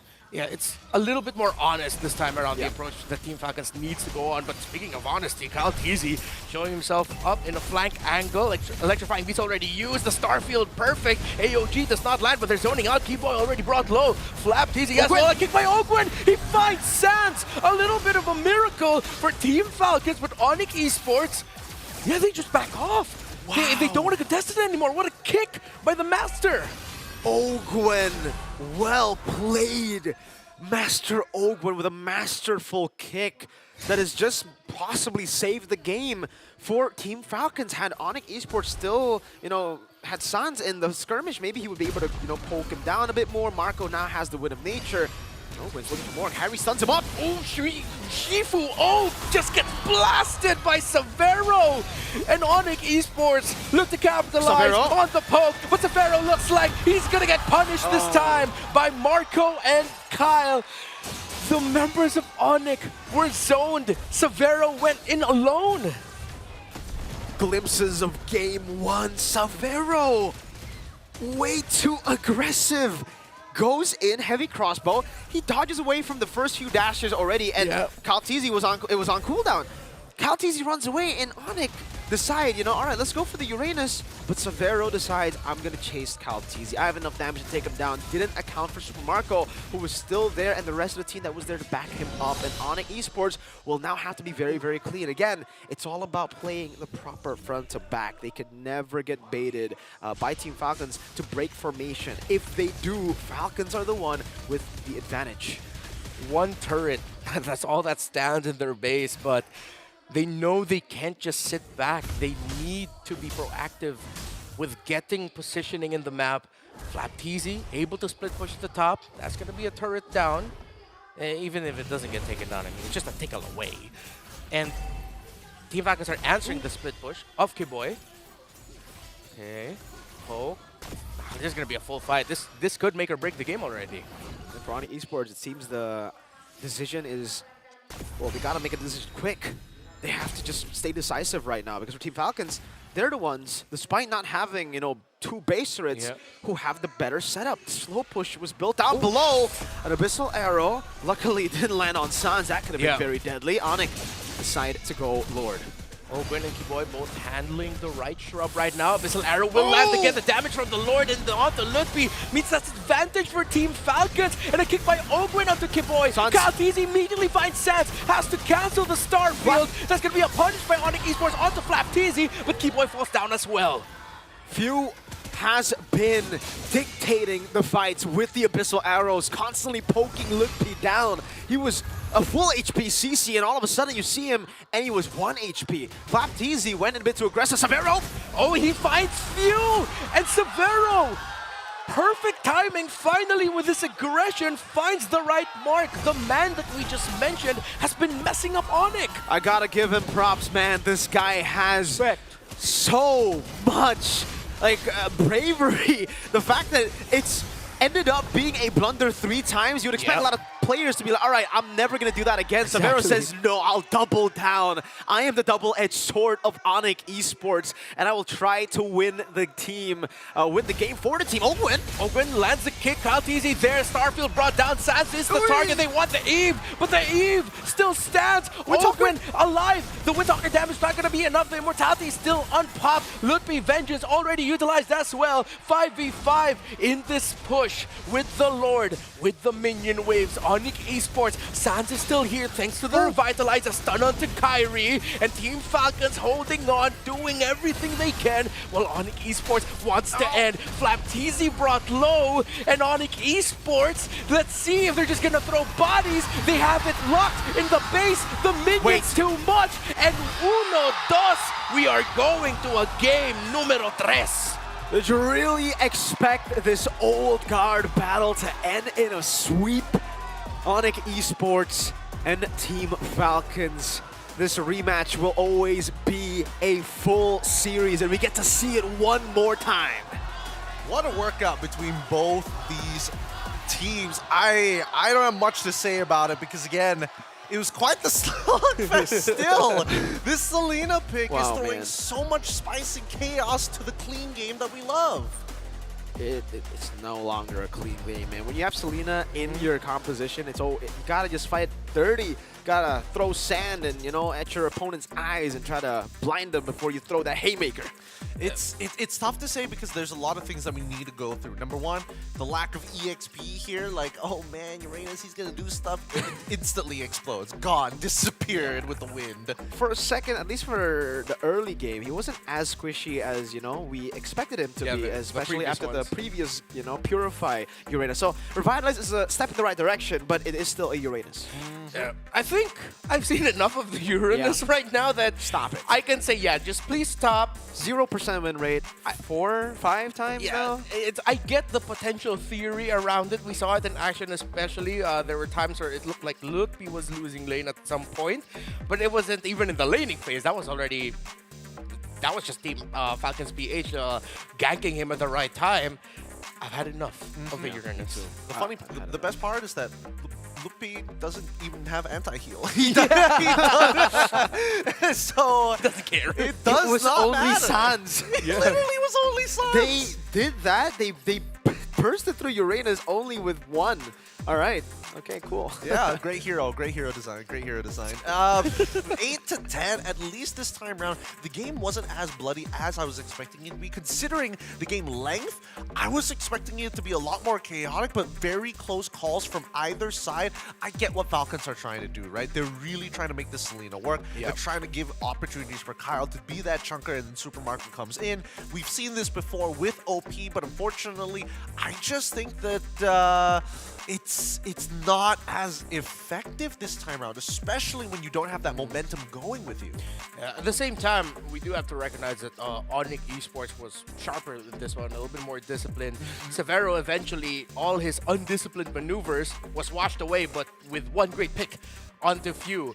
But outside of Severo, who is the MVP of the game, everyone else in Onyx did really well, especially Keyboy. We talked about the Gatot Kacha coming in the third pick, red side. The taunt was utilized perfectly to be the deterrent to all the dive that Falcons had. And it's also the follow-up to whatever Lutpi wants to do. A lot of times in game number 1, we didn't get to see the follow-up after Lutpi went in, and it ends up being a very awkward death for him. Here with the Gatot Kacha, Lutpi, you're good. I have an AOG that can follow you wherever you are. I'm Keyboy, yo. He's got helicopter support here. He's got air support literally coming in for this guy got an avatar. But I will say, at the very least, for Onyx Esports, sure, it is looking a lot cleaner, but that's only like once they've kind of gotten through the phases, the templates of like the early mid, and then once we get past the 10-minute mark is where we see Onyx Esports really try and adapt and evolve. But give it up for Severo, because I gotta say, he's learning a lot from Keyboy, whether it be his hair or his gameplay. Even if you fail 3 times, it's that 4th one. It's that 5th one. That's the Keyboy way, dude. You might have a lot of like, Keyboy? But you'll have a Keyboy moment one of these days. And for Severo, we didn't get to see the crazy Severo just yet. That was, whoa, Severo! After Severo? 3 times. So right now we're at Severo. Oh, that was pretty good. Gotta give him props though. Like the fact that he blundered so many times and it costed the game almost, right? And he still had the balls to do it. Those were balls of steel, sir. Truly. Straight up Jones. Jones. Man, Severo's been playing Irithyll since yesterday. He has. It's not his fault, man. It's like Moscow ban, Herod ban. All right. What else can I do? Put me back on grade shit? Nah, I don't want to touch that. But even so, I still think that, like, at the very least, coming in from Onyx Esports, the team is starting to look a little better. Question being, do we eventually have to respect ban this Selena? Do we need to force back to the traditional stuff? Or honestly, is it completely fine? It's like, yes, keep it chaotic. As long as we play clean, the ball is in our court all the time. Yeah, I think now we'll see Team Falcons switch things up. That's 2 games for the Selena. All of them, I think it did their job, but now I'd want to see Team Falcons do something different, something a little bit more familiar. That was one of the blunders of Severo here. And remember, before the series, we were talking downstairs, Gideon, about how this matchup might boil down to which gold laner can get to the opposing mid laner more, because we saw it with Keldra finding Few over and over again in the previous series. Now for this game number 2, it was Severo finding Few at the right times now compared to the wrong time. Yeah, that's what I'm thinking. Switch it up. If you're going to play into the Eve anyways, pick up a Farsa of yourself, you know? Make sure that Severo pays for walking up too close. And if not, just make sure that he can completely not walk into the fight at all. Don't give him the opportunity. If there's going to be a respect ban, what if Team Falcons just not give the Eve anymore, just to force Onyx to switch things up as well? I don't know. I think they're still really confident. I mean, considering what that early to mid game looked like with the Selena, oh my goodness, it was about to snowball so far out of control. It almost looked like they want to go up against Eve, right? They've never banned it here in the series, and they've always gone for the Selena, which again, Selena Joy, actually. It wasn't a Selena Joy. Again, though, with this kind of chaotic composition, I think you need to triple down on it. The fact here that they went for the Granger fell out of place completely. Like, everybody wanted to go and die, and then Granger's just like, wait, boys. What? Hold on. I'm still... I just finished Malefic Roar. Hunter Strike is not even there. Well, there are some things to think about here and adaptations to be made. Luckily, this goes the distance. This, remember, is an elimination match. 1-to-1 between these 2 titans of the skies. We're going to take a short break, and when we come back, it's going to be more MLBB action here at the SBS.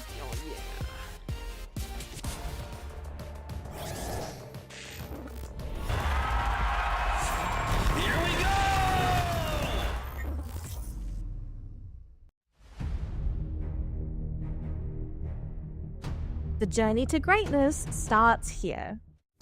From the 11th to 13th of April, the race reaches its peak at the Tennis Indoor Sanaya.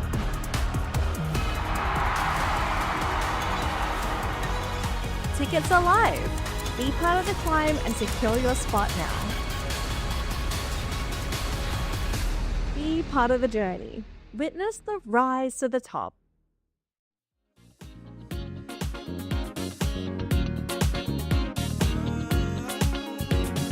Don't stop.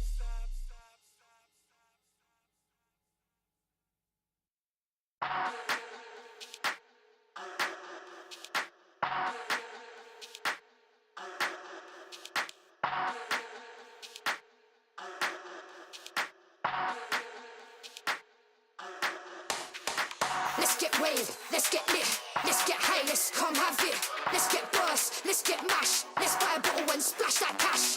Guess what? It's time for action. You're feeling fine, main attraction. Pure vibes, not satisfaction. Feel the baseline, chemical reaction.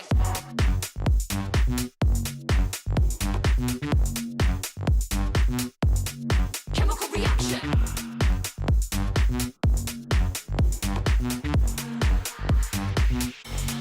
Chemical reaction.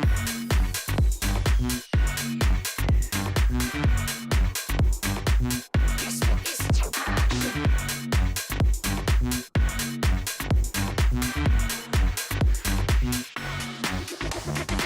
come, let's have it. Bad boy rhythm. Come, let's have it. Bad girl style. Okay, all eyes on you. Come, let's have it. It's time to get wild. Come, let's have it. Bad boy rhythm. Come, let's have it. Bad girl style. Okay, all eyes on you. Come, let's have it. It's time to get wild.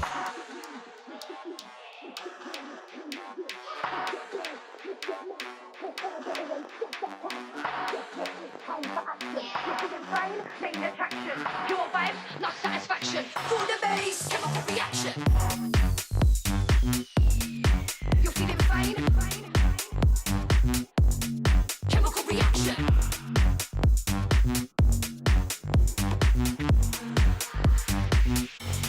Chemical reaction.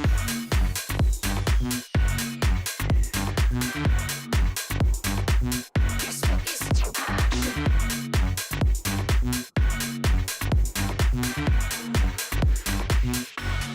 chemical reaction.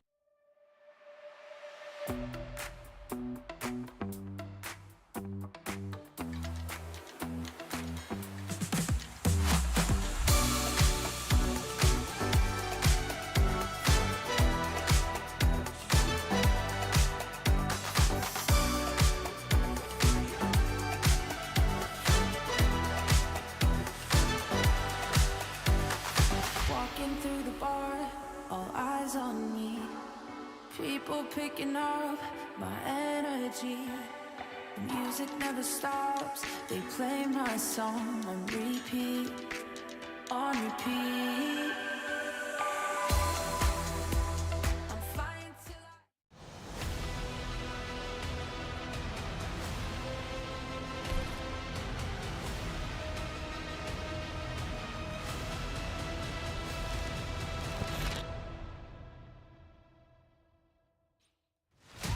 And we're back with a high-stakes elimination match. Now down to a best-of-1 between these two Sky Kings, Sky Titans. Some may even call them Onyx Esports up against Team Falcons. As we're heading on into game number 3, we're going to be looking for the final adjustments these teams have because this is their last chance to make it through to the next round. Let's pull up the draft, and boys, walk me through this because once again, we're expecting some significant changes here from either side. Oh. Maybe no changes. Maybe. No, they're not gonna heave into Joy Selena again, are they? Well, let's take a look at the bans. Everything is the same. No Moskov though. So I think they are just gonna Eve it. Yeah. And then they're gonna Joy it. And then Selena it. Selena. Maybe they take the Gatot first. So they go Joy, Gatot, and then Selena. Or they could They're setting Lutpi up for Phoveus. Because the Eve is usually one of the deterrents. Though there are teams who are still willing to pick the Phoveus into the Eve. I think they're now looking at the first phase as thinking about Phoveus. They got the Moskov and Harith. Severo can, fortunately for him, can just Irithel yet again. I wouldn't be too surprised if he does, but yes, I do agree with Mirko here. If they do decide to pick up Gato, again, it was one of the big game changers coming in from game number 2, and also a huge deterrent for anybody who has to like get maximized damage, especially for like Selena. You hit the arrow, you hit the empowered arrow, you also hit the trap. You can't dive in to get that big burst of damage still. As they lock in Gato as well as Joy, we see the Suyo expected from Onyx Esports. Yeah, now the big question is, do you still want to go Jawhead, right? Because it kind of worked in game 1. They were able to get the lead early game, but then later on when they had to play for Sans, it just became very difficult to peel for Sans with the Jawhead. Maybe the better choice would be Tigreal, but I don't know. The Tig's going to have some really, a lot of work if he has to deal with the Selena too, right? So, yeah. I don't know. Tig, Cho, maybe? Unless they want to go for a flex pick on their side? I don't think they want to go for Cho here. Okay. They go for the Phobius. There you go. You were saying that they were setting up for the Phobius, so yeah. Phobius gets picked up for Onyx. Yeah, Lutfi is no longer playing a CC like a Phobius. He's an actual Phobius this time around. Now. He's him. Gets the comfort. I wonder if... I'm already thinking ahead to the Super Marco pick. I mean, they can't just go Granger, but then at the same time, maybe they might consider Carry. But with the Eve around, that might not be the best bet, especially with the Vengeance also gonna be there in the Phobius. Just go Selena again, Falcons. One more time. I think they will. There you go. Yeah. See the Selena again. 3 games in a row. Roy, Selenoy, Joy, plus Selena. That might just be the name of the combination now. Selenoy. Joy. Or Jelena. Jelena. That will speak to a lot of the Filipino audience. Oh, okay. Fair enough. I think that Team Falcons at this point, they've been running compositions that enabled this Joy, and as well as that Selena. And you might just be right. Flap might just be the key if he doesn't get his handles on Uranus. Jeez, man. Jeez. Oh, wait. Actually, Team Falcons banning out the Irithel this time around. Oh, okay. So, yeah, he's going to be stuck with the... He's going to end up picking the Granger, isn't he? Unless, I mean, they can still pair. Falcons are armed red side, so they're going to technically, if they wanted to, get the Granger first. Yeah. Onyx take Granger? I don't know. I think, correct me if I'm wrong, but I think Granger 0% win rate on Onyx Esports is, yeah. So they have tried the Granger before. It just has not worked out with their playstyle. Granger Carry are the 2 picks that they haven't won yet with Severo. Moskov, Irithel, Harith, all gone. Granger and Carry looks like that might be the trade that they're going for here. I still want to see Glue for Team Falcons. I think they can put the Roam, Gatot, and then the Glue XP. I like the Glue. That makes a lot more. That makes a lot of sense here, especially since technically it's got soft CC in itself. It slows your opponents down, making the abyssal arrows easier to land. Not to mention some great zoning potential. Yeah. Like Suyo is like, oh man, I do not want to deal with this guy. Does Onyx go for Mathilda here? They have a Phobius. The Yves. I don't know. The Yves Mathilda would be kind of awkward, yeah? It would be kind of awkward. Especially since it's going to be like a little harder to game prio with both of them, since nobody's got concussive blast to really like kind of keep up the pace. Oh, good ban. Really good ban. Yeah, really good ban here to take away from Falcons' plan. Now it's still confusing. It's as confusing for Severo as it is for Flapteezy right now. Like you don't know what to pick if you're in Team Falcons for XP, and Onyx, I'm struggling to think about the pick for gold. They might just default. Badang? Oh. I mean, it is pretty chaotic if that's what we're going for here for Team Falcons. I think... or you can consider the Baksha EXP again. I don't know about the Baksha EXP. Because even if you go for these fast types of rotations for fast ways to actually go around the map, heard it, folks. Huh? What? You heard Renmar say, oh no. Hey, 0% win rate. Let's go. This time it's going to be different, boys. No CC though. They go for the carry. Yeah, unexpected. Okay. I mean, at least this forces Severo to be like, hey, I can't possibly make the mistake of jumping into the back line. I have to play the front to back. No way! Flicker forward. Flickers forward. Changes the game. It's not fun. The Tigreal carry, I think they're fantastic. Last 2 picks rounds out Onyx draft. It counters a lot already what Team Falcons wants to do. This is already looking shaky for Team Falcons. Even if they end up with a Granger, this is just shaky already. Okay, they do go for the Granger, but I am not a big fan. I am not a fan at all of the Uranus, Like, Team Falcons, Marco, Owen, Few, Cal, TZ, Flap, TZ, I respect them, but the Uranus... It's kind of a stanker. It's kind of 0% win rate again. Just to remind all of you viewers back at home, Uranus hasn't gotten a single win, and we are still kind of like confused as to why it's so popular now. I don't know. I think people should stop it. I think we need to put a plug on this Uranus. It's terrible. It's terrible. I don't particularly like it, but it is quite the enabler, right? It's not a force multiplier. It's more of like a soft setup, and even then, not the greatest. But I'll let you boys handle it to watch and experience it for yourselves in this elimination match. Give it up for Mirko and as well as Rimar. Bring us into the land of dawn. Well, folks, it's Game 3, the final game of the series. I think it's time for us to see just exactly how much you support your teams. Type 1 if you think Team Falcons are going to win. Type 2 if you think Onyx Esports will get the dub as we go and enter the land of dawn for the final time in match number 2, an elimination match. It is match point for both. One last chance. How is this going to fare for the lineup that has a hero that is yet to win, that people have been thinking since yesterday, this is going to be the next hot pick. Uranus has yet to win, while Keyboy ends up with a Tigreal that Team Falcons are very familiar with. And because of the hard sense of set, despite the AOG being there for Team Falcons, no one in Onyx Esports has a Purify. They don't care about the crowd control, little as it may be, that Team Falcons can dish out. Whoa. Okay, it becomes a... Oh, Kyrie wins out that Retri battle. Okay, early on, I had to dash out to avoid that, and this puts a lot of pressure on Few. Weirdly enough, this lineup, you know, Few and Kyle TZ. Kyle TZ to come in perfectly with the damage up against a Tigreal that again historically counters every CC it deals with. Wow. It's a huge deterrent. Even able to out-damage Kyle TZ a little bit there. Good pokes onto the Joy. Of course, on the Selena as well. Keyboy, oh, Flicker already out. This is going to be a...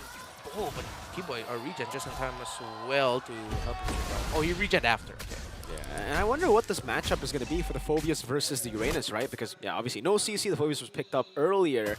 Oh, bottom lane, another gank down below. Flap teasing, could get punished here. Kyrie.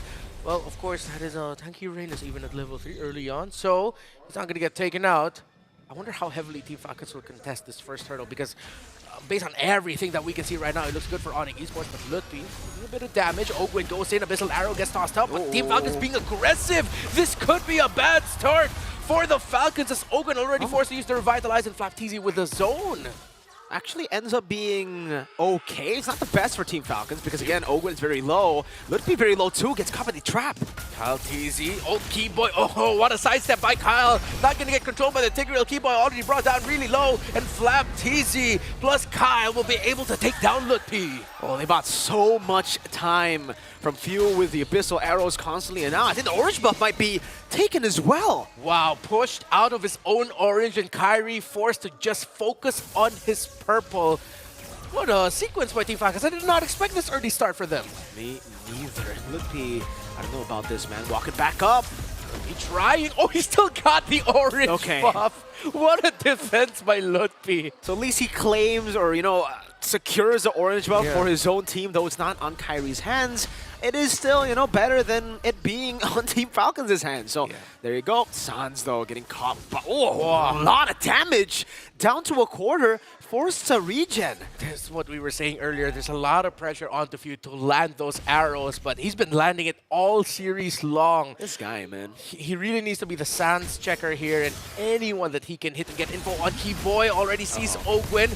Revitalized, forced out, not enough damage just yet. Severo will not go forward. The Super Marco is there to deter them. Yeah, I don't think it's the right time here to go for those kind of picks. Severo needs to wait for his item power spikes. Yeah, carry has been buffed, but it's not a buff that'll make him much more prevalent in the early game when it comes to one-shotting Gatot Kacha. No, it's kind of a laning phase buff, skill 1, backswing, a lot faster now, which will give her a lot more room to make plays in the lane, but it's still carry who needs to wait for the 3-item power spike attack speed.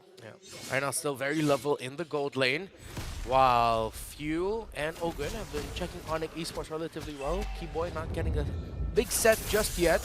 but it's going to be easy for Onyx Esports to pull that off. That's why Team Falcons really need to respect their positioning in objective fights. Well, Flap TZ, I think we're getting a bit of an answer against this Phobias. Uranus over Phobias. Yeah, Uranus over Phobias, and also because of the Uranus over Phobias, Calteezy, he won the first turtle fight and now has a level lead, has taken an orange buff again. Well, last time it was Lutpi, but I think that's already a win for Team Falcons, right? As long as Kyrie isn't the one who gets it, it's a dub. And you can see even though Flapteezy is gone and cut the waves, Phobias is not dealing with him good, like well at all. Yeah, look, he's having a nightmare up against this Uranus. Seems like that's it. Oh my goodness. It's an answer for the Fove, and Keyboy goes in with the set and the combo as well. Onyx Esports are going to be able to get the turtle. Team Falcons, are they going to chase them down? Too much pokes, too much damage. Flap TZ goes in, Kyrie stopping Flap, and Team Falcons will concede that turtle. Wow, great stabilization from Onyx Esports. I really did not think Falcons would be able to get that control, you know, take that away. Yeah. Give it away to Onyx. I mean, Onyx, they just did it quick. They did it so quick, and they had so much tempo with Keyboy flanking that Falcons were forced to concede. Flap had such a big advantage against Lutpi too. Yeah. Flicker plus the implosion. Perfect timing by Keyboy. It wasn't the big group set, but he got who he needed to get in that one. This time, Flap TZ forced to use that wasn't the consecration, that was the purifier, right? His Purify is out of there, and Calteezy is still keeping the steady lead. Was able to steal the green camp just earlier, pop in that retribution. And that's what Calteezy has always been able to do against Kyrie, all the way from Snapdragon Season 3 to M5. Falcons and Calteezy have always had Calteezy in a better spot to invade and take little camps away to get that lead. Traps everywhere laid down by few. Still checking Keyboy successfully. I wonder if it's going to come back to bite Marco later, the fact that he didn't pack up Purify and then he backed the Flicker instead. Is he just really hoping that Keyboy will not find the angle on him? But then he also just needs to be super careful. Yeah, it becomes kind of a stalemate right now. If there are no neutral objectives, it's a farming battle. Sans wants to farm up, waiting for his power spike. Granger does the same thing, and obviously for Savero on the carry, not as fast to get the item power spike as the Irithel that we've seen 2 games in a row. So it's going to be very, very slow. I think for the carry, actually, you have a better time against Selena too, because your dash comes up really quick. Yeah. So it's easier to dash away and dodge from the Abyssal Arrow. Ogren poked down to close to 60% health. Abyssal Arrow not going to land. Falcons aren't going to be contesting this, but 2 of their frontliners are closer to 50% health. This does not look healthy for Team Falcons, but Calteezy in a flank angle. Onyx Esports does not read and does not recognize if Vero will get a bit of the damage. Calteezy loses the retry battle, and he dashes on out of there. Flap TZ left behind, but he is not going to get chunked down by Onyx Esports as Team Falcons loses that. That was a bit unfortunate. The Letho takes the shot of the Abyssal Arrow, so Onyx are very happy to just walk forward. Savero gets a turret up top. Bottom lane turret was taken down by Team Falcons. Onyx have swung the gold lead back towards them, but it is still not really that big of a gold lead. Only 400. A taunt over to Kyrie. And for both teams, again, it's back to scaling. They don't want to fight. They know that without neutral objectives, this is not a brawl anymore as it was the first 2 games.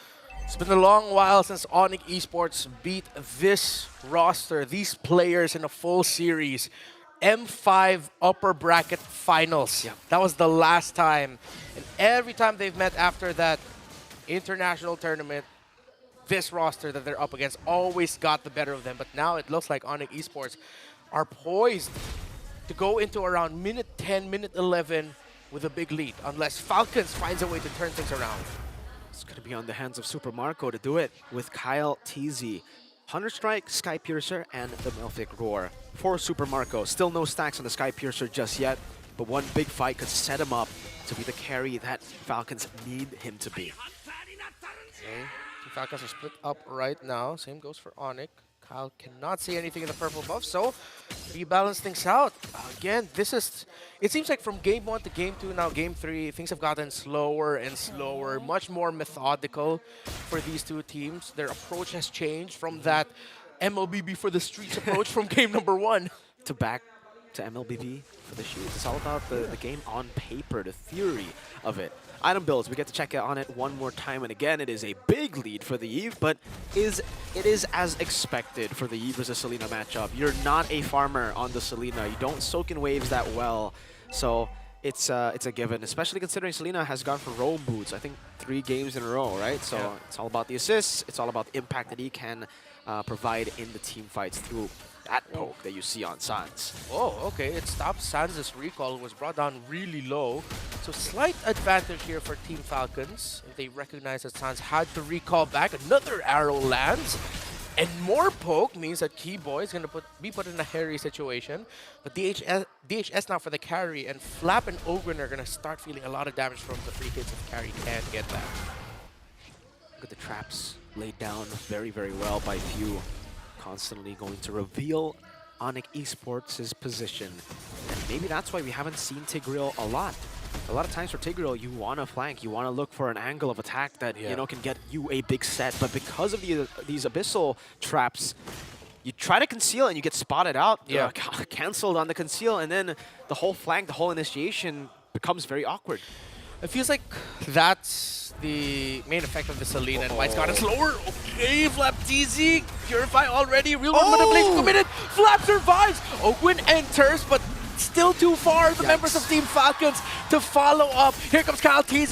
He's gonna get control. Keyboy misses the implosion. It's not gonna land, and it could get punished, but Team Falcons doesn't have it just quite yet. Few lands the abyssal arrow.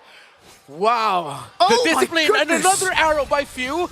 If he can land the third, then it's a big one. I'm going to lose my mind here as Onyx Esports wants to. Oh, it lands on the Keyboy! Plus the damage from the Granger. The turnaround is underway. A double kill for Super Marco. Few still landing. This time on to Kyrie up top.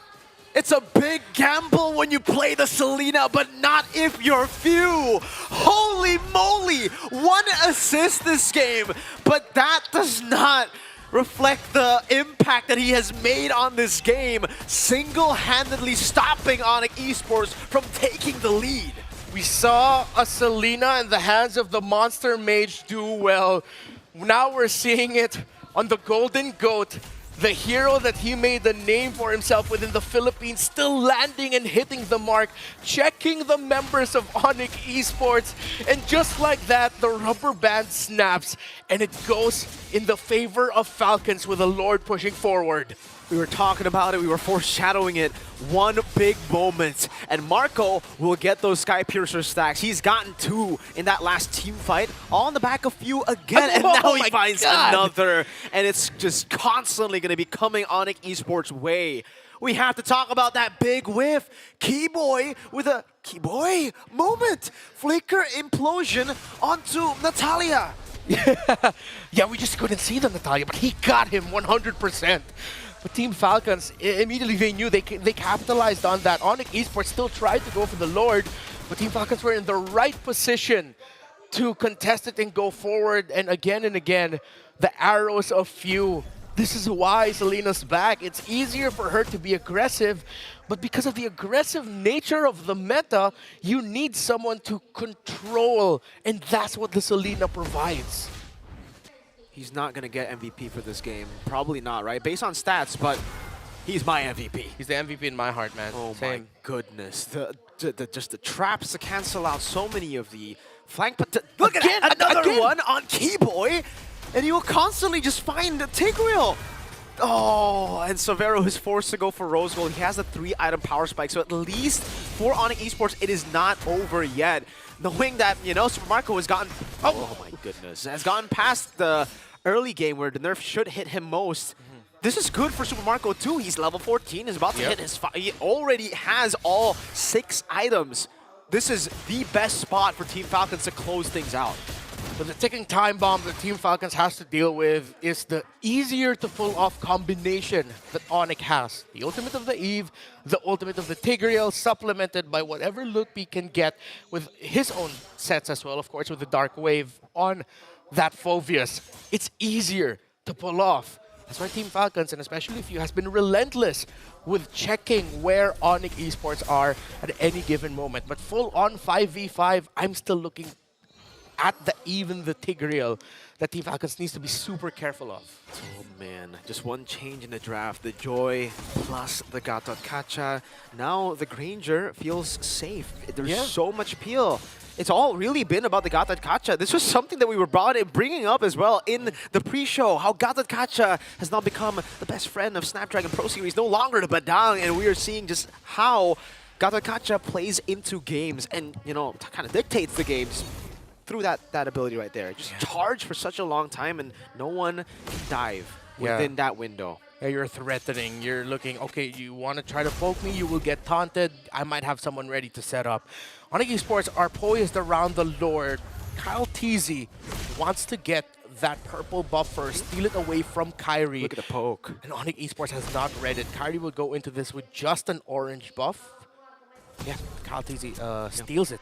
I think they have read it. I think they knew the purple buff was being taken, but there's just nothing they can do about it, right? Like, they know Falcons are around the Lord, and not seeing Kyle Teasy means, okay, he's probably up there, and I don't know, who's going to check? Who's going to want to face check the Joy? No one wants to do that. Kyle Teasy gets the purple buff, his own, so quick, with a minion wave marching up top. Once Severo gets seen by the minions, that might be the signal for Team Falcons to try something. Few tosses out the arrow. Kyle Teasy going for Kyrie. Flap Teasy going forward.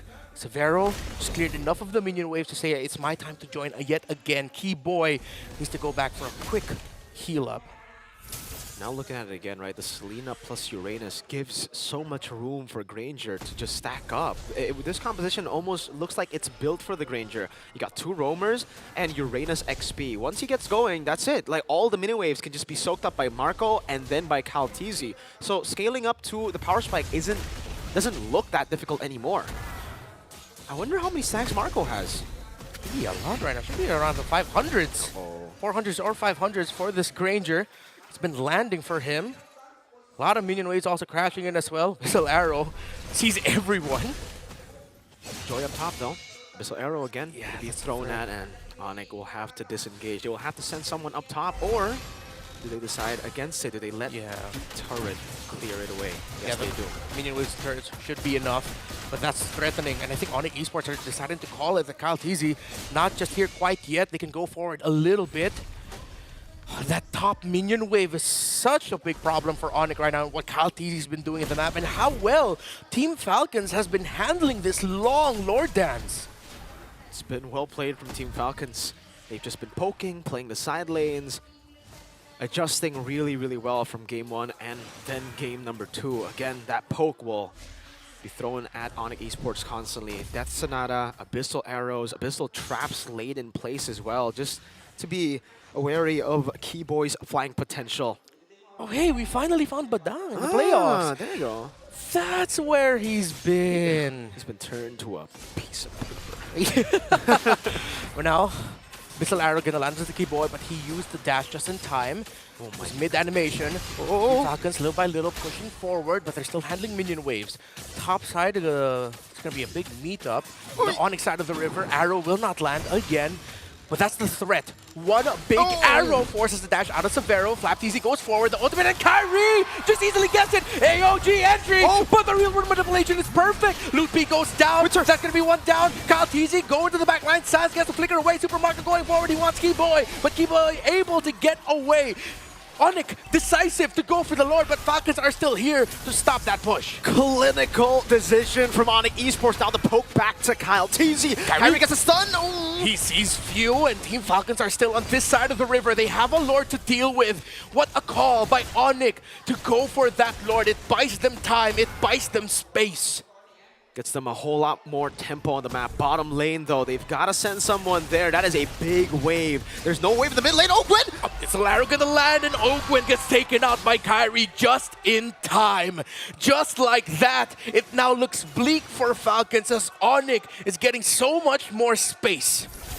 Mid lane turret slowly but surely crumbling down to the minions. Sans will not risk walking up to take that turret down, and the turret stays alive. Team Falcons, I don't think they lost a single objective. They didn't lose a single structure, despite the Lord given over to Onyx. Yeah, the only one who lost a turret was Onyx in the bottom lane. Yikes. With a minion wave, Team Falcons, okay, that was a big loss because it meant less space, but at the end, they got an inhibitor at the bottom. Sans gets spotted. Abyssal Arrow, last count, he said he's going to try and go for it. Lutpi stops it, but Lutpi able to flicker away just in time so that he won't give a kill, but this looks threatening for Onyx as Team Falcons are marching forward. Keyboy gets stunned by the Golden Goat, leading to a mega kill for Super Marco. A golden arrow to take the edge of the spear from Onyx Esports away without Keyboy. That is one less member they need to deal with when it comes to opening up the map. Few continuously just being a nuisance to Onyx. Another steal, this time onto the orange buff. And it's not Kyle, it's Few. That is a wrestling finisher move name right there. The Golden Arrow landing again and again by Few. It's like super kicks left and right. Will it land? No, it won't. Gets the info. Kaltis, he sees Kyrie. Team Falcon still confident because they got the key pick off onto Keyboy. But it was in this very similar scenario where Keyboy concealed Flicker and got Falcons. Just to remind you, in case you forgot what happened in N5, seems like Falcons remembers and says, yeah, let's just go for the Lord. Ladies and gentlemen, we saw this matchup already in the group stages. It was Onyx with a win in Game 1, then Falcons with a reverse sweep, and Game number 3 ended in around 21 minutes. We're about to reach the 21st minute of the game here, and it is 1-1. It's always so poetic when we talk about Team Falcons versus Onyx Esports. This roster has always been able to get Abyssal Trap that's spotted, has stopped Keyboy's conceal. Now the poke coming through from Marco, fully stacked up. Severo has dealt with the wave up top, but there's a slow push building down below. Who gets this Lord could win the game and eliminate the other. In the story of Onyx and Falcons, Kyrie already forced to dash out because Few threw out an Abyssal Arrow that he had to avoid. Flap TZ sees it, Few sees it. Onyx looks like they could get this Lord, but they're getting zoned down by the members of Team Falcons. Kyle TZ goes in for the implosion by Keyboy, but Keyboy gets taken on. Kyle TZ got the immortality, but Kyrie got Kyle. Double kill for Super Marco, but Severo is on with a double kill onto Falcons. Marco brought low, the burn, Marco holding, he has the immortality. Few sent back, and Onyx needs to go back because there's a minion wave at the bottom. Yves got sent to deal with the wave down below. Kyrie knows Falcons have very low HP bars, decides to shove in mid and go straight for the Lord. Here, who do they send to help Kyrie? It'll be the Yves, Kyrie, and Sans versus Few and Marco. Few, Abyssal Arrow doesn't hit. This should be the Lord for Onyx, but Marco and Few will try and disrupt. Arrow getting tossed. It's 3 versus 2. It's too risky for the Falcons, and they have to concede. The Lord goes to Onyx 22 minutes in. The battle of the skies. 22 minutes. Falcons versus the Sky Kings. It's been a battle of who can fly further past each other, and now Onyx Esports have secured an Evolved Lord. 22 minutes in, 5-7. Could this be the beginning of the slow death of Team Falcons as they have to wait for this Lord to get close? This lineup is great on the offensive, but difficult to pull off on the back foot. Team Falcons defense is questionable. You have the Granger, but I'm not too sure if they have enough damage to deal with the Evolved Lord. It's not a proper high ground hero. They have poke, they have range, but not in the sense where it can deal with the Evolved Lord. It is not a Sicilian, it's a Selena. You gotta stop some crucial flanks, some crucial engages from happening if you're Few here. You gotta find the arrow, the golden one! Oh, and Sans with the Starfield. A little bit too early, but it provides a space. Keyboy already with the conceal. He's looking for the big implosion to finally end it. The last win of Onyx was December 2023. Can they finally get the revenge? Severo with a free hit. Double kill for Severo, and Onyx Esports finally get revenge. The Sky Kings are rebuilding the kingdom from the ground up with new members, Severo and Lutpi. Finally, after years of losing to their kryptonite, Team Falcons have finally been taken down by Onyx. Boys, you have just witnessed history here. The longest game in the finals so far. What an epic battle between Team Falcons as well as Onyx Esports. They know how to put on a show, and both teams played their best right up to the very end. We gotta recognize Severo in that fight for the Lord, and in the last push, he popped off and went aggro at the perfect time. Trust the process. Keyboy, the man leading the pack right here, has said in the interview, let us cook, let us build this lineup. Give Severo time. There's a reason they chose him to play in Snapdragon this time around. And we're finally seeing it. We're finally seeing Severo rise to the occasion to beat Onyx's worst nightmare. It's been too damn long since they beat Team Falcons, that roster that they faced, and they were still pushed to the limit. Just goes to show the history, the familiarity between these two, even though there are two newer faces for the members of Falcons to deal with in Lutely and Severo. This must feel so good. The cathartic release for Kyrie, Sans, and Keyboy. I mean, look at them. They're enjoying every moment of that walkway, enjoying both sides of the crowd and thanking them for their support, knowing that there's Sonics in the crowd to make sure that they are cheered when that moment came. A 2-1 victory for Onyx Esports as the chant goes wild for the boys in yellow. Well done, GG. Well played. We're going to be throwing it over very soon to our correspondents up on stage live in Johor Bahru, Rose, and as well as LaFell. However, this time it is Onyx Esports coming on top, dropping the defending champions to the sending the defending champions home. Give it up for Onyx Esports! Sans, ada banyak soalan yang kita nak tanya pada Sans. Tapi first nak tanya soalan pasal game. Game kedua, game ketiga, Falcons menggunakan meta yang ada banyak poking damage. Dia ibaratkan macam haters dekat dalam Instagram. Dari jauh dia just Jadi macam mana Sans nak jaga position, elak tembakan Granger, elak tembakan Selena dan macam mana perasaan main dekat dalam game tadi? Ya, game tadi sangat seru, terus karena dia Selena juga kita sangat harus berhati-hati. Kita harus pakai tank kita, factor kita untuk liatin Selenanya. Jadi harus cukup sabar aja sih untuk lawan dia. Or do you want me to translate that? Yes, translate it, Phil. Wait, do I translate in Malay or English? English lah. So basically he was saying the Selena few played amazingly, and because of that they had to use their front lines, the tank, the EXP to make sure they always figure out where the traps are and making sure that they don't get caught by Selena. All right, Sans, before the game even started, I asked you, okay, because last season they were the one who sent you home, and I asked you how you want to do it this time around, and this time you came up on top. You sent Falcons home. How are you feeling right now? Proceeding to the next round, playing tomorrow. Apa perasaannya selepas hantar Falcons Esports balik kali ini? Sebab last season kan Sans cakap they sent you guys home. So sekarang apa perasaan Sans? Ya pastinya senang karena beberapa story belakangan kita kalah terus sama Falcon. Jadi ya pastinya sangat senang hari ini bisa menang lawan dia. He's very happy that they finally managed to avenge their loss from the previous season of the Snapdragon Pro Series.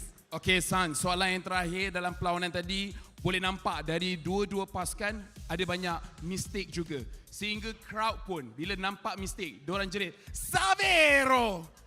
Gerak terlampau ke depan. Jadi macam mana main lawan dengan Falcon bila mana-mana player lakukan mistake, macam mana korang kekal mental okay, pastikan tak koyak? Ya mungkin tadi kita harus emang sabar aja, terus emang semuanya berawal dari komunikasi. Karena kalau kita salah sedikit mistake, pasti dia bakal balikin gamenya. Jadi kita emang harus berhati-hati dan harus sabar.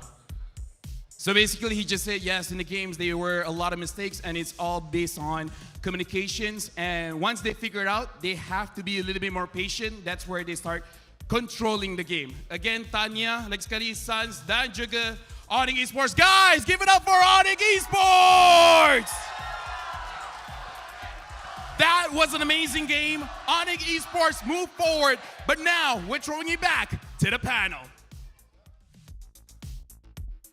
Thanks, LaFell and Rose. And there you have it, a 2-1 victory for Onyx Esports. Obviously, our Indonesian caster here is going to be happy, of course. Doesn't feel too bad that they knocked BTR out now, huh? That still feels bad, man. You know, whatever. Yeah. Sure, Onyx won, yay. So, wait, actually, Onyx won, so best team in the world still. Hey. I don't know how the math works, but hey, you know, Copia. Hey, look, I mean, it was a great game to watch, and more importantly, at least with this new patch that's just been dropped as well. We're not even getting into the Hanzo topics here, but generally speaking, it has been it's quite interesting. I think that more teams might even consider picking up the Selena from this point onwards, but as we see, it's an execution-based meta. Yeah, again, it was easier to pull off the lineup that Onyx had.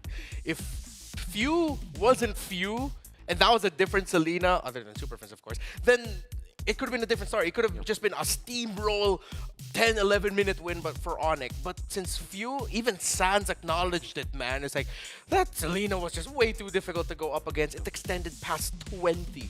I don't think anyone can debate on Few's impact in that game. I think even without winning the game, he's still my MVP. If we could choose a player of the match for that game, even from the loser side, I would still say Few was the man of the match there.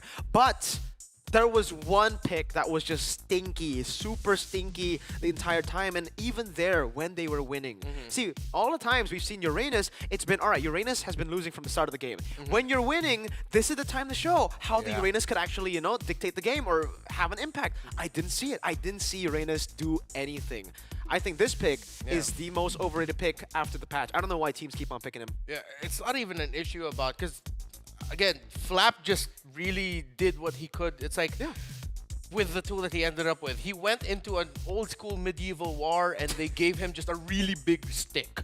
That's what it felt like. It wasn't even a stick. A stick would do damage. That like he had no damage. He had pillows. He had Okay, so I don't know, a big stack of hay? I don't know. He's got cotton freshly sheared. I think that's as close as we can get. A super low kill score game. I think both sides started to realize, hey, we got to stop brawling, okay? We got to make sure that we have some precision to the madness. 8-9, the final kill score for 2-1 victory to Onyx. But I agree with you. I do think it is quite the stinky pick here. And then we cut back to Lutpi, who is like, I don't know what you're talking about, stinky pick, because this guy was annoying in lane. Wave proxy, can't rotate without this guy just dogging him all the way through in his own jungle between tier 2s all the way to Turtle. Yeah, we have to acknowledge that Lutpi is 0-5-4 because he was up against the Uranus, and his impact was not felt in the game. Up until the last moments, that last 2 fights, that's when you really felt the Phobius. But for majority of it, he was shut down because of a Uranus pick. See, that's why it's so stinky. That's why the Uranus pick is so stinky. Uranus was dismantling Lutpi. FlapTZ was dominating Lutpi in lane. Yet the impact that both of them had in the game, one being 0-5, one being ahead, was the same. They both did nothing in the first few, like, early to mid. But one provides more than the others. Uranus is the kind of person who uses your bathroom and doesn't flush, and you're left to deal with the mess after. You're just like, who did this? Uranus! Why? Why couldn't anybody else do this? It's frustrating to deal with, but generally speaking, I am interested to know Team Falcons, the thought process, because at any point of time, they were okay in playing against the Eve. They tried taking away the Gatot away from Keyboy after game number 2, but could it just been as simple as, let's just get rid of the Eve in the first place? Let's just put him on something else, literally anything else. Yeah. The difficult thing about that for Team Falcons is personally, if they went into this because they really wanted to play the Selena, they had to let the Eve go. Because if they were playing the Selena, they couldn't give the juice in. The low Yi, maybe they could have dealt with, but they rather respect it. Since they are picking up the Joy anyway, they just decided, let's just pick the Eve. They picked their poison. And at this point, I would not have liked to see the alternative if that was the Loi or the Juicing that ended up with Onyx. Yeah, Loi would have definitely been way faster tempo, right? And again, if you are waiting for the mid game, you can't really risk giving the Loi that much tempo on the map, that many ways to actually dictate the early game with the diversion. Yeah, interesting. That's one of the more interesting graphs we've actually seen, where the EXP was definitely Onyx side and the gold coming down over to Team Falcon side. But we do have a special interview interview. Let's bring it up onto the screen here. Give it up for Keyboy coming in from Onyx Esports. Hello. Hi, Hello, Keyboy. guys. Great game. What an epic game that you guys put up on screen. How do you guys feel? Are you finally just like, oh, thank goodness we're done with this Selena pick? For the first, we're very happy because, like a curse, we never beat Falcons, and then now we can win. Yeah, very happy. And then the Selena, so annoying. PO Selena, so hard. All right, was there a moment in the game, Keyboy, where you were thinking of banning the Selena? Because it was like, it almost felt like an ego battle. I'll get Yves, you get Selena the entire time. What was the plan? Was it just, yeah, let's contest? Or did you think about banning it? No, my coach not ban, but I think I want to pick, but later. MPL. That would have been very interesting, actually. Ooh, we might be able to see that. So, I've been able to cast a few tournaments live where you're playing, and you are 100% the loudest player I've ever heard play. So this time around, what did you yell and scream? Because I saw you were yelling, you looked so happy. What did you yell out when you finally got to beat Falcons? Apa itu, Mir? Lu kalau kata Renmar, lu itu player paling berisik, paling sering kayak teriak-teriak lah. Tadi itu teriak apa ke tim Falcons pas menang?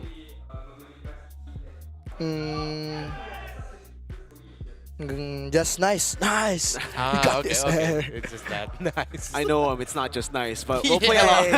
Hey, come on. There's a reason why they call him the boy, right? Of course he won't throw out profanities. Final question for you, Keyboy. What was the discussion between you as well as the rest of the team with your coach for the upcoming game as well as draft as the games went by? What were the adjustments being made? What was the advice being given from Coach Adi? Panjang, Cok. Advice yang dikasih sama Adi ketika di dalam gamenya, adaptasi yang dikasih tahu sama Adi itu apa aja di dalam series ini? Kalau about in game, so many the positioning, turtle, targeting, many coach help too, and we just adapt for versus Brian Falcons, and then we just confident, just very confident. It's all about confidence. It's all about confidence. Okay, final question here. Keyboy, up next, it's going to be TLID up against Onyx PH. Out of these two competitors, who would you like to face off before we end this interview?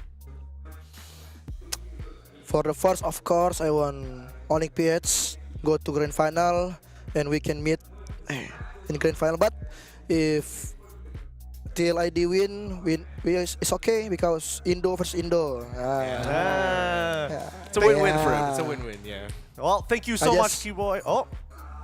The thing we win. That's the important thing. That's the important thing. The important thing. W Keyboy. W Keyboy. Thank you so much for having this interview with us. We'll send you on your way. You've had a long day. Congratulations. You're walking away as a winner. Thank you. Thank you. What a G, man. Always a good time with Keyboy, you know? And I like we're getting him for interviews more, because I know you've also, I mean, we can see that he still struggles with English, but he's still really doing his best to deliver, to give us some good answers from him. So I'm really happy to see Keyboy getting interviewed more. He's been trying hard, man. You learn English, W-mans. Other than the fact that his team's probably bullying him. No, you do the interview, dude. Probably. I don't know. I don't know what to say. Keyboy. It's either Keyboy or Kyrie at this point, right? Because Lippy, Sans, and Saverio are like, no, please. Please, no. man. And then Keyboy's like, nice! It's me again. Nice! Oh, boy. No, I think that Onyx is coming together. I think this really, honestly, the SPS always seems to show us, you know, I keep saying this, international before the international, but we've really gotten a really good taste of some of the top teams before we even get into the regular season. All regular seasons of the MPL have not even started yet, and this is quite the appetizer. Yeah, and since Team Falcons lost, as we heard Rose say, 100% we're going to get new champions for the Snapdragon Pro Series. You're right. There won't be. So for 3 seasons in a row, no back-to-back. Yeah, no back-to-back. It's always been like the wild card tournament, and this is exactly why I love the Snapdragon Pro Series. Me too. cut to Onyx Esports beating Onyx PH and going up the TLID, and then it's like, this could be it, you boys. But even so, please. Oh, we're actually submitting your own original song, competing in our band competition. If you guys love our soundtracks here, they've worked very, very hard on creating a soundtrack list here for the SPS that I think they've got some banger songs. I have a rock star friend that would love to create music for. Tell him to send it. This is it. All right, Ocho Gahaba, send your music right now, right there. Yeah, he's a famous artist, by the way. Famous artist. I dude. didn't realize He's a that you were rock going star. for that one. Oh, he is the rock star. He's known for his song "Systemized." Ah, yes. Yes, so good. So very, very good. But once again, our hearts go out to Team Falcons. This has been, again, an epic battle between both of these teams. GG Yes, Falcons. it definitely hurts, but we still have more matches underway. Next up is going to be a best of 5. You know who it's going to be, so please stick around for more back-to-back action. It's TLID versus Onyx PH here at the Snapdragon Pro Series. Well,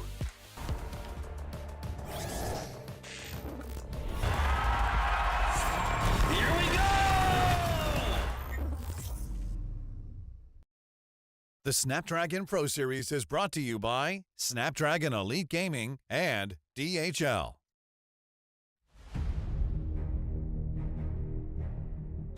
The journey to greatness starts here. From the 11th to 13th of April, the race reaches its peak at the Tennis Indoor Sanaya.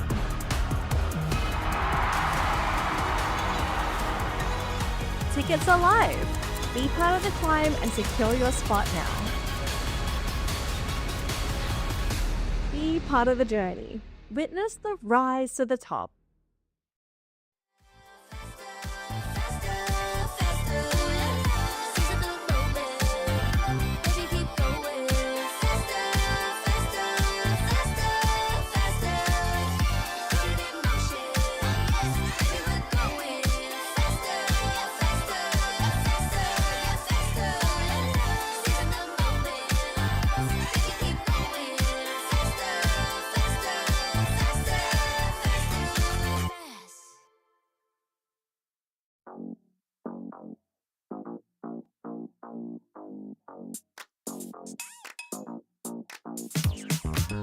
Cutie, dressed up and I'm glistening. I'm the gift, don't wrap me like it's Christmas. Want some yours, you'll know what you've been missing. Feeling like we should get into mischief. Listen, you've been looking like you're down on your luck. Need a girl like me to come through, lift you up. Hold me in your hand, I like when you touch me. Keep me around or you might get lucky. I'ma keep you with the good mood. Keep you up all night. Never, never around you. Baby, this is so vibe. Got me dancing like a soul train. Laughing the whole time. Got me singing in the shower. Baby, are you all mine? Baby, I'm your four-leaf clover. Your rabbit's foot, your charm bracelet, horseshoe.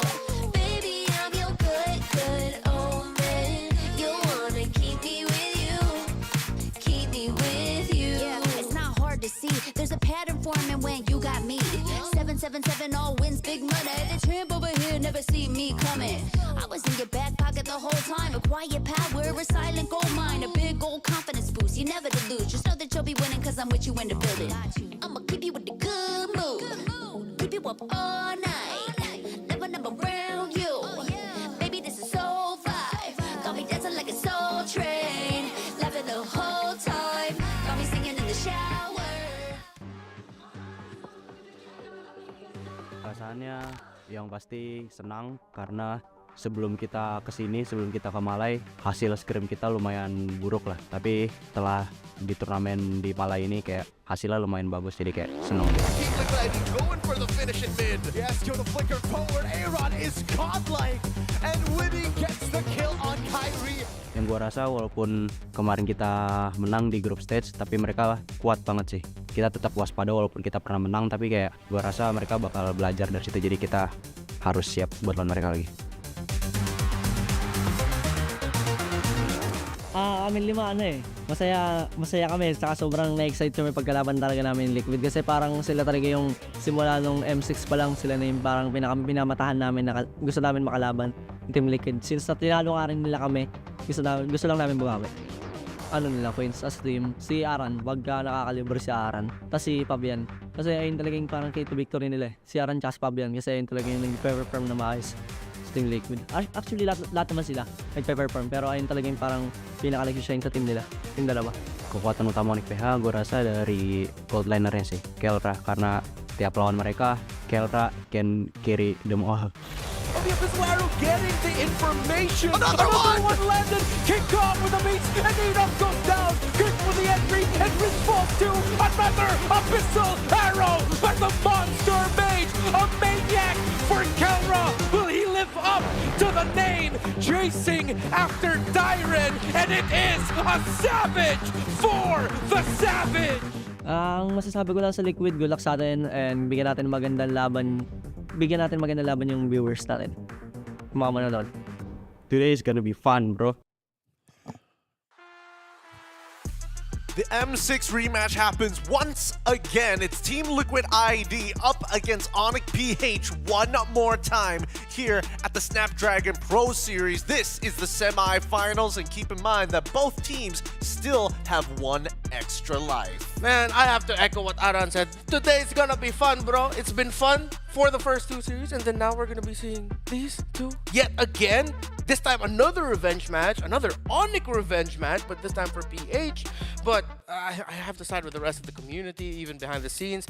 Liquid ID has just been too damn good this tournament. Not a single defeat in the challenge finals. Team Liquid ID walking into this semi-finals bout, the upper bracket semis, with their heads up high. Even though they fell short in the M6 Grand Finals, 2025 has been their year so far. I don't think their loss here is going to come easy, nor will Onyx PH's win be something that they've... This is the first time I've seen Onyx PH struggle. I mean, we haven't even started the match yet, and Onyx PH has to come up with something that they haven't done in, what, 6 months? I mean, they're dealing with a team that is, I think, by far the most polished looking, pure varnish all across this beautiful wood. Team Liquid has been looking so very good. Destined rivals, destined to meet one more time. And who knows, maybe in the grand finals, they might just meet once more. And even then, it's going to be a good one. My name is Gideon Q. I'm going to be your host as well. As once again, we're bringing in the other Pinkman. It's going to be Leon as well as Renmar to cast you this final best of 5 of today, our very final series on this broadcast. And it's this is going to be a really intense one. It's our first best of 5. We're expecting Onyx to kind of be like, okay, the last time it was only a best of 3 and 0-2, sure. But in a best of 5 is where the real game begins. Yeah, it tests the limits of your drafting, what you're willing to trade out. There are some key picks shared between these two that it seems like every time they go up against each other, there are times where they're just like, what respect? Just give it, we get ours. So we're trading power picks anyway. The difference has come in like the XP picks, I guess, the mid lane picks, but they're just way too similar than I think they would care to admit. And here's the beauty of Snapdragon Pro Series. This could turn to a trilogy. This is not the last time they'll be meeting, if ever, because again, another extra life, Onyx, Indo waiting in the wings. This is just but a speed bump into what could be the fever pitch of this rivalry. It could be. It really could be. I'm excited to see what it's really going to boil down to. But more importantly, we need to see who's going to be winning in today's match itself in this best of 5 series. First off, we're going to be introducing TLID, Team Liquid Indonesia. From the MDL, they climbed out to be champions of their own regions to finally bringing it to a world stage, achieving what most Indonesian teams have been struggling to achieve before, a second place finish higher than most, but now they are looking already to be world champions by the end of this year. Completely undefeated. The cleanest performance by the team in the entirety of the SPS, not just in the Challenge Finals, but since the Open Finals. And again, it's so funny. This is the destined rivalry, but it seems like fate almost signaled that they didn't want Team Liquid ID to be here. They didn't qualify for Open Finals. A lot of things happened heading into Challenge season, and then they were brought into the Challenge season, almost didn't make it into the Challenge Finals, but then something happened yet again, and now here they are in a really clean run. They are untouchable, all of them. Yeah. They're just wearing. I feel like it could be plot armor for all intents and purposes. Yeah, that's a good way to put it. It's like they have plot armor on. They are the main character this time around, and they're so young as well. But now let's look at the detailed team statistics here. As we look at both sides, it's not like these are unfamiliar picks. Once again, Fabian on that Suyo and as well as Joy, no surprises. But Aaron, Shiki, Bruno, Harith, again, no surprises. So comfortable to fall on the picks that don't rely on the Granger, which we've seen in the first couple of days of the playoffs, is still a good pick. Like, there's a lot of power in Granger. It's just the fact that Aaron Shaky and Team Liquid ID, they're ready for a Granger-less fight. And I'm expecting that in this best of 5, again, we're going to have to dig deep.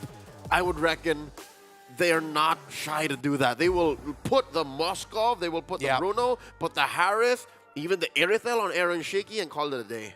Yeah, the thing about Team Liquid ID now is that, nothing too surprising in terms of their picks, their drafts. It's just they've really improved their discipline. Again, in our interview with Fabian, that's the one thing he pointed out. We really worked on our discipline, and it shows. That's why they're so clean. And to add to that, Fabian, he has the smallest hero pool of all junglers in SPS. So Joy. Hayabusa. Oh, Just yes, those three. That's one single Hayabusa game, yeah. But Suyo and Joy, it's always just been that. And now that poses the question, and why I mentioned about the whole trading thing, is that are they still really going to allow Fabian to end up with those two? Or is finally Onyx going to put their foot down and say, you've been tearing it way too much, we're going to put you in a different jungler? It's not like he's not used to the alpha. He's one of the best alphas in 2024. Yeah. So if it has to come down to it, maybe force him on a Nolan? I mean, Nolan also is one of his signature picks even prior to that. So it feels like no matter where you go, maybe Fabian isn't the person that you're looking to punish here. Maybe you have to look in other positions. Maybe you could be looking towards the EXP side of things. Aran, again, I think out of all the teammates, he's been facing the most amount of criticism from the Indonesian fans about generally the way that he plays and how he should be playing. But nowadays, I think that he's in a good spot, not to mention that the meta is actually working in his favor. Yeah, and it's cool that you brought up Aran, and even Keller brought up Aran, because if Fabian has the smallest hero pool amongst junglers, Aran has one of the biggest hero pools amongst EXP laners, with 9 different picks already shown up in this tournament. Speaking of which, since Kelra is going to be the point of focus for this team, Onyx PH, one more time, give it up for our current world champions. They continue to show us that even when a new patch drops, doesn't really phase them. They've still got strategies upon strategies upon strategies. They took the scenic route to the upper bracket finals, and so far you can't say that the stumble was a fluke. How they lost to TLID in the groups, it made sense. How they struggled against RQ, you watch that game, you understand what happened. Logically, it was tough for them to get the dub game 1. So now, with the patch all but solved, I'd reckon if there was someone to exhaust the hero pools of TLID, it would be this team. Yeah. I think in terms of the biggest hero pools that could exhaust what TLID can show up with, it begins with Kirk. The key difference between Kirk and Aran is that Kirk has that signature Edith with him that they've shown that they are still very difficult to deal with. And most importantly, the Selena in the hands of the Super Fringe. I'm not going to backtrack at that. The Super Fringe. The Monster Fringe. The Monster Fringe. Although, honestly, I'm going to be curious to see how this match plays out, especially in the draft. But first, let us have a quick look at our current predictions. What did you boys go for this one? And no. Yeah. Yes. Yes. Mr. Pinkman, I understand where you are coming from. Yes, and I Mr. am Pinkman. glad that you are able to hold on to your guns. Renmar, what are we doing here? I'm recognizing and respecting Team Liquid Indonesia and what they've been showing. I still think, though, and yeah, spoiler alert, my prediction for tomorrow is that Onyx PH will trump Onyx ID and we see the trilogy again in the grand finals. But TLID, they're just way too good. Now, not to say that Onyx Philippines is bad, it's just that right now TLID, going into this, looks like has everything figured out. But the fact that I didn't put there 3-0, that's already a signal to say that Onyx PH will be able to add a little smidge on the record of TLID before they win tomorrow. But it's also an exclamation that they need more time to figure out why exactly this team has so much polish. I also gotta say this, I've been hella wrong in my predictions for the playoffs. So, hey, if this is wrong, then I can just say it was a curse. But I'm not gonna do that because I've just been wrong. Yeah, no, it's been pretty So rough. wrong. It's been pretty rough for some of us. I was doing great during the group stage. Here, not so much. No, playoffs have been kind of rough. I get points wrong. Yeah, that's Most fair. of the time my winners are right. It's just, you know, sometimes the sweep or the 1-pointer, the 2-pointer, that's what gets me. But at least you're getting the matches right, man. The final winner, right? We can go into the I know King nitty-gritty. Kong. If we can go into the nitty-gritty of it, but truly, it's up to these players up on this stage as we start to move on into the draft. I'm excited to see, first off, blue side or even red side, because these small statistics matter a lot to both of these high-quality teams. Okay, so speaking of respecting, as bans and draft, we're just waiting for the draft to come up in the bans. Okay, on a PH blue side, they're instantly respecting the Phobius of Aran. Yep. Does that mean are they also going to look into respecting the Hilda? Because other than the Hilda, there's 3 that I'm putting into Aran's pool that you really need to respect. Phobius, Hilda, and the CC as well. I mean, yeah, see, Iran has been doing very, very well on that CC, and now that it's been buffed up, I would expect him to keep up with it. So far, so good, but Team Liquid getting rid of the juice ship, but also getting rid of the Lo Yi. Now, this was the matchup I've been very excited about. Super Prince as well as Yehezkill. Because as much as Super Prince is able to pick up that Selena, I'm curious to see the traditional combo of Novaria Selena, the deadly artillery, bow and crossbow ready to go. Only one of them could end up with that combo, right? Oh, You can't have both. Hey, Witty might just surprise you. Oh, but that does make, once again, Gatot Kacha such a great commodity. Both teams would want to get him. Now we see that Eve is open. The Hilda, aforementioned, is open. Gatot open. Suyo Joy, that big trade, is still open. And yeah, Liquid ID. They have one more ban. Spoiler alert, here's a hero that we don't see currently in the 5 is Fanny. You gotta lock out Fanny. And with the Fanny gone, this could mean Joy Suyo trade. Usually, though, it's been Joy. Joy's been the pick of the Snapdragon Pro Series. So Onyx steal it away from Fabian, but that is most likely Suyo coming in later. They can get the Moskov now. No rush, no rush. They lock in the Moskov away. I mean, they don't have to necessarily lock in their junglers. I think a lot of us fall into that trap of having to match, roll per roll. But no need. Wow. Oh, Badang. We thought we were done with him, but no, he comes back. Aran's never done. He's never done. So there it is. It comes out, the Badang, which again, 9 out of 10 times, and I believe 99% should go into the hands of Aran. And the Moskov. So now Onyx PH has the onus of, I guess, thinking of a solution. Harith is out. What do you supplement here? I mean, Eve is still available. Yeah. High prio pick. I would like to see them get the Eve. Alright, Gatot comes on through. Alright, you called it. And Eve as well. Again, all the high priority picks that we've been going through the Snapdragon Pro Series getting picked up. High hot commodities and finally the Suyo at the very end. What do you think about the first 3 here? Because personally for me, I like the Badang as a potential answer to the Joy as well as being a flex pick, but Onyx PH's mid trio is looking mighty solid as a foundation. Yeah, if I'm Onyx, you take away the Valentina from Aaron Shiki. From Yehezkill already. And up to them if they're still also going to commit the ban on a Farsa or just give it because they have the right tools for it anyway. Because if I'm Onyx PH, again, you're looking to the fact that Super Friends was shut down by Team Liquid ID in the last time they saw each other. So they should remove picks that they can easily access the back line. What if they're thinking this Badang could go? This is 100%. No. No, don't tell me. They're locking out Witty. The show's left out though. I mean, no, the fact that they're getting rid of CC, I really hope to God Aran doesn't think, maybe it's my time to play Mr. Stinker. Yep, Uranus and then put the Badang into Wheaty's hands. Yeah. That sounds like bending over backwards. It could be brutal, but then again, we are still missing a mid-lane pick anyway. But we'll see whether or not Onyx PH is going to respect letting that Valentina through in the first place, or we might even see some other stuff. But the fact that Tigreal is gone is one less thing for King Kong to worry about. if ever Jawhead and Valentina are available for Liquid ID, they can go for that. They can go Jawhead Roam, XP Badang. It's unorthodox. They're going to be up against some really tanky heroes, but I like the Jawhead Suyo combo. Big a fan of it. And the Valentina can steal away the ultimate of the Eve, and maybe that's what they're thinking more of. There it is, the Jawhead Suyo, ultra fast, wave clear, can confirm 2 buffs in under a minute. Yeah. What does Onyx PH answer with? Still no hero for Kelra and no hero for Kirk.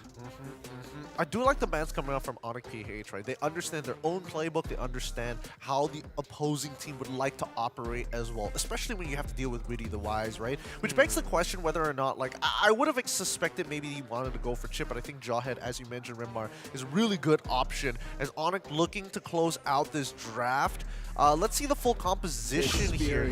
Ranger gets locked in, Glue gets locked in. The last time Onyx PH picked up a Glue, they ran through RRQ. Wait, they can just go farm this here, can't they? Yep. But then it doesn't do as well into the Eve. Yeah, that's the thing. Very interesting. So it's really a choice for you, Hezkiel, Farsa, Valen, maybe Aurora, but I'd like them to really consider the Farsa. It's not going to be the easiest game, but you can pull it off. We've seen it multiple times. They need more burst. And they need more burst.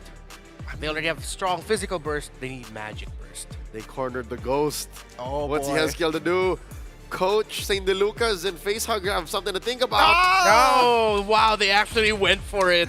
Living up to the name. Let's see here. The final 5 seconds. Literal ghost. The literal ghost of Jakarta. I mean, we're forcing this moniker on it, but it's so funny because every single time, it's a very out-of-body experience seeing Yehezkiel really pop off on this pick. But what do you boys think about it? Because right now, Team Liquid, I think that they have some interesting solutions to what we're used to in terms of traditional problems. Yeah, Team Liquid ID accepted that, you know what? You don't need reach. We will fight you head on, and we will pick the pick that will counter the biggest problem for us, which is the glue. So I'm all for this Faramis pickup, although something about the Onyx PH lineup just shows to me like it's very solid. It should be good for them right now. Yep, with that being said, our very first best of 5 begins here today at the Snapdragon Pro Series. Of course, Leo and Renmar will be guiding you through the game. Please take it away. This won't be a sprint, it'll be a marathon, baby. It's Renmar and Leo, 2/3 of the We Bear Bros on the desk couch, I guess. I'm just so excited to see if Onyx PH finally got to adjust because, again, as we pointed it out, Team Liquid ID are a different Team Liquid ID. This is something Onyx PH hasn't faced in a very long time. They are men possessed, playing the cleanest and the best they ever have in their whole career, looking to finally get one over Onyx PH, their faded rivals where it matters. The action starts in mid. Yezkiel down to 1/10 of his health. Super Prince looking to finish the job, just not have enough kit to do so. They know that the Faramis could be problematic, so they're doing what they can to push an early advantage against it. They read that Widdy would be in the purple buff, leashing for Fabian. So far, so good. Team Liquid making the most of that early explosive kit, blasting camps, blasting buffs, and that does lead King Kong crossing over early. Check out that mini-map up top. Yezkiel, stay in here. He needs those stacks. Yeah, needs the stacks, plus he understands that they should be fine. Aran, though, whoa, okay, Kirk under his own turret will be safe.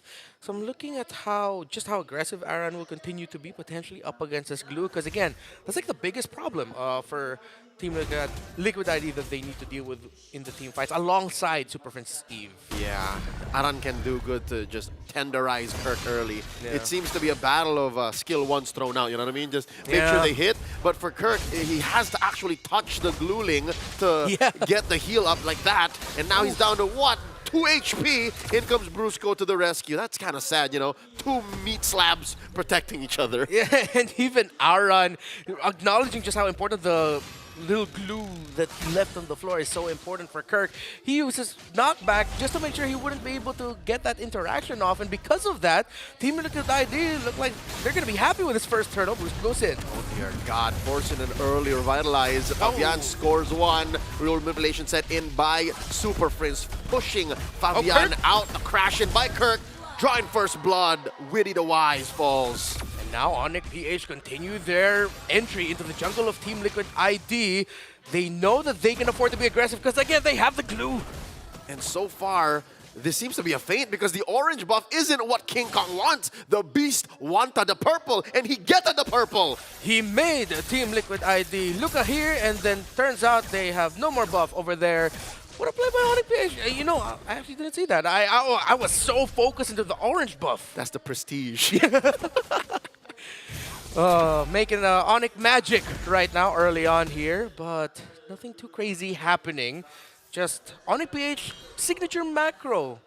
They 4 sequences in one part of the map, while they steal resources in the other. Misdirection. First, the first blood, then the turtle feign, and then the distraction at the orange. Amazing work by Onyx. This does give them a 200, 300 gold lead, but it's going to take a lot more than that to stop Team Liquid ID from barreling on forward again. That's a lost cause, I think. It's clear that Aran is winning XP lane. How about gold, though? What's that like? Because we know that the Granger isn't as strong anymore. Yeah, so far it's quite balanced. No clear winner in the gold lane. Oh, Kirk already commits a grab. Got the stacks on Fabian. Flav squished between 4 members of Onyx. They read the rotation of Fabian correctly, and yeah, after a Fabian invade countered by Onyx, it's King Kong going XP with an ultimate, not gonna get anything, but he pushes back the EXP laner. It's looking a little bit more familiar. Could have sworn that was an off-timing split, like a panic split, right? Yeah. But Kirk counted, and he saw that Fabian had stacks on him to get the jump, got the grab, and killed him. Knew he had the help. Aran in trouble. I think look at ID. Yeah, they don't have to worry about losing their EXP laner. The turtle is up. I think Fabian's rotations are still getting quite checked by Super Friends and Onyx PH. He's just on the way. Super Friends and Brusco able to get in the way. Widdy gets that ejector in. Turtle down to a third of its health. Oh, there's the ult, the electrifying beats, and the Nether Realm early on. And the answer back, the ult from Super Friends going home. SOD, Fabian falls, forcing Yehezkiel to flicker away. Oh! 1v1 kill by Kelra off camera. Yehezkiel down to about 2 HP.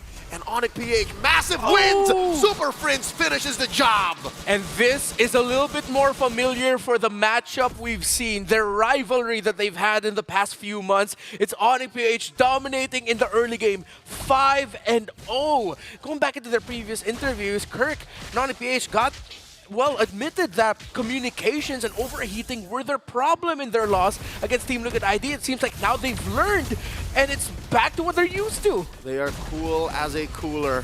Widdy now gets popped by Super Friends Void Crystal from out of nowhere, and that will be converted into a turret push. Look at that. Keller just waiting for the perfect moment. 6-0, Onyx up 4K. We haven't seen Team Liquid Indonesia shut down like this. The closest you could say could potentially be the Game 2 yesterday against Onyx Indonesia, but that wasn't a shutdown. That was still quite level, still close enough. But within 2K? Yeah, within 2K, but almost 6 minutes in, 4.5, no kills just yet. And it's their signature Jawhead Suyo combo, man. This is the Super Fam saying, you get nothing, sir. Quite literally, across the map, across the board for kills. All that they had to concede was that one turtle, the first turtle. And so far, Onyx PH are just pushing forward. Look at this early swap. Whoa. The RWM sent in by Super Friends, forcing an early Nether Realm. Team Liquid out of here. They chose to play the Faramis as the answer to glue against the counter to the Faramis, which is the Eve. And it's not working out for them in the center of the map. Fabian in dangerous position. The grab, looking to finish the job. Oh. AOG just to make sure everybody's in here. Look at me, says Brusco. Double kill for the Monster Mage. And that's a harsh reminder for Team Liquid ID that they're facing off against, well, their nightmare for the longest time before they finally got the revenge. And it seems like whatever Onyx needed to fix after their loss against Team Liquid, they fixed it. Kirk again on this glue. He's now the one checking Fabian, and Fabian has been checked for almost 7 minutes now. Fabian can't even cross the river, let alone get his buffs in peace. About 7 minutes in, and Onyx PH have secured the final turtle. And folks, 8 kills in for Onyx. 4 of them scored by the Monster Mage. He's straight up the Sorcerer Supreme right now. Fabian dashing on through Brusco, taunts him, takes him down, serves up a kill to Kirk, and now Widdy in the crosshairs, taken down by the Savage AOG! And Team Liquid ID are forced back NetherRealm under the real world manipulation. They are trapped. It's a double kill for Kelra. Triple for Onyx PH, the hat trick concluding in a tier 2 push down bottom. All this while, top lane Holy Shields get popped after a chubby wave from King Kong gets escorted in. Everyone knows Filipino food's got too much sugar, but Onyx PH, too sweet for Flava Fave 04. Jeez. Onyx PH approaching the 10k gold lead under 8 minutes in. This is unprecedented control, dominance by the super fam. King Kong kiting 3. And Kirk gets tossed, but Widdy gets taken down. Kirk flickering through, takes too many turret hits, gets blasted by Yehezkiel. The Ghost finally takes one for his team on the board, his Team Liquid, but they lose all their holy shields in the process. They are trying to hold on as they may, but the lead and the pokes too much. The pokes of Super Fizz and Kelra. RWM starting up the siege. A couple of minions still standing. Can Team Liquid ID cross the threshold? They'll have to concede this major objective. Penetrated up top. 0-4-0 for the Suyo that has been undefeated and the second best hero of Fabian so far in the Challenge Finals. Nay, his best hero in the Challenge Finals. And it's 10,000 and climbing. And it's only 2 items on this glue. Only an Anti-Cuirass and Radiant Armor. It feels like he's had more, but it's just solely because there's no damage whatsoever on the side of Team Liquid. This is some Twilight Zone Bizarro world type of situation. I feel like watching Fabian on this hero, it feels like it's a different player. Onyx PH have taken away the TLID from TLID. They take this Lord for free, and there's nothing Liquid is doing to punish them. There's nothing they can do. They could just watch, they can try, and Kirk is handling Aaron Shiki without a problem. Grab! And here comes Kelra to punish Aaron Shiki for crossing the river too far. What was he gonna do? SOD to someone next to him? Nothing at this point, and they could just watch AOG entry. Coming in, blocking Widdy out, and forcing Yehezkiel to hit the NetherRealm. The RWM coming through. They take Widdy anyways. The rest of Liquid ID are able to back off. There's a wave coming through top, and they will do their best to clear it, and they're still alive, but just for how much longer? Aran gets popped. This could be it. Onyx Philippines, it looks really good for them. Minions crashing in, plus the Lord 2-2 down inside of ID. Mid and bottom have already crashed in. Waves pushing in slowly. Fabian doing his darndest. Kelra is godlike, and the minions are crashing in. The bodies are falling, and game 1 has ended. The worst loss and the only loss so far of Team Liquid ID in the Challenge Finals. A harsh reminder, yet again, of who they are up against. Cleanest victory we've seen from Onyx PH, and one that really sends a statement that makes your spine shiver just a little. The world champions making sure that it is known that they are the ones who wear the crown. GG, well played, but this is only our very first game in a very long series to come. Boys, walk me through this, because when we're looking at the post-game stats, the fact that TLID was able to get one is because, oh, thank God we got, some CC against Glow. Onyx got angry. They straight up got angry. Like, they did not want to let what happened in the group stage happen again. And who they're facing, I don't know if... All right, here's a real question, all right? Is this OP on a next level, or did TLID need to warm up? Well, I do think that OP, in terms of the drafting, I feel is kind of next level. They put him in a really good position. Well, TLID in an awkward position, but put themselves in an amazing position.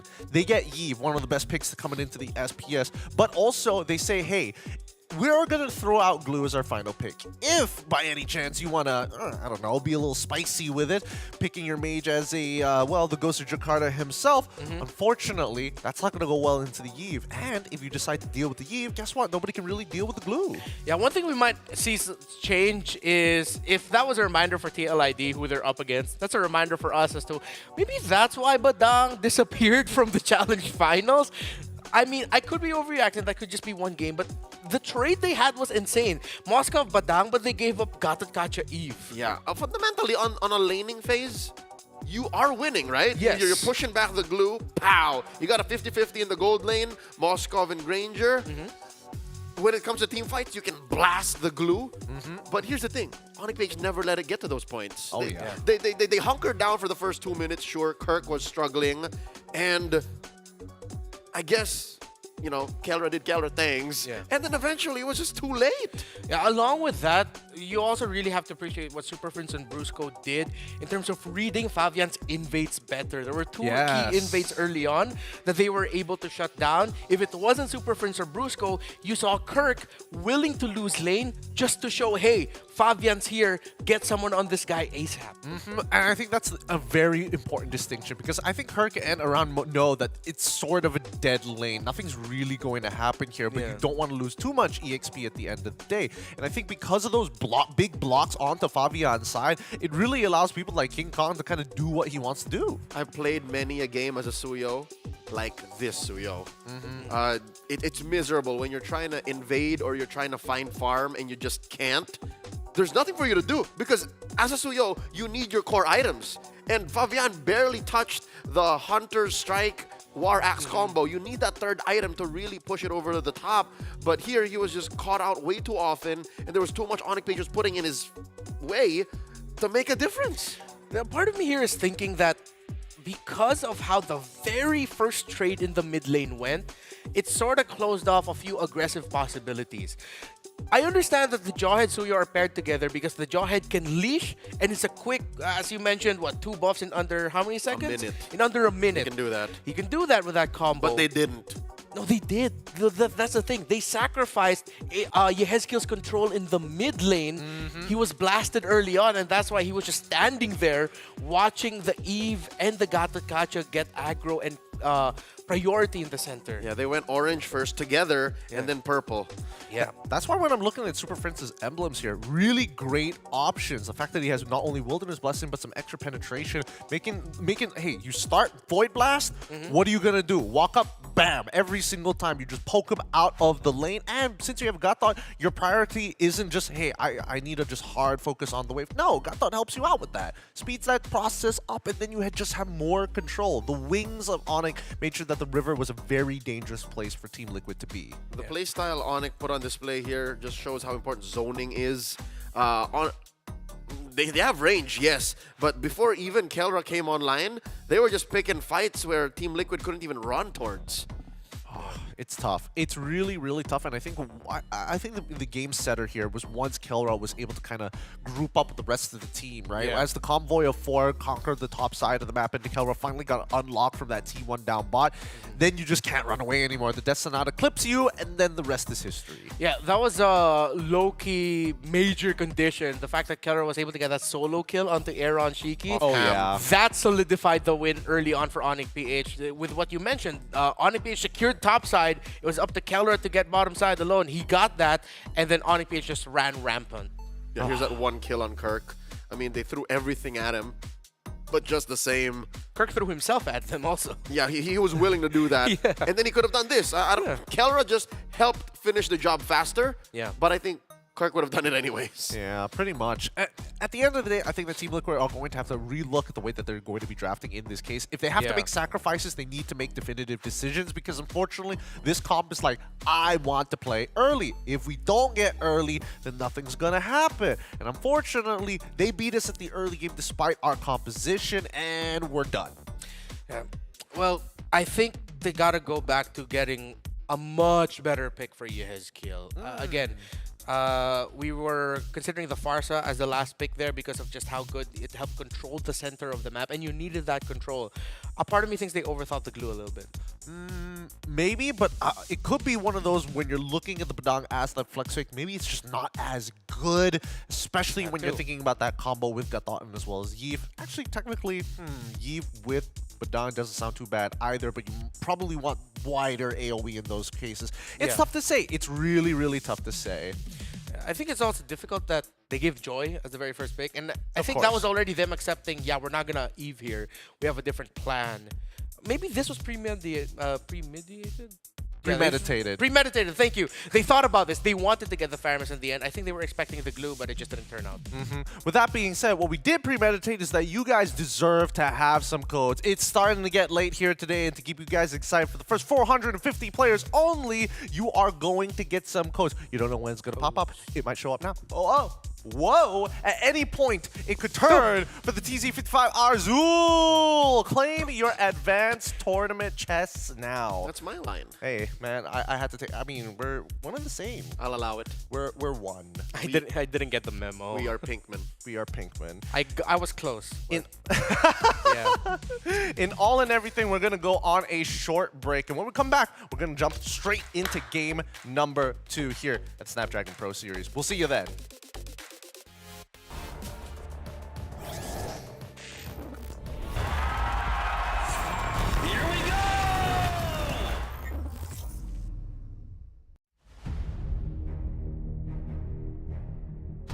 The journey to greatness starts here.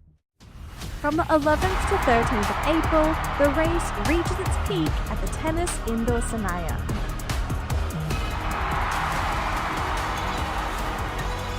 Tickets are live. Be part of the climb and secure your spot now. Be part of the journey. Witness the rise to the top.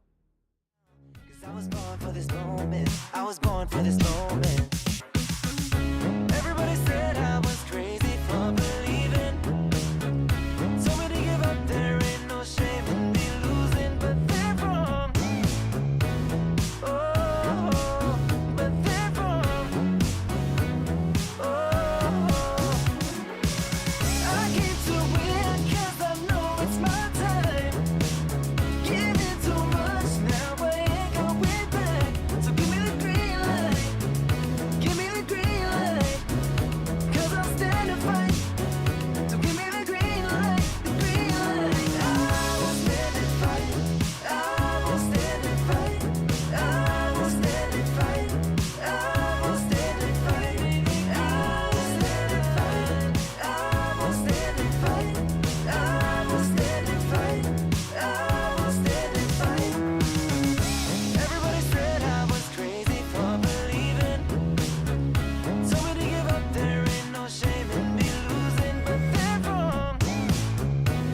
Oh, but they're wrong. Oh, but they're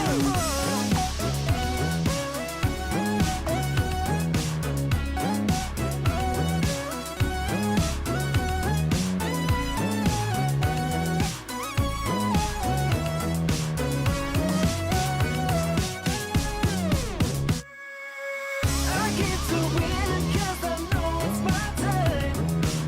Giving too much now, but I ain't going back. So give me the green light. Give me the green light.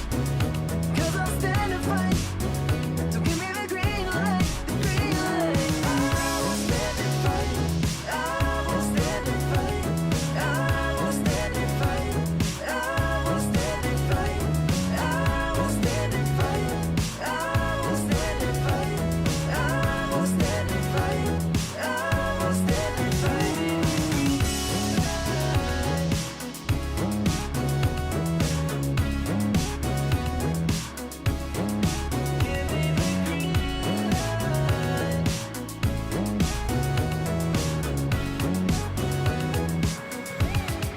Give me the green light.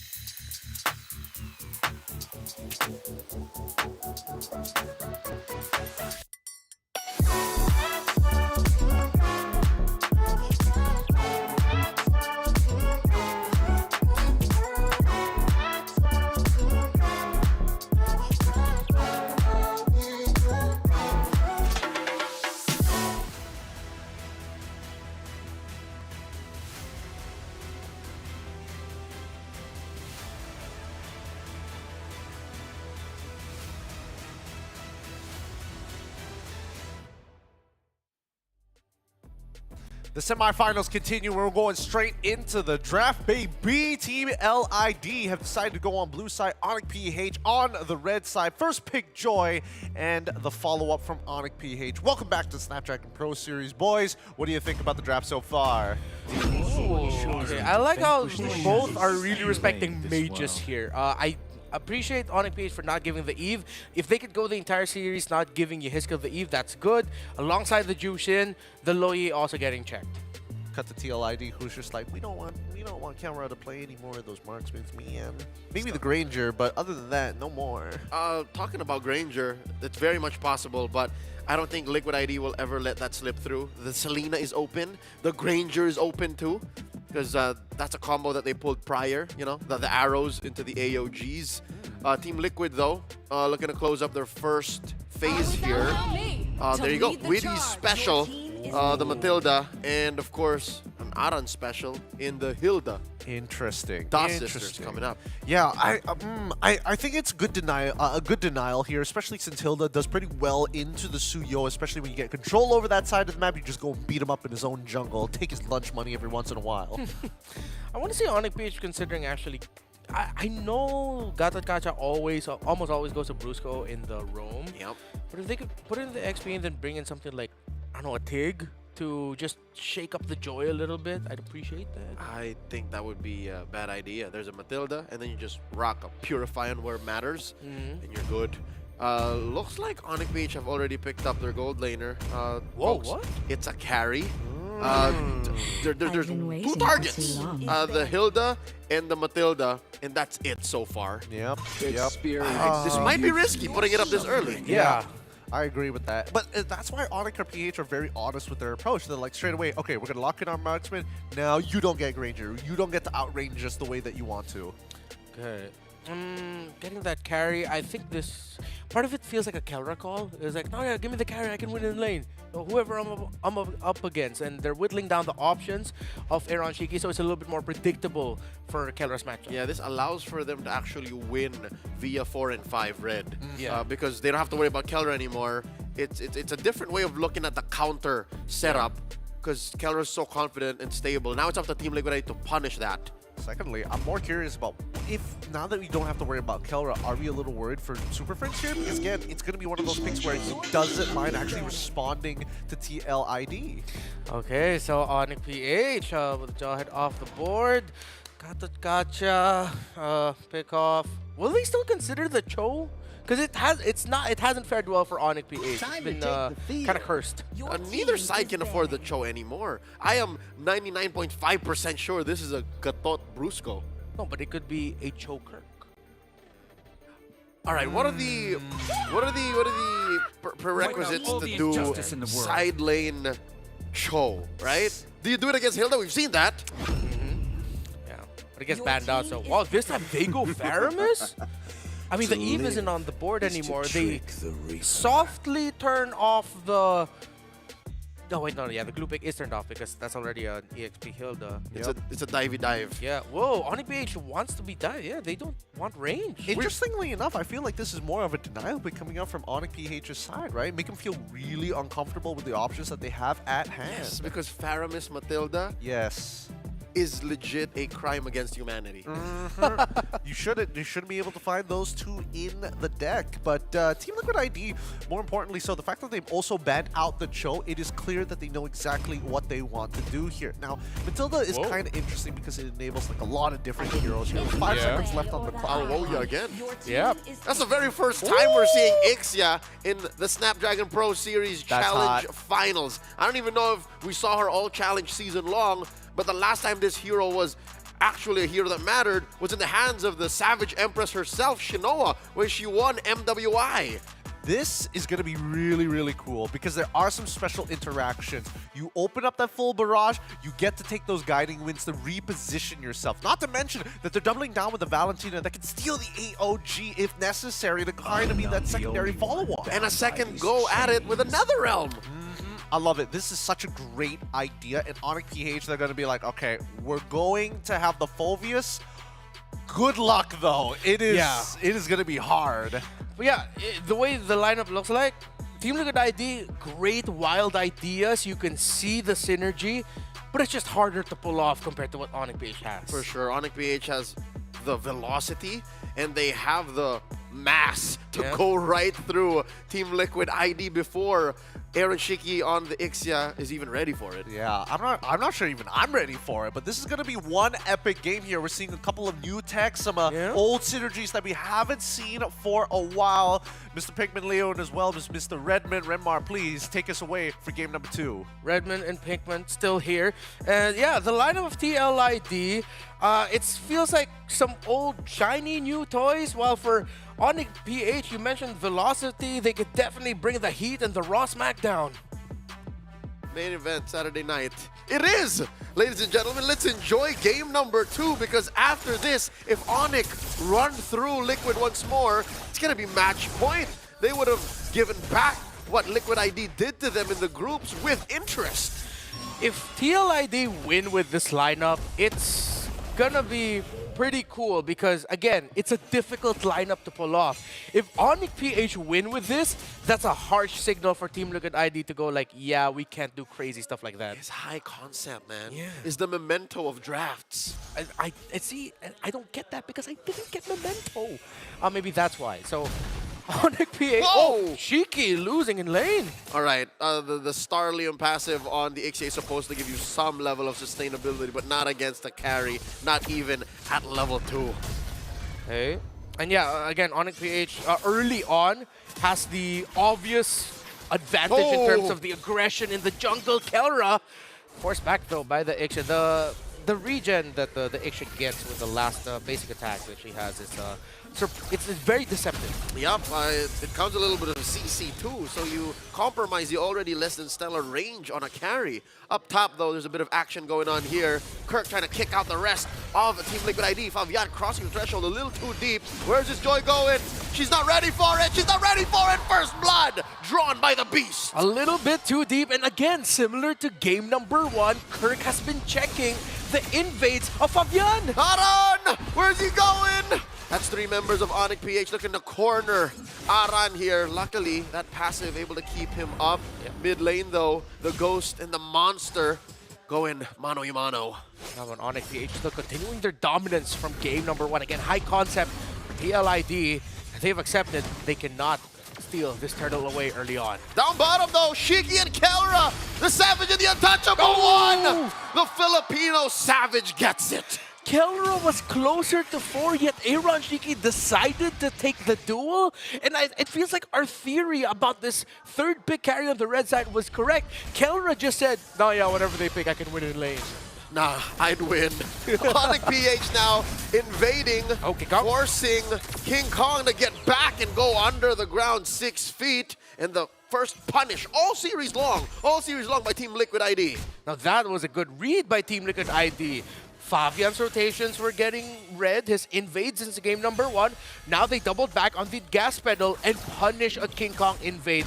Onyx PH now has to accept and adjust to that.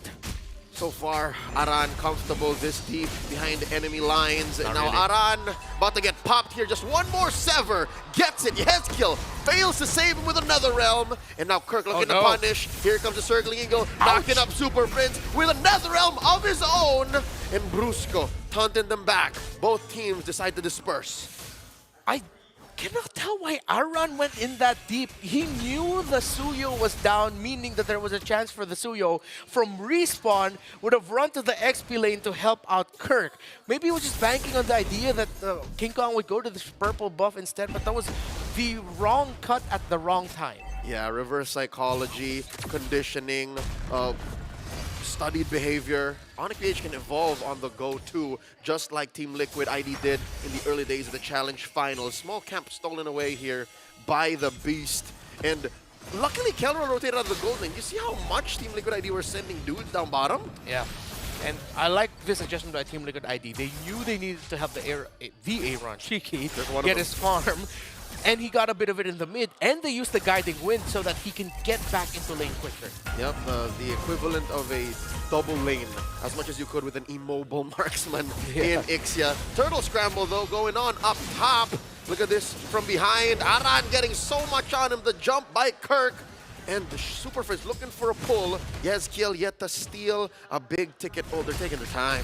Okay, still contestable for Team Liquid ID. Aran, though, could be the first blood in this battle, but it could be Yezkiel too. He does grab the Nether Realm. Can he stay within range? Circling Eagle about to be spent in here by Witty. The knock-up, the steal, the failure, the fumble. King Kong secures the turtle. Nether Realm of Super Prince's own. An AOG coming in. No one home. Favian looking to run away. Can Onyx PH finish the job? Super Prince with a rogue blast taken down a Flava Fave. Ghost Bursters just able to land on the Favian Joy. And on TLID, they're still losing the early portions of this game. Even with the good adjustments, the good responses, the fact that Onyx PH has shut down the two people they said were the biggest problems, Favian and Aran, it seems like their opinion of the team is right. Without those two popping off, they're having such a hard time in the objectives. And I hate to say it, Ranmar, as a fan of the one and only, the Aaron Shiki, the untouchable one, Game 1 and Game 2 haven't been looking good for the handsome devil in gold lane for Team Liquid ID. So I don't know how he's going to redeem himself, or whether it's going to be coming through Witty babysitting him, or the other lanes winning so that there's time and space for him to get farm. But right now, this Ixia pick ain't looking like it's it. Yeah, the high concept approach that Team Liquid ID wanted to go for, not working out for them. Look at Kirk behind the second turret up top. He is zoning out Favian from his own jungle. He is checking the jungler of Team Liquid ID. Again, the themes from Game 1 as to why Onyx PH won, they're just continuing it now in this game number 2. This time, it's a much easier route again because it's the easier lineup to pull off. Call it an economic depression in the land of Dawn. Onyx PH are choking Team Liquid ID out of economy. And looking at the gold so far, yeah, I'd reckon there's at least a little bit between every single lane. The stock market has crashed in their side of the Monyan Empire, and Onyx PH are just, they're cashing in on everything they have. The IOUs, crypto, in-game, and it's just going so well. Where else can Team Liquid ID find a win at this point? I'm trying to find an opening, and it seems like it's from a punish, but Super Friends, his Ghost Bursters alone is sending back 2-3 members of Team Liquid ID. It's the perfect tool to disperse desperate members to try and just clump up. Oh, here's a full barrage letting in quite a bit of kit just to make sure that Onyx don't crash into that tier 1. Kirk goes down. Netherrealm already popped in. Onyx PH might be punished here as deep as they are. Kelra blasting away. Aran very low. Yehezkiel 2. A lot of damage coming in from the pinwheels. Down goes one. Kelra gets it. And Kelra's going forward. He wants Witty, but Witty able to survive with a little bit of shields. But he finally falls down. Double kill for Kelra. They spent so much for just a little bit of wins. I don't think they even got killed. They're not done yet. Favian holding on for dear life. Could have sworn King Kong's charge surge had a magnet on him. Because you saw how he traced down Favian. It was beautiful. Onyx PH, that was, okay, honestly, that was a pretty cool start for Team Liquid ID. Aaron Shiki brought up the ultimate, he read the AOG, he flickered off to the side avoiding it, put Kirk in a dangerous situation, and that's where we thought, okay, yeah, this could be punished. But then Super Friends coming into the clutch, and it seems like Team Liquid ID didn't realize that, oh, wait, we're spending so much, and King Kong isn't even here yet. Yep, and then he came in. I think the fight ended because Kelra killed 2. And that was already a clear signal for Team Liquid ID to just get out of there. And that's how they found Favian. And now the onslaught continues. Onyx PH ravaging through lane after lane. Even the small camps that King Kong and Super Friends and Kelra and Brusco can find, denying Favian. What's the goal difference right now between King Kong and Favian? Dear Lord, Brandmine 2000. Oh, yeah, they don't have to worry about this Joy as much. Hasn't even built the Holy Crystal yet. It's just a Starlium Scythe. So even if Favian is able to get a good electrifying beat, it's not going to instantly blow up Kelra or Super Friends. They can afford a little bit of breathing room. Brusco gets a taunt Favian. Oh, but he still gets his purple buff, so he's still able to win that red. They're holding on. Super Friends with a pull, and the answer back, Witty. Why? Pushing them away. He spent the circling eagle, and at least they stay alive. All this while the Lord was being worked on by Kelra, down to about half health. Good thing Onyx PH decided not to fully commit onto Witty, because they could have instantly punished him, committing the circling eagle and putting himself in a really dangerous scenario. But I think Widdy also thought that, okay, I can afford this because I don't think Onyx PH will go forward because their objective was the Lord, which they got without a problem. So it shows you how high Team Liquid ID's IQ is as well, even from Yes. a losing position. They know what the opponents might be doing, what they might be trying to get the most out of, what the advantage could lead to. And right now, Onyx PH is just doing the correct thing after a Lord take. The push in. The inhibitor might just fall now. Oh, Super Princess damage is nasty. Oos.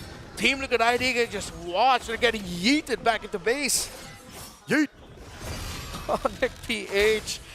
Part of me thinks they can actually end it with the next push. They don't have the damages yet. No Holy Crystal for the Joy. Aeroshiki does have 3 items, but the third was Sky Piercer. I mean, if you're up 8k, and if you can compromise Shiki, compromise the head skill, he does have the Netherrealm right now.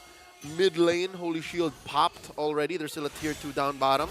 Team Liquid ID has to play this very specifically. AOG! Brusco decides to commit it. The Lord's still marching in. Fabian Witty, they're all blasted. The ultimate from Aeroshiki, but Kelra got to sidestep it, and he's focusing, and they're focusing on the base. They want to end it. This is an angry Onyx. The fade away, full barrage, punished hard. The base has fallen. Match point for the Super Fam. This is Onyx PH unlike we've never seen before. Where was the early days Challenge Finals Liquid? Liquid went into this showing that they've learned and grown. Onyx PH went into this specific series and they've shown that they've learned, grown, and ready to own. Boys, this is starting to look like a massacre here, a slaughter. Onyx are looking unbeatable right now because even for TLID, every mistake has been exploited throughout this game, and even when technically, per auto, you would expect the out-sustain coming in from Ixia against the carry. Kelra showed him 2 times in lane who's the boss. Shiki's been making questionable choices, man. His decision to go up against Kelra when Kelra was so close to hitting level 4 or already level 4 and he was just barely scraping level 3's progress into the level 4. Why? What's happening? Is TLID now? Are they overheated? Are they too hyped with going up against Onyx PH again? Maybe they're just blunt. They haven't been sharpened enough at this point. They're coming in. I mean, even for Fabian, he was like caught out in some pretty awkward spots. To be fair, in his defense, in those scenarios, OP kind of pushed him into that corner. Yeah. For Aeroshiki, those mistakes, it's hard to defend them. There is no outside factors forcing Shiki to make those choices. I understand what you're saying. Like, Fabian, again, same as game 1. You block him out of farm. You take him out of his usual routes. He has to take, the scenic way. You're about to get mugged, right? Yeah. And he got mugged again. 0, 4, and 2. Nothing on the board for the Usurper. And you understand how they lost that half of the map. But down bottom is really where we can't skirt the fact that that was down to Shiki, that was down to Weedy. Yeah. Aeronshiki's greatest enemy in this series isn't Kelra, it's Aeronshiki. It's himself. He's looking to the mirror. He thought, never mind, I don't want to. Don't worry, we'll save it for game 3. We'll save it for game 3 if it does happen again. Because get it. even for Iran, right, there are moments where he's cutting just the weirdest of times. Why take that 50-50 knowing that both buffs are going to be up, and at any moment going up to orange is by far the most dangerous, especially when you're cutting between tier 1s and tier 2s. Yeah. Even so, his pathing, again, it feels like TLID are a little disconnected. That's why I said a little blunt. You know what's more questionable? Is in their first outing under the new patch yesterday, they look like gods. Like the patch was not gonna bother them at all. Now, it's like it's not even the same game we're playing. Maybe it could be. Oh no, but they did play in front of a crowd the other day. I don't know. Like the pressure? I think we got to accept Onyx PH are just beating them at this point. They really are, because that's real. Yeah, because the gold graph and EXP graph both show that it was just a steady decline, and honestly, it's getting closer and closer to one of the shortest games we've seen, just a minute off. The Monster Mage has been, again, a monster this entire series. The Eve was perfect. This Faramis, perfect again.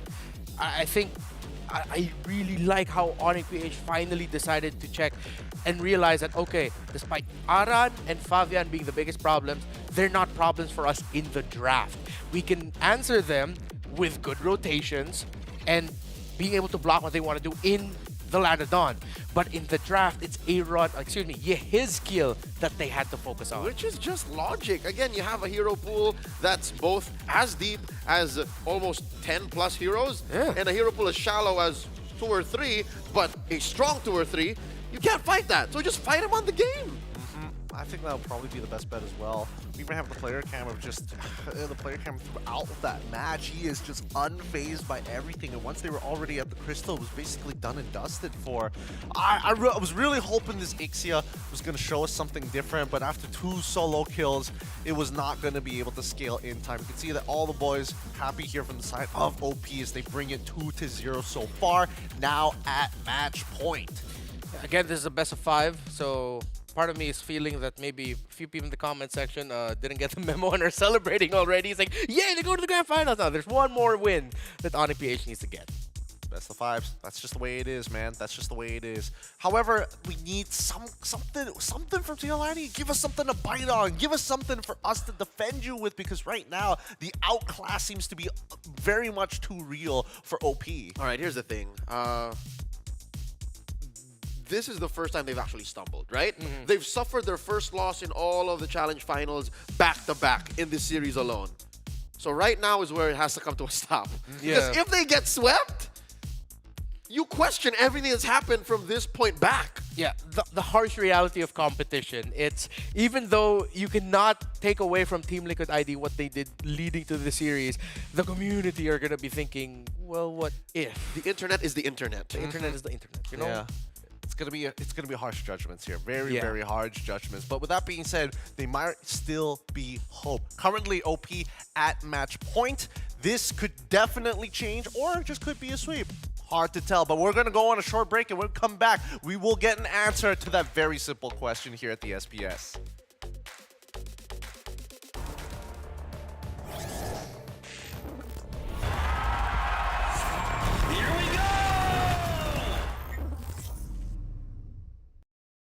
The Snapdragon Pro Series is brought to you by Snapdragon Elite Gaming and DHL.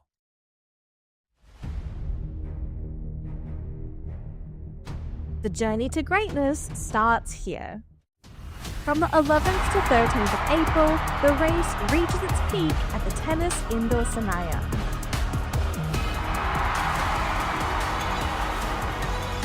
Tickets are live. Be part of the climb and secure your spot now.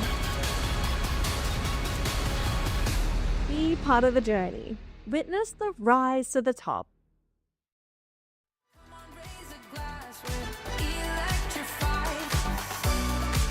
When I'm with you, my world is golden, so golden.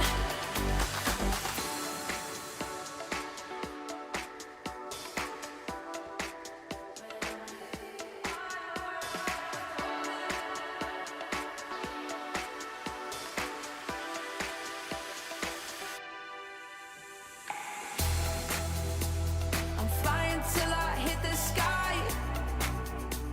The melody is getting high. You know how to free my mind, my mind. When I'm with you, my world is golden, so golden. Baby, you make my heart shine golden, so golden. Feeling so alive, let's dance through the night. Come on, raise a glass, we're electrified. When I'm with you, my world is golden, so golden.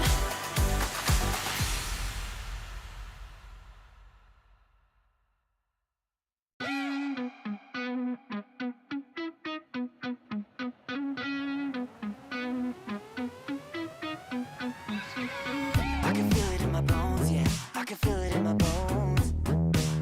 I've been waiting for this moment. All my life I've been waiting. Ain't nothing gonna hold me down. Ain't nothing gonna stop me now. 'Cause I was born for this moment. I was born for this moment. Everybody said I was crazy for believing. Told me to give up, there ain't no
The next round has already begun. This best of 5 is still underway, currently with Onyx PH sitting on top with 2 points, match point. And TLID have not been giving us too much, which is quite the surprise coming into this matchup. Now let's compare the players here with Yehezkill up against Super Friends, because man, the performance coming out of Super Friends has been exceptional. Monster Mage, simple as that. Drafts specifically to make sure that Yehezkill's going into an uncomfortable spot with his picks. Game 1, it was a Faramis that was countered by the Eve. Game number 2, it was a Valentina that, yes, could steal the Faramis ultimate, but leaves the Valentina in a dangerous position, getting caught out by all the divers that Onyx PH has. And I think we're also reminded as to why Valentina fell out of priority in SPS. The Ghost, on the other hand, excels when he goes under the radar, when you least expect for him to be an impact player, and that's what he's done while they were running through everybody in the group stage of the Challenge Finals. But here, it seems like Onyx PH are putting him on blast. It's saying, pick this right now or else. Same what we did with Faramis, right? We have the glue. If you can't blast them, it's over. They picked the Faramis game too. Pick the Valentina or else you don't have a NetherRealm of your own. And by exposing Yehezkill like this, he can't do ghost things, man. Yeah, they're putting him in front of the black lights, and I think that's the big problem here. He needs to be, you know, under the cover like you mentioned. But now coming into this next game, it's going to be Onyx PH on the blue side up against TLID on red side. Ooh. I mean, I get it. She's not wrong. She's not wrong. I don't know. His jungling is set up. Yeah. He's going to get his hands on a Suyo. All right. Joy got banned out. So now we see a change in the flow here. Does Team Liquid ID secure the Gatot? They go Gatot Eve. Oh, dear Lord, Gatot Eve. Yeah. They can go Gatot, Eve, and then Alpha or Haya third pick, and then Onyx can pick up Jawhead, Moskov. That honestly, that sounds like a pretty good like pathing, and for especially for TLID if they want to go down that route. I don't think Onyx PH are going to use like an alpha flex if they really want to deny. Great call by Leo, man. I mean, it's open. That's the right call. Among the planes exists Okay, that's the Eve. Check. That's one. Plus Gathon, double check here for the Pinkman. Jawhead Moskov? Yeah, so Jawhead Moskov here. Just to open up the map. Well, to be fair, they don't... Ooh, I agree with the Jawhead. I think that the Moskov is comparable to even carry to a certain degree. Oh, wait. We forgot. It's open, Lo Yi. Yep, we did not see. This is the Super Friends pick. I like this. I like this a lot. And honestly, I think with Coach Wynot, he's thinking about this game as a prolonged series of rock, paper, scissors. He keeps it simple for his team, but at the same time, he's messing with everybody else. You think it's going to be rock again? No, he changes it up. And, Talk about a change up. This is a hero we haven't seen in a hot minute. Yeah. An aggressive option here with Khalid locked in for the side of Onyx PH as an interesting flex pick too. This is a Brusco special. This draft that Onyx PH have ended up with in the first half at least is the kind of draft that helped them win the M6 World Championship. Yeah, and this is where Team Liquid ID needs to check the Cho, because they like going Khalid, Rome, XP, Cho. That's an Onyx PH signature. So if they don't read into that, they're just going to lose the map with having a static mid laner up against a mid laner that can get around everywhere and anywhere. Oh, interesting. Interesting next pick coming in for the side of TLID here.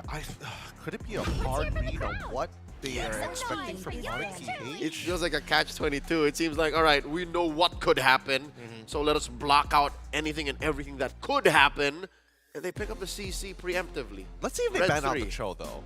If they ban out the Cho, at least then it's like, okay, that option is out, and whatever else that comes on through, CC can still manage it. Yeah, CC like eats alive. That's what they're hoping for here. It's like those folks who bought crypto early. Oh no, hope this works. Don't worry, Bitcoin. This is Bitcoin or you know, thousands other that don't make sense. I put my mortgage on this. Onyx PH at this point. This might as well be the mortgage. It's match point. Oh, you're right. You're right. I mean, Irithel's going to be the next ban coming in for the side of TLID. Now they're going straight into the gold lane sector here. And I think this is where it gets really scary because so far Aaron GP, as we have seen, has had a pretty rough time against Kelra with or without. Oh, Nolan ban from Onyx. This is a switch up.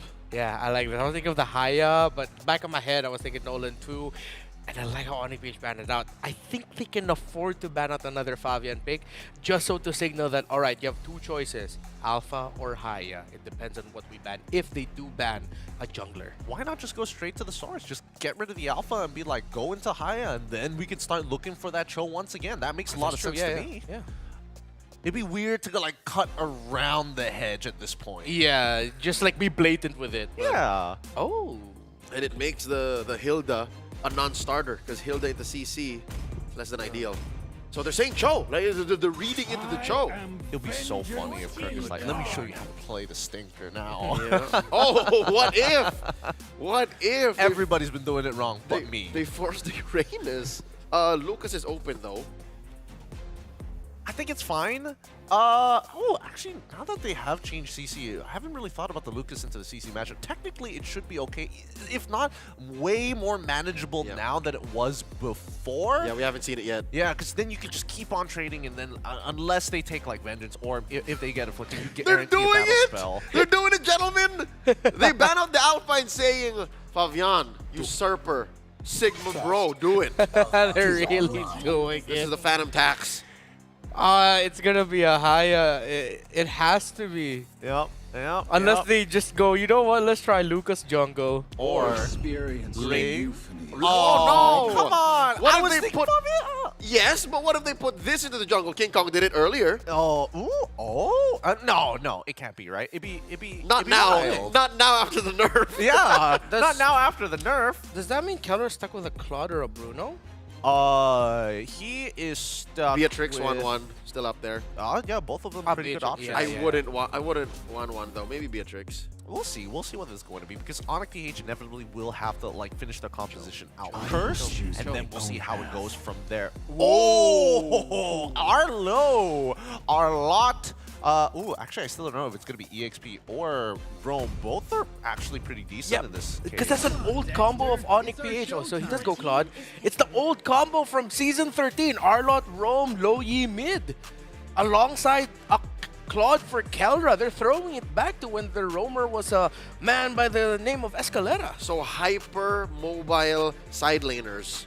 Yeah. Suyo wasn't around then, so this just puts it up another level. Yeah, it's much faster. What does Fabian pick though? How does he respond? I'm not even 100% sure. They just throw a Ruby in and then say, you know what, Granger jungle. Granger jungle, and even then, it's still super dangerous because without Flicker or even Purify, holding on to Retribution is actually a detriment. It is perilous. And not to mention even the patch as well. He's gonna have slow clear. So slow. That's feels winnable. What? That's a good response. A good response. Hey, don't give spoilers out just yet. It's not like we have a screen on the side or anything. Could be risky. Here we go. The picks come through. Frederick. Look, the one other time that it was picked, they won. Okay, that's 100% win rate for the last time someone has picked this. That's the Bobby Allianz. Yeah, the Bobby Allianz himself. Ooh, that's a dangerous one.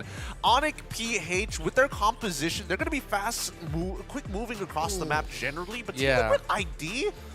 This is so dependent on Yehezkiel and Erog. Everybody else is playing a supporting role. Yeah.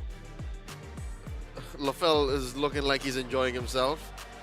He could not hold it. Yeah. He broke it. He broke it. He tried. He tried. So here's the thing, gentlemen. It's all, you're right, it's all on Yehezkiel because there's a lot of damage that Eves deal out now. What if it doesn't work? What if Yehezkiel doesn't take off and Granger's the only one? In TLID, we hope and pray that it's going to be enough, especially on a high-stakes match. It's match point between Onyx and TLID. Boys, Mr. Pinkman and Redmond, take us away into this game.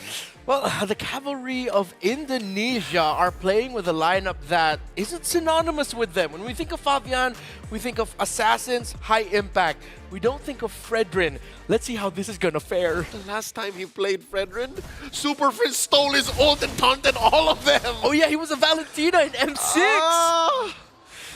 How is it going to fare this time for Team Liquid ID? They won't be going up against the Valentina of Super Friends that could steal the Fredrin taunt, but they are going up against his Low Yi. Meanwhile, in lane, Aran is making quick work of Kirk's Arlot. All right, that's a TKO for Team Liquid ID. They get a win, sending Kirk home early. And all this while, they're playing footsies for the Little Wanderer. The Retribution securing the Little Wanderer for Onyx PH. Out of all the 3 games we've seen so far, this draft is the best chance Team Liquid ID has of getting the first win in this and potentially maybe even pushing it to 5. The Fredrin pickup is so solid, and the Arlot, to me, I really thought this was going to go Roam. It went XP instead, and an EXP Arlot suffers against CC. Yeah, we're throwing it back to 13 and then a wee bit to 14 and the M6 World Championship. So you have to assume that it's a Brusco Khalid. Talking about the overall picture of this draft, I agree with you. This is a solid approach. I think the keyword for me going into this against Onyx PH is stability. This is a more stable draft compared to 1 and 2. Yeah, and you have to recognize that what Onyx PH has been doing to Fabian for the entire series so far, they cannot do against a Fredrin. Nope. You're not going to invade that Fredrin, and when the Fredrin invades, he should be okay. He should get away to safety. Aran also, you cannot shut down the CC if you're an Arlot single-handedly. You need to help the Arlot against the CC. Yep. Even with the Lu Yi in Super Friends' hands, which is definitely a power pick, you gave over the Eve. So that's priority over in most team fights. So Onyx PH might need to play for the long game. Early might be good for Team Liquid ID, but look at Kirk now outplaying Aran. Uses the final slash. Oh! Finds a vengeance. By that, we mean the dash. And he draws first blood. That's a man down. King Kong secures the turtle here. Blazing the wet by Kelra. Brrr, yeah! Helping secure another kill. Weedy falls. And it's gone also wrong for Onyx or for Team Liquid ID in a snap. How they... Excuse me to be blunt, but messed that up. That first turtle, that looked good for them up until Aran overheated before the turtle started. We saw another prestige, Renmar. You saw that, the world's longest BMI. Yeah. See that Kelra got sent back all the way down to the gold lane, barely missed a beat. I didn't expect for him to be part of the fight. I just saw the blazing duet. Yeah, when he decided to come in, I think that's a signal that he's winning lane considerably so that he can afford to go all the way to the turtle on the upper portion of the map to give Aaron Shiki just a bit of room to farm while he gets the turtle with the team. It's like partying on a weeknight. I know I might regret this, but let me try anyways. And it could be worth it for the mems. And he woke up at 7 a.m. the next day. No headache, nothing at all, and he still is on point for farm. Onyx PH is about 1,000 gold ahead, and Brusco's rotating towards Kelra. Shiki's what? Down like, what, half a XP bar? Yeah. Good play though by Aaron Shiki. He was still able to get that gold crab despite the block by Brusco using the Death Sonata. Which makes sense because I think Aaron Shiki's locked in now. He has to be. Yeah. Doing much better. Aran? Ooh, surprise. Again, this is the signature Low Yi. Didn't he know there were 2 dudes in the bush? I think they came out of nowhere with a diversion. There you go. See, so some things you can't get away from. The fact that Super Prince knows how to use his hero so deceptively well, even if you thought you knew all of the tricks he had up his sleeves, he just pulls something out. It's Sorcerer Supreme. You have a safer jungle, yes.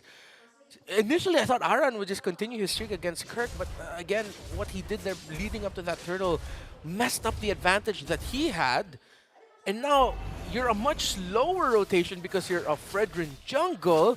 You have to win the next one. Kirk is just beating Aran right now in lane. Oh, dear God. That could have been a 4v1. And if anything, Kirk wanted that to happen because that would distract the rest of Team Liquid ID. In comes the Gatot Weedy. Finds an AOG. No one home. The turtle still secured by Onyx PH. A very pacifist take at a major objective. Some baffling micro and macro decisions coming in right now by Team Liquid ID that Onyx PH are capitalizing on. Decisive diversions by Super Friends, and here comes another one going bot. Bush catches Witty off guard, and the yin-yang effect keeps him where they want him, and they're now moving on to Aaron Shiki. Kelra under tower, blazing the well, and a final slash! God! They touched him! Aaron Shiki down as early as 5 minutes in. The Granger needs time to farm, the space to make up for that nerf. And now, even his lane ain't safe. Aran really needed to check this Arlot, and now Kirk is just running all over the map. 3-0 and 2. How it all went wrong again. Small mistakes that Onyx PH said, all right, do that. We're going to win this.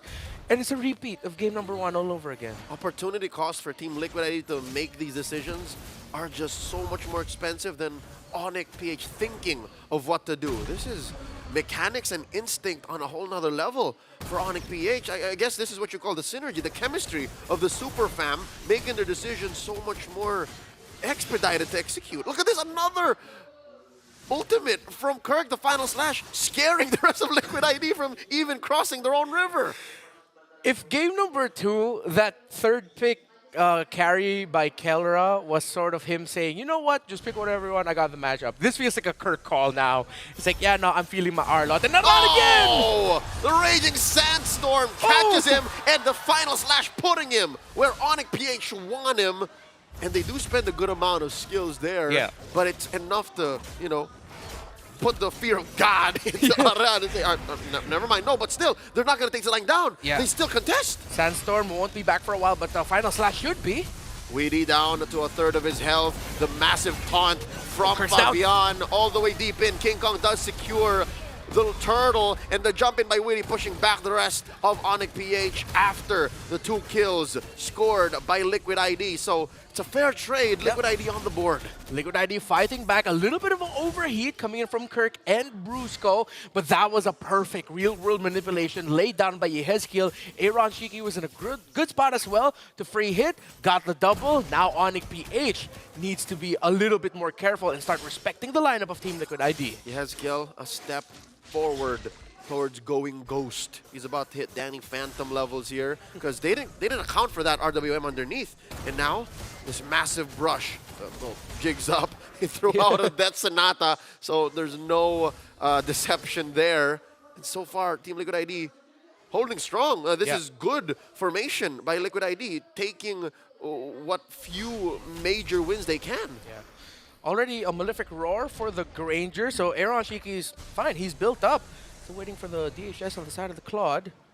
Diversion bot side. Interesting choice. Yep, into that Pixel Brush, but no one from Team Liquid ID to catch. Okay, I think they were thinking at that point a member of TLID could have been there. But no, purple buff is going to be up for both. Well, both junglers have acknowledged, but no deep invade by Onyx PH. Yep, about half a minute till the turtles, rather the Lord spawns lower quarter of the map. And this whole time, Kelra making the most of the peace and quiet. Aran sent to take care of the Savage. What's the gold difference like between these two? Kelra at about 6,700. Wow, Shiki up by about 200 gold actually. Yeah, just like a creep or a minion or two. Widdy. Oh, he finds Kirk. RWM forcing Kirk to flicker on out of there. So that's a major resource spent by Onyx PH. The RWM by Liquid won't be in for the Lord Dance. Yeah, so the past few experiences that Kirk has been feeling is the norm. Oh, King Kong! Raging Sandstorm to start it up. Witty compromise. The final slash forcing the rest of Liquid ID to have an odd formation, and they do call it quits. They back on out of here. Oh, what a sudden trigger by both of these two teams, but Onyx PH got to recover quicker. The final slash actually was sort of the, all right, now we can't do this anymore. They got repositioned, they got damaged into the Blazing Duet, and it's a good call that Team Liquid ID respected that and decided to back off. Brusco and Kirk's ults used to make Team Liquid ID think of the engage, and once you've done that, I think that's half the job. The fact that you made them doubt what they're capable of. Now Brusco gets caught out here, down to 10th of his health. And now they're going to start threatening this mid lane tier 1. Friends very low, looking for the taunt. Appraiser's Wrath taking down the Monster Mage. And Fabian got to take him down. Lord marching up top though. An advantage slightly for Team Liquid ID. Let's see what turrets Onyx PH might be able to get with this one. Renmar, that was a pick-off of a lifetime. You rarely see Super Prince in a position like that. Yep. RWM placing Kelra in position here. Kirk hits the final slash, but it seems like it was his final slash as Brusco falls as well. Disengaging with an AOG. Widdy happy with the 2 free pickoffs. And it was a perfect taunt by Fabian as well. Got 2. That secured the victory in that fight in the mid lane under the tower. But they've given up. They wanted to get that Lord. Fabian's in his jungle. They give up their turret in the mid without a problem for Onyx PH. There's a minion wave down bottom. Oh, this could actually be a costly trade for Team Liquid. The lives of Kirk and Brusco for a turret in mid and in bottom. And it's a rotation that happens fairly quickly, for free, easily for Onyx PH as they retreat to the safety of their tier 1 in mid. This is what you get with a Lu Yi in your lineup. What? I guess it's been a while since we've seen that big Onyx PH signature trade wherein you lose some but you get a lot more. And since Team Liquid ID spent a lot just to get those 2 kills in the mid, they had nothing to defend within in their own mid lane turret. Yep, they couldn't even think of, all right, what are we going to do down bottom? We have no ults, gentlemen. Don't do it. All right, then we let him wait. So now, top lane up next on the docket. Kelra gets it. Oh my god! Puts Yehezkiel down to a third of his health with just basics. What is Kelra packing? That, he's just up to Winner Nature. He went 4 items deep. Yeah, 4 items already. No wonder. Well, Yehezkiel just got a second. Well, a few minutes earlier. Yeah, a minute or 2 earlier with the Magic Lantern. And now Team Liquid ID, yeah, they can... Honestly, they don't need to be super proactive. Witty gets caught by the Raging Sandstorm. No one home. A final slash for good measure, too. He spent his own Revitalize, so that's everything but the kitchen sink. Just when I said they don't need to be too proactive, Witty got caught out. Oh, and Fabian got his purple buff stolen. That's Grand Theft Purple. The beast wants his num-nums. And look at Kelra, the positioning here. The taunt on the King Kong. Can he survive this? No, he won't. Despite everything, the Blazing Duet coming in from Kelra. He takes out Yehezkiel, another Appraiser's Wrath. But the Usurper will not survive. Down bottom, take us out. Shiki takes one down, and look at the back. The AOG maybe 2 seconds too late. Kirk gets 2. But Aaron Shiki, he's stuck, but no, Witty says, you know what? Super Prince, Kelra, Kirk, you guys got a back, or you could risk getting outplayed by 2 when you are 3. Onyx Philippines, Kelra's entry was perfect. Team Liquid ID didn't get to see or check the bush that he entered, hence why Yehezkiel got taken down fast. So the positioning once more of Onyx PH, their understanding of bush warfare, allowing for them to actually win out in the trade. Well, fortunately for both, actually, their junglers fell, right? King Kong down sooner than Fabian, and that allowed for this Lord to still stand. So we're sitting at about equilibrium. And if you're considering the position that these 2 teams were in prior to that fight, that scramble, that means Onyx PH is still ahead. Yeah, it's 5,000, so much more in the map, so much more in this zone right here in the Lord. Team Liquid ID, are they going to risk it?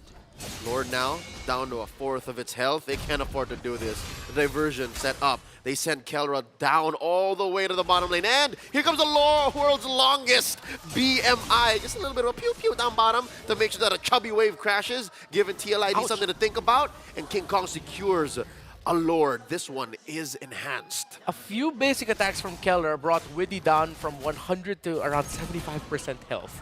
That was just like 3 triggers of his basic. And that's how much damage he dealt to the roamer of Team Liquid. And that is a chunkiest member of the Young Stallions lineup. I would hate to think what he would do to the likes of Aaron Shiki, what he would do to Yehezkiel if ever he found him. Super Prince now building a Bloodwing, so, you know, that 1 kill that happened about 5 minutes ago should be safer now. A little bit better, again, has Team Liquid ID been in this game compared to the rest of the series, but a little better is not enough to crack what has been just an Onyx PH controlled Game 1, Game 2, and Game number 3. So far, Onyx PH taking it slow. They want to sink all these waves. Bottom lane has that Lord. Mid has all the members. And top lane had that wave escorted in by King Kong. Lord going in already. Onyx PH. They cannot overheat here though. The punish for Team Liquid ID is very strong. If they dive way too deep, way too early, they could find themselves in a massive 4 to 5K gold swing. Good news for the heralds of the new era for both the Philippines and Indonesia. Here we go! Final slash started up by Kirk. A vengeance started up too. The clapback, Kirk and Brusco down just as quickly, but all of Liquid ID are folding. They're all so low. Weedy down. King Kong not done yet. Shiki down to a 1/4 of his health. And Aaron Shiki survived the onslaught of Kelra's Blazing Duet because he created space. King Kong went in. Exactly what we just just said, if Onyx PH are too eager, go in at the wrong time, Team Liquid ID's punish is strong. He surged the wrong way, my friend. And now Team Liquid so quick to punish, pushing tier 1 in mid. Oh, they forgot there's a chubby wave up top. Oh, they might get penetrated there too. It was a big gold swing diversion by Super Prince. Could he get a big one here? It's a feint. It's a feint. They decide not to commit it. It's a little lead for Onyx PH, but again, that's a heat check for them. They now really got to respect what Team Liquid ID brought to the table. Gone are the shenanigans he showed in majority of the game. It's at that point where Team Liquid ID are a strong team fight, and everything, all of the entry of Kirk, Brusco, and Kelra are all the more riskier. Gotta be more calculated. Yeah. There's nothing wrong with the final slash where it happened. It's just they did not account for the clapback, the firepower that Team Liquid ID are packing right now. Brusco playing footsies with Weedy and the rest of them. I love how Fabian is actually late entering into these fights. Yeah. He makes sure that his stacks are up so that he can come in with a taunt, and that all the more scrambles on PH. It's beautiful how they suddenly stop an almost perfect final slash entry. Kelra checked Aaron Shiki in that last one, but he just wasn't able to get that last proc of the Blazing Duet off. Kirk gets knocked off. Oh, defensive final slash. RWM keeping him in, and that is a free pickoff. Team Liquid ID making a beeline for the Lord. All 5 members here. Yezgil retreating underneath tier 3 in mid. Super Prince relocating himself. That's all of the members crashing on the Brusco. Kelra blazing duet into 2. He's forcing the use of Erashiki's Wind of Nature. 2 for 2 so far the trade. Kelra shut down by Fabian. King Kong and Super Prince still fighting against Fabian and Yehezkiel. 2 members of Onyx PH remain, but Widdy and Fabian were brought so low. It's a soft reset. But again, we're seeing the difference going up against a tanky fighter jungler in the Fredrin. Onyx PH were able to make the most out of what was a bad start for them since Kirk got picked. Again, Kirk and Brusco really need to be careful now with how they're getting vision. Almost isn't quite it though. As Kelra came in, high risk, high reward. He could have thought he was going to get everything. And King Kong secures the Lord underneath Fabian's nose and diversion into the back. The Y brush for Prince. And now King Kong and Prince hunting down Fabian the Usurper. Final slash. Weedy though in the way. Onyx PH with a cheeky steal. That was just raw retribution prowess from King Kong. It was 2v1. It was Yehezkiel helping Fabian, and in the end, King Kong just got it himself. Seems like it was the Sever and the Retry combo. And King Kong's been doing this. He was the guy highlighted by a lot of content creators about Lao. Like, King Kong doesn't basic attack. He just stands there and waits for the retribution. He uses a skill, then he retries. That was classic, vintage King Kong. Claw of the Beast. 99% accuracy. Leading this Lord down through bottom lane. Mid falls as well. Forcing the winner crown from Yehezkiel. Aran gets taken down. Max range on those skills. Yehezkiel falls as well. The sweep seems inevitable. The AOG cancelled. Widdy is down. Aaron Shiki as well. Fabian, the final stand. Team Liquid ID suffers a sweeping loss at the hands of the Super Fam.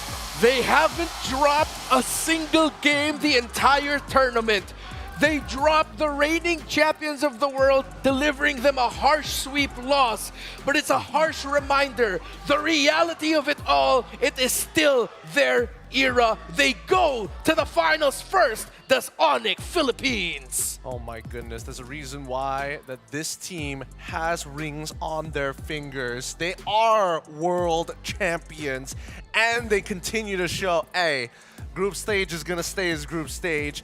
Playoffs is where we're at. Let them go around and high-five the crowd, because again, the boys here in Malaysia are very happy, and the crowd is really excited to see these world champions play at such a level, such domination.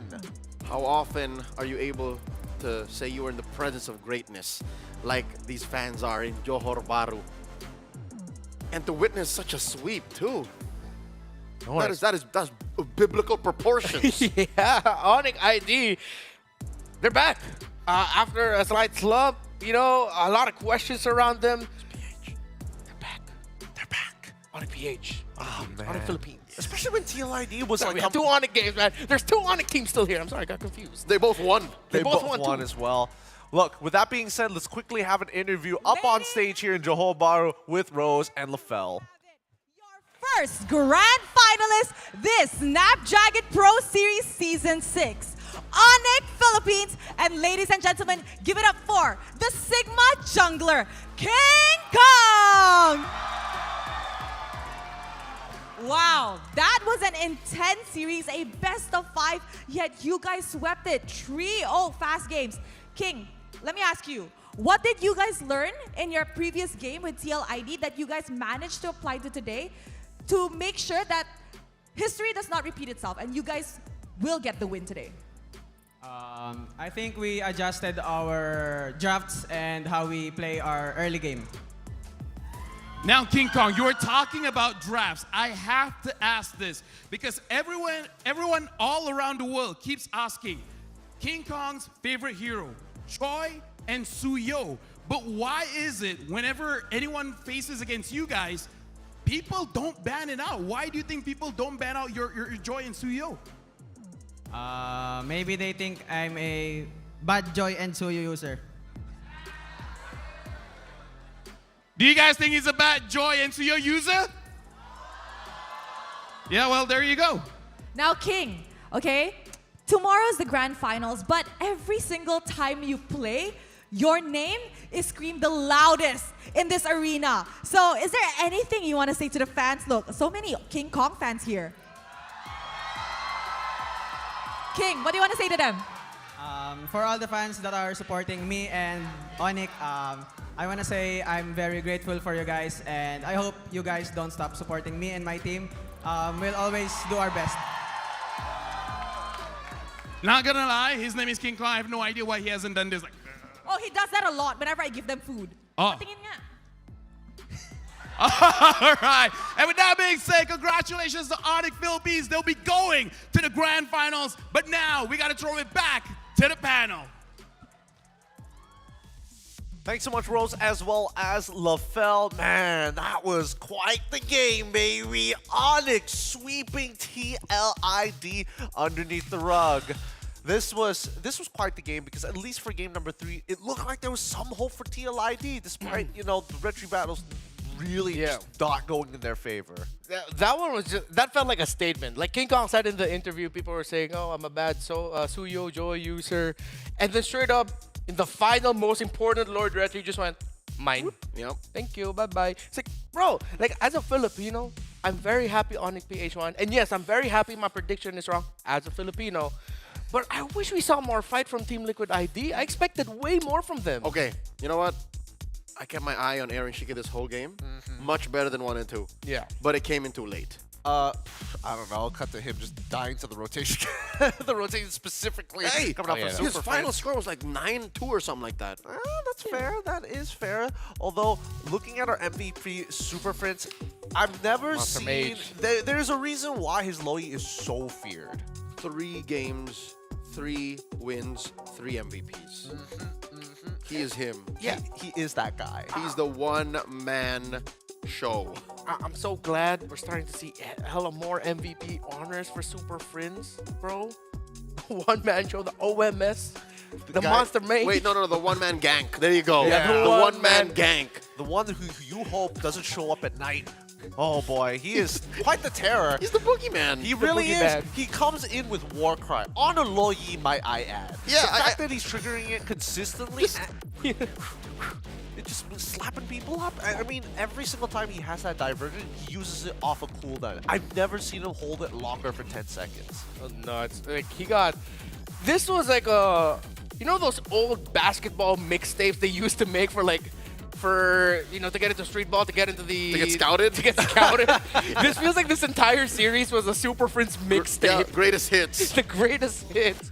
Dude, he was insane. Like, when we gave him the name of Monster Mage, people were like, nah, he doesn't play like a monster. He doesn't fit Super Friends. Excuse me, watch this series. Watch what he did with all these heroes. Watch his low yi. This play, he was the one-man gank here because he sent himself. He would do this. See, he just sends himself. Yeah. And then he just turns the thing around. Oh man, it was a crazy game coming in from Onyx PH, man. Monster jams. I mean, when they said they adjusted the draft, they really did. They started to bring out everything which made them great, and then they remembered, oh yeah, our Arsenal is actually way bigger than what we've been showing here at SPS. We're not just held down by a bunch of Hildas and Gutthoughts. This keeps the Arlet at 100% win rate. Oh, it does. It does. Although, I will say that Kirk got caught out a couple of times, like literally 3 seconds away from his flicker being active. Then he dies. A couple of disappointing moments for him, but generally, dangerous team, especially with that final slash. You know what I really appreciate about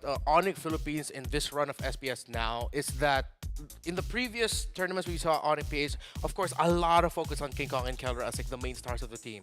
But then here now, I feel like we were able to give a lot of flowers to Brusco, Kirk, and Super Prince, especially in this run here in the SPS. That now people are, if they haven't yet, for some reason, have now fully accepted they are a scary from 1 to 5, every position, every role. They are just perfect, almost perfect. Monster Mage. Monster Mage. Don't make that a gang sign. Don't make it Monster Mage. Oh boy, this. We'll see how badly this is gonna go on the internet. We'll find out. Now, guys, keep in mind. Do you agree with this? Do you agree with the Monster Mage, especially with the Mage? Scan the QR code and share your feedback with us because we need to know how you guys feel about the broadcast, how you feel about the live event itself happening in Johor Bahru. But Mobile Masters is going to be coming up as the next big tournament, and I mean, I'm excited to see our representatives go up to that point. Because again, scan that QR code and start supporting your teams right now, because we are also having representatives from EU, from MENA as well, to come along for this ride. And obviously, we're going to be supporting our APAC brethren, but there's a reason why we're a Mobile Legends nation. Don't forget about China. China will be at Masters. And you know who got to play in the Chinese server? Who? The Super Fam. Oh my goodness! There are actually, I am curious by the time we get the Mobile Masters whether or not they're going to all the special. It would have been like unified at that point. Yeah. Yeah, there's like a handful of changes between ours and theirs. Yeah. So yeah, no. It's up in the air, but what we do know for sure is all of these teams will be there, and that'll be a competition like no other. It's the S Series. The S Series. The first of its kind. If I'm not mistaken, by the time Mobile Masters rolls around, we'll already be playing in the patch with Kalea?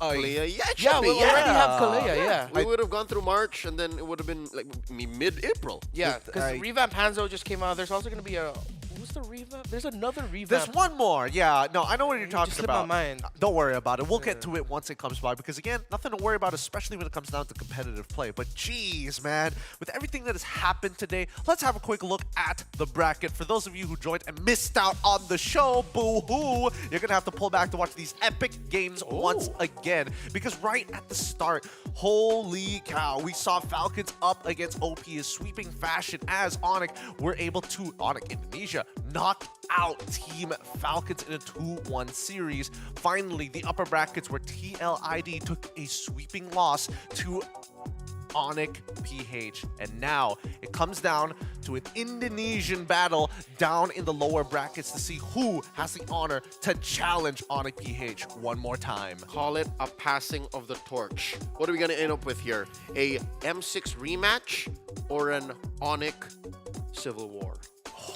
Boy, I mean, for the sake of the Onyx ID boys, they've been saying it in their interviews. We want to meet Big Bro up in the grand finals. Wait, who's Big Bro? Well, depends. Who do you consider more achieved in this case? Hey, I don't want to start that, all right? Don't you put that on me, Gideon Q. Don't you put that on me. Oh, boy, I love being Malaysian. We like just starting stuff sometimes. Anyways, hey, that's what happens. Hey, that's what happens when we get grouped every time. You know, that's when we start stoking the fire. Anyways, with most of this, with most of the competition, it's wrapping up to come to a pretty significant end here. But for tomorrow's schedule, keep in mind, TLID will have to face off once again in an Indonesian derby up against Onyx Esports.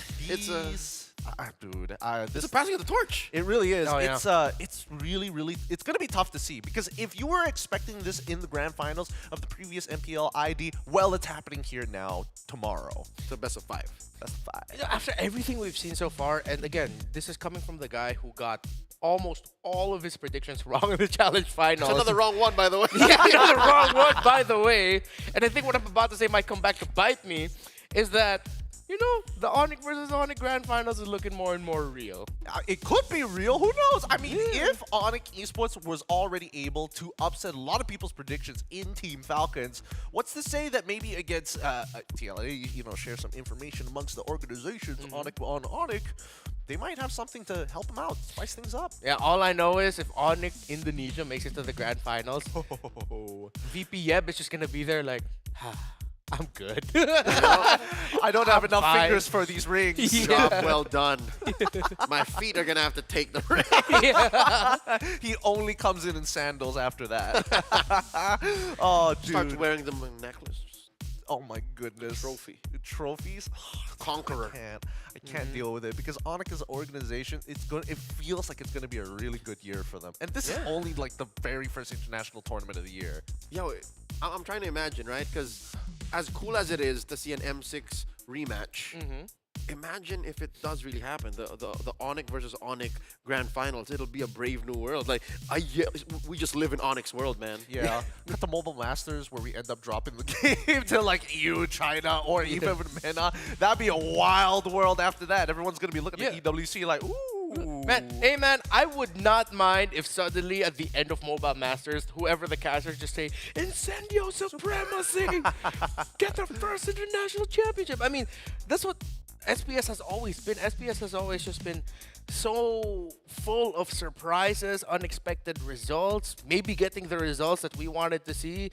So, I don't know. I feel like Mobile Masters is going to take that up to the nth degree. And don't worry, for all of those out there who are like, where's the skiing coach? Where is it? Right here. For first 450 players only. So stay tuned to get those codes. Don't worry, my brother, fellow Pinkman, will tell you the codes in case you are illiterate or dyslexic.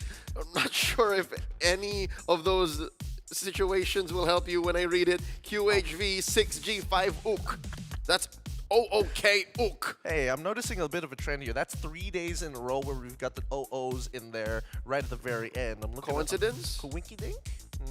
They're using the 6 code generator because they know the ook is always just going to be there at the end. They're just generating the first 6 characters. Yeah, no, it's not an ook, dude. There was an un, an All right. Oh, it's always just OO. It's something to I don't know. We gotta Zipper, we gotta have a talk after this. But even so, boys, the way that the SPS has been shaping up has been extremely exciting here. And I think, you know, do you think that maybe amongst the Onyx organization, they're gonna be looking at each other as like, hey, we need to trade some notes?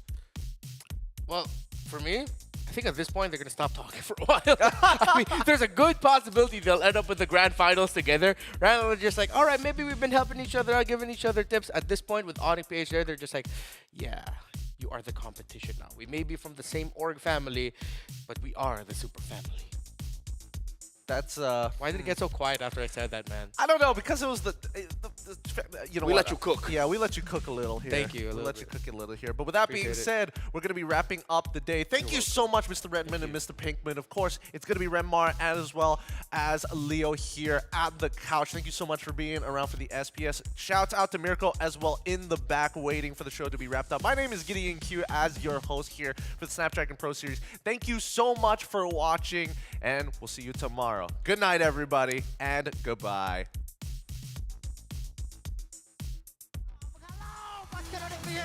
Namun, jangan sampai terkorban melainkan belat gizi. Dalam pada masa sama, Falcon sekarang ini melarikan diri. Tak cukup orang beruntung di depan, tapi beruntung cukup kita bertahan semua Marco. Calrado, Mejito, Calrado. Semua perintah jauh, God akan mungkin ditemukan. Jika. Now, how are you feeling after that game just now? Feeling good. Onyx Esports!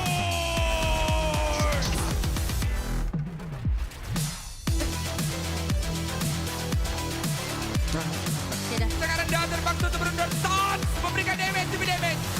Lord sekarang ini sudah bermula untuk masuk. Satu wave saja cuba, tapi Savero mencuba lompatan daripada Oguan. Kristal semua diberikan tumpuan Vicky Boy. Savero mencari Kristal. Onyx Esports.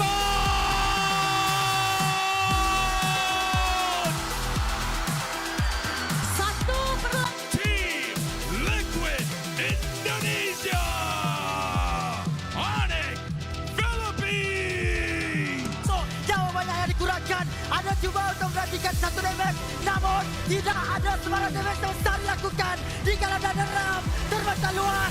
Nyawa kedua, kemenangan kedua untuk pasukan Onyx Philippines.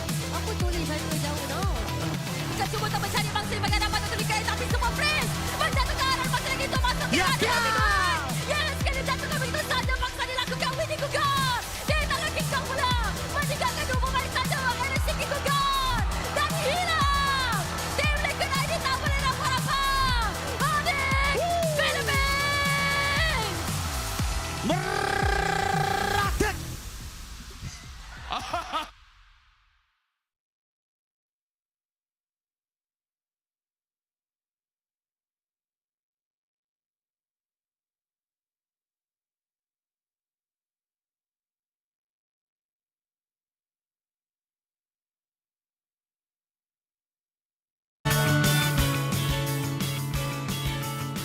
I'm very happy because I got to meet Kyrie and especially King Kong.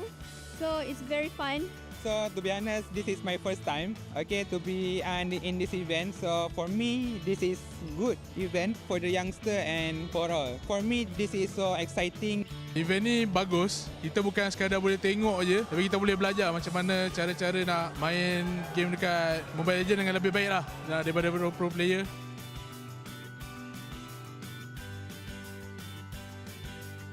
Pada pendapat saya, apa yang paling menarik event ni, ESL ada sediakan, ini yang paling unik dia sediakan pro experience, which is kita boleh rasa macam mana pro player duduk kat depan tu lah. And I really recommend this event for all, okay, especially untuk korang yang minat, okay, korang kena datang, okay, see ya.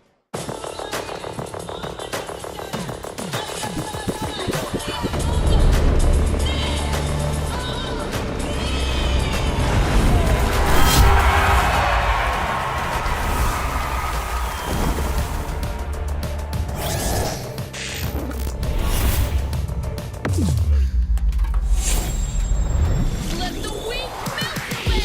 Killing spree. Call Easy is taking the kill back. Prime time, baby.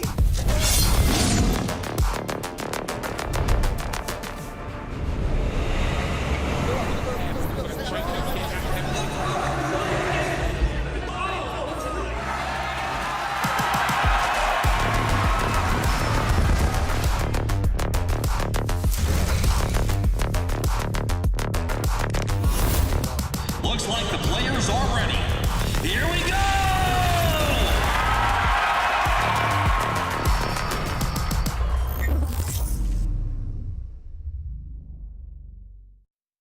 The Snapdragon Pro Series is brought to you by Snapdragon Elite Gaming and DHL.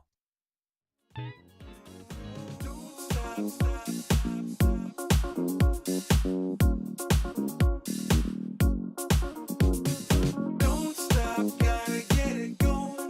Keep it moving, won't stop. Rhythm overflowing. Don't stop, gotta get it going. Keep it moving, won't stop. Rhythm overflowing. Don't stop, don't stop.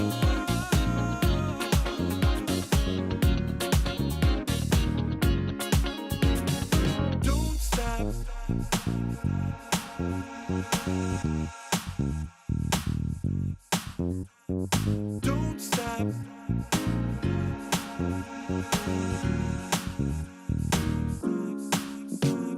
Don't stop, gotta get it going. Keep it moving, won't stop. Rhythm overflowing. Don't stop, gotta get it going. Keep it moving, won't stop. Rhythm overflowing. Don't stop,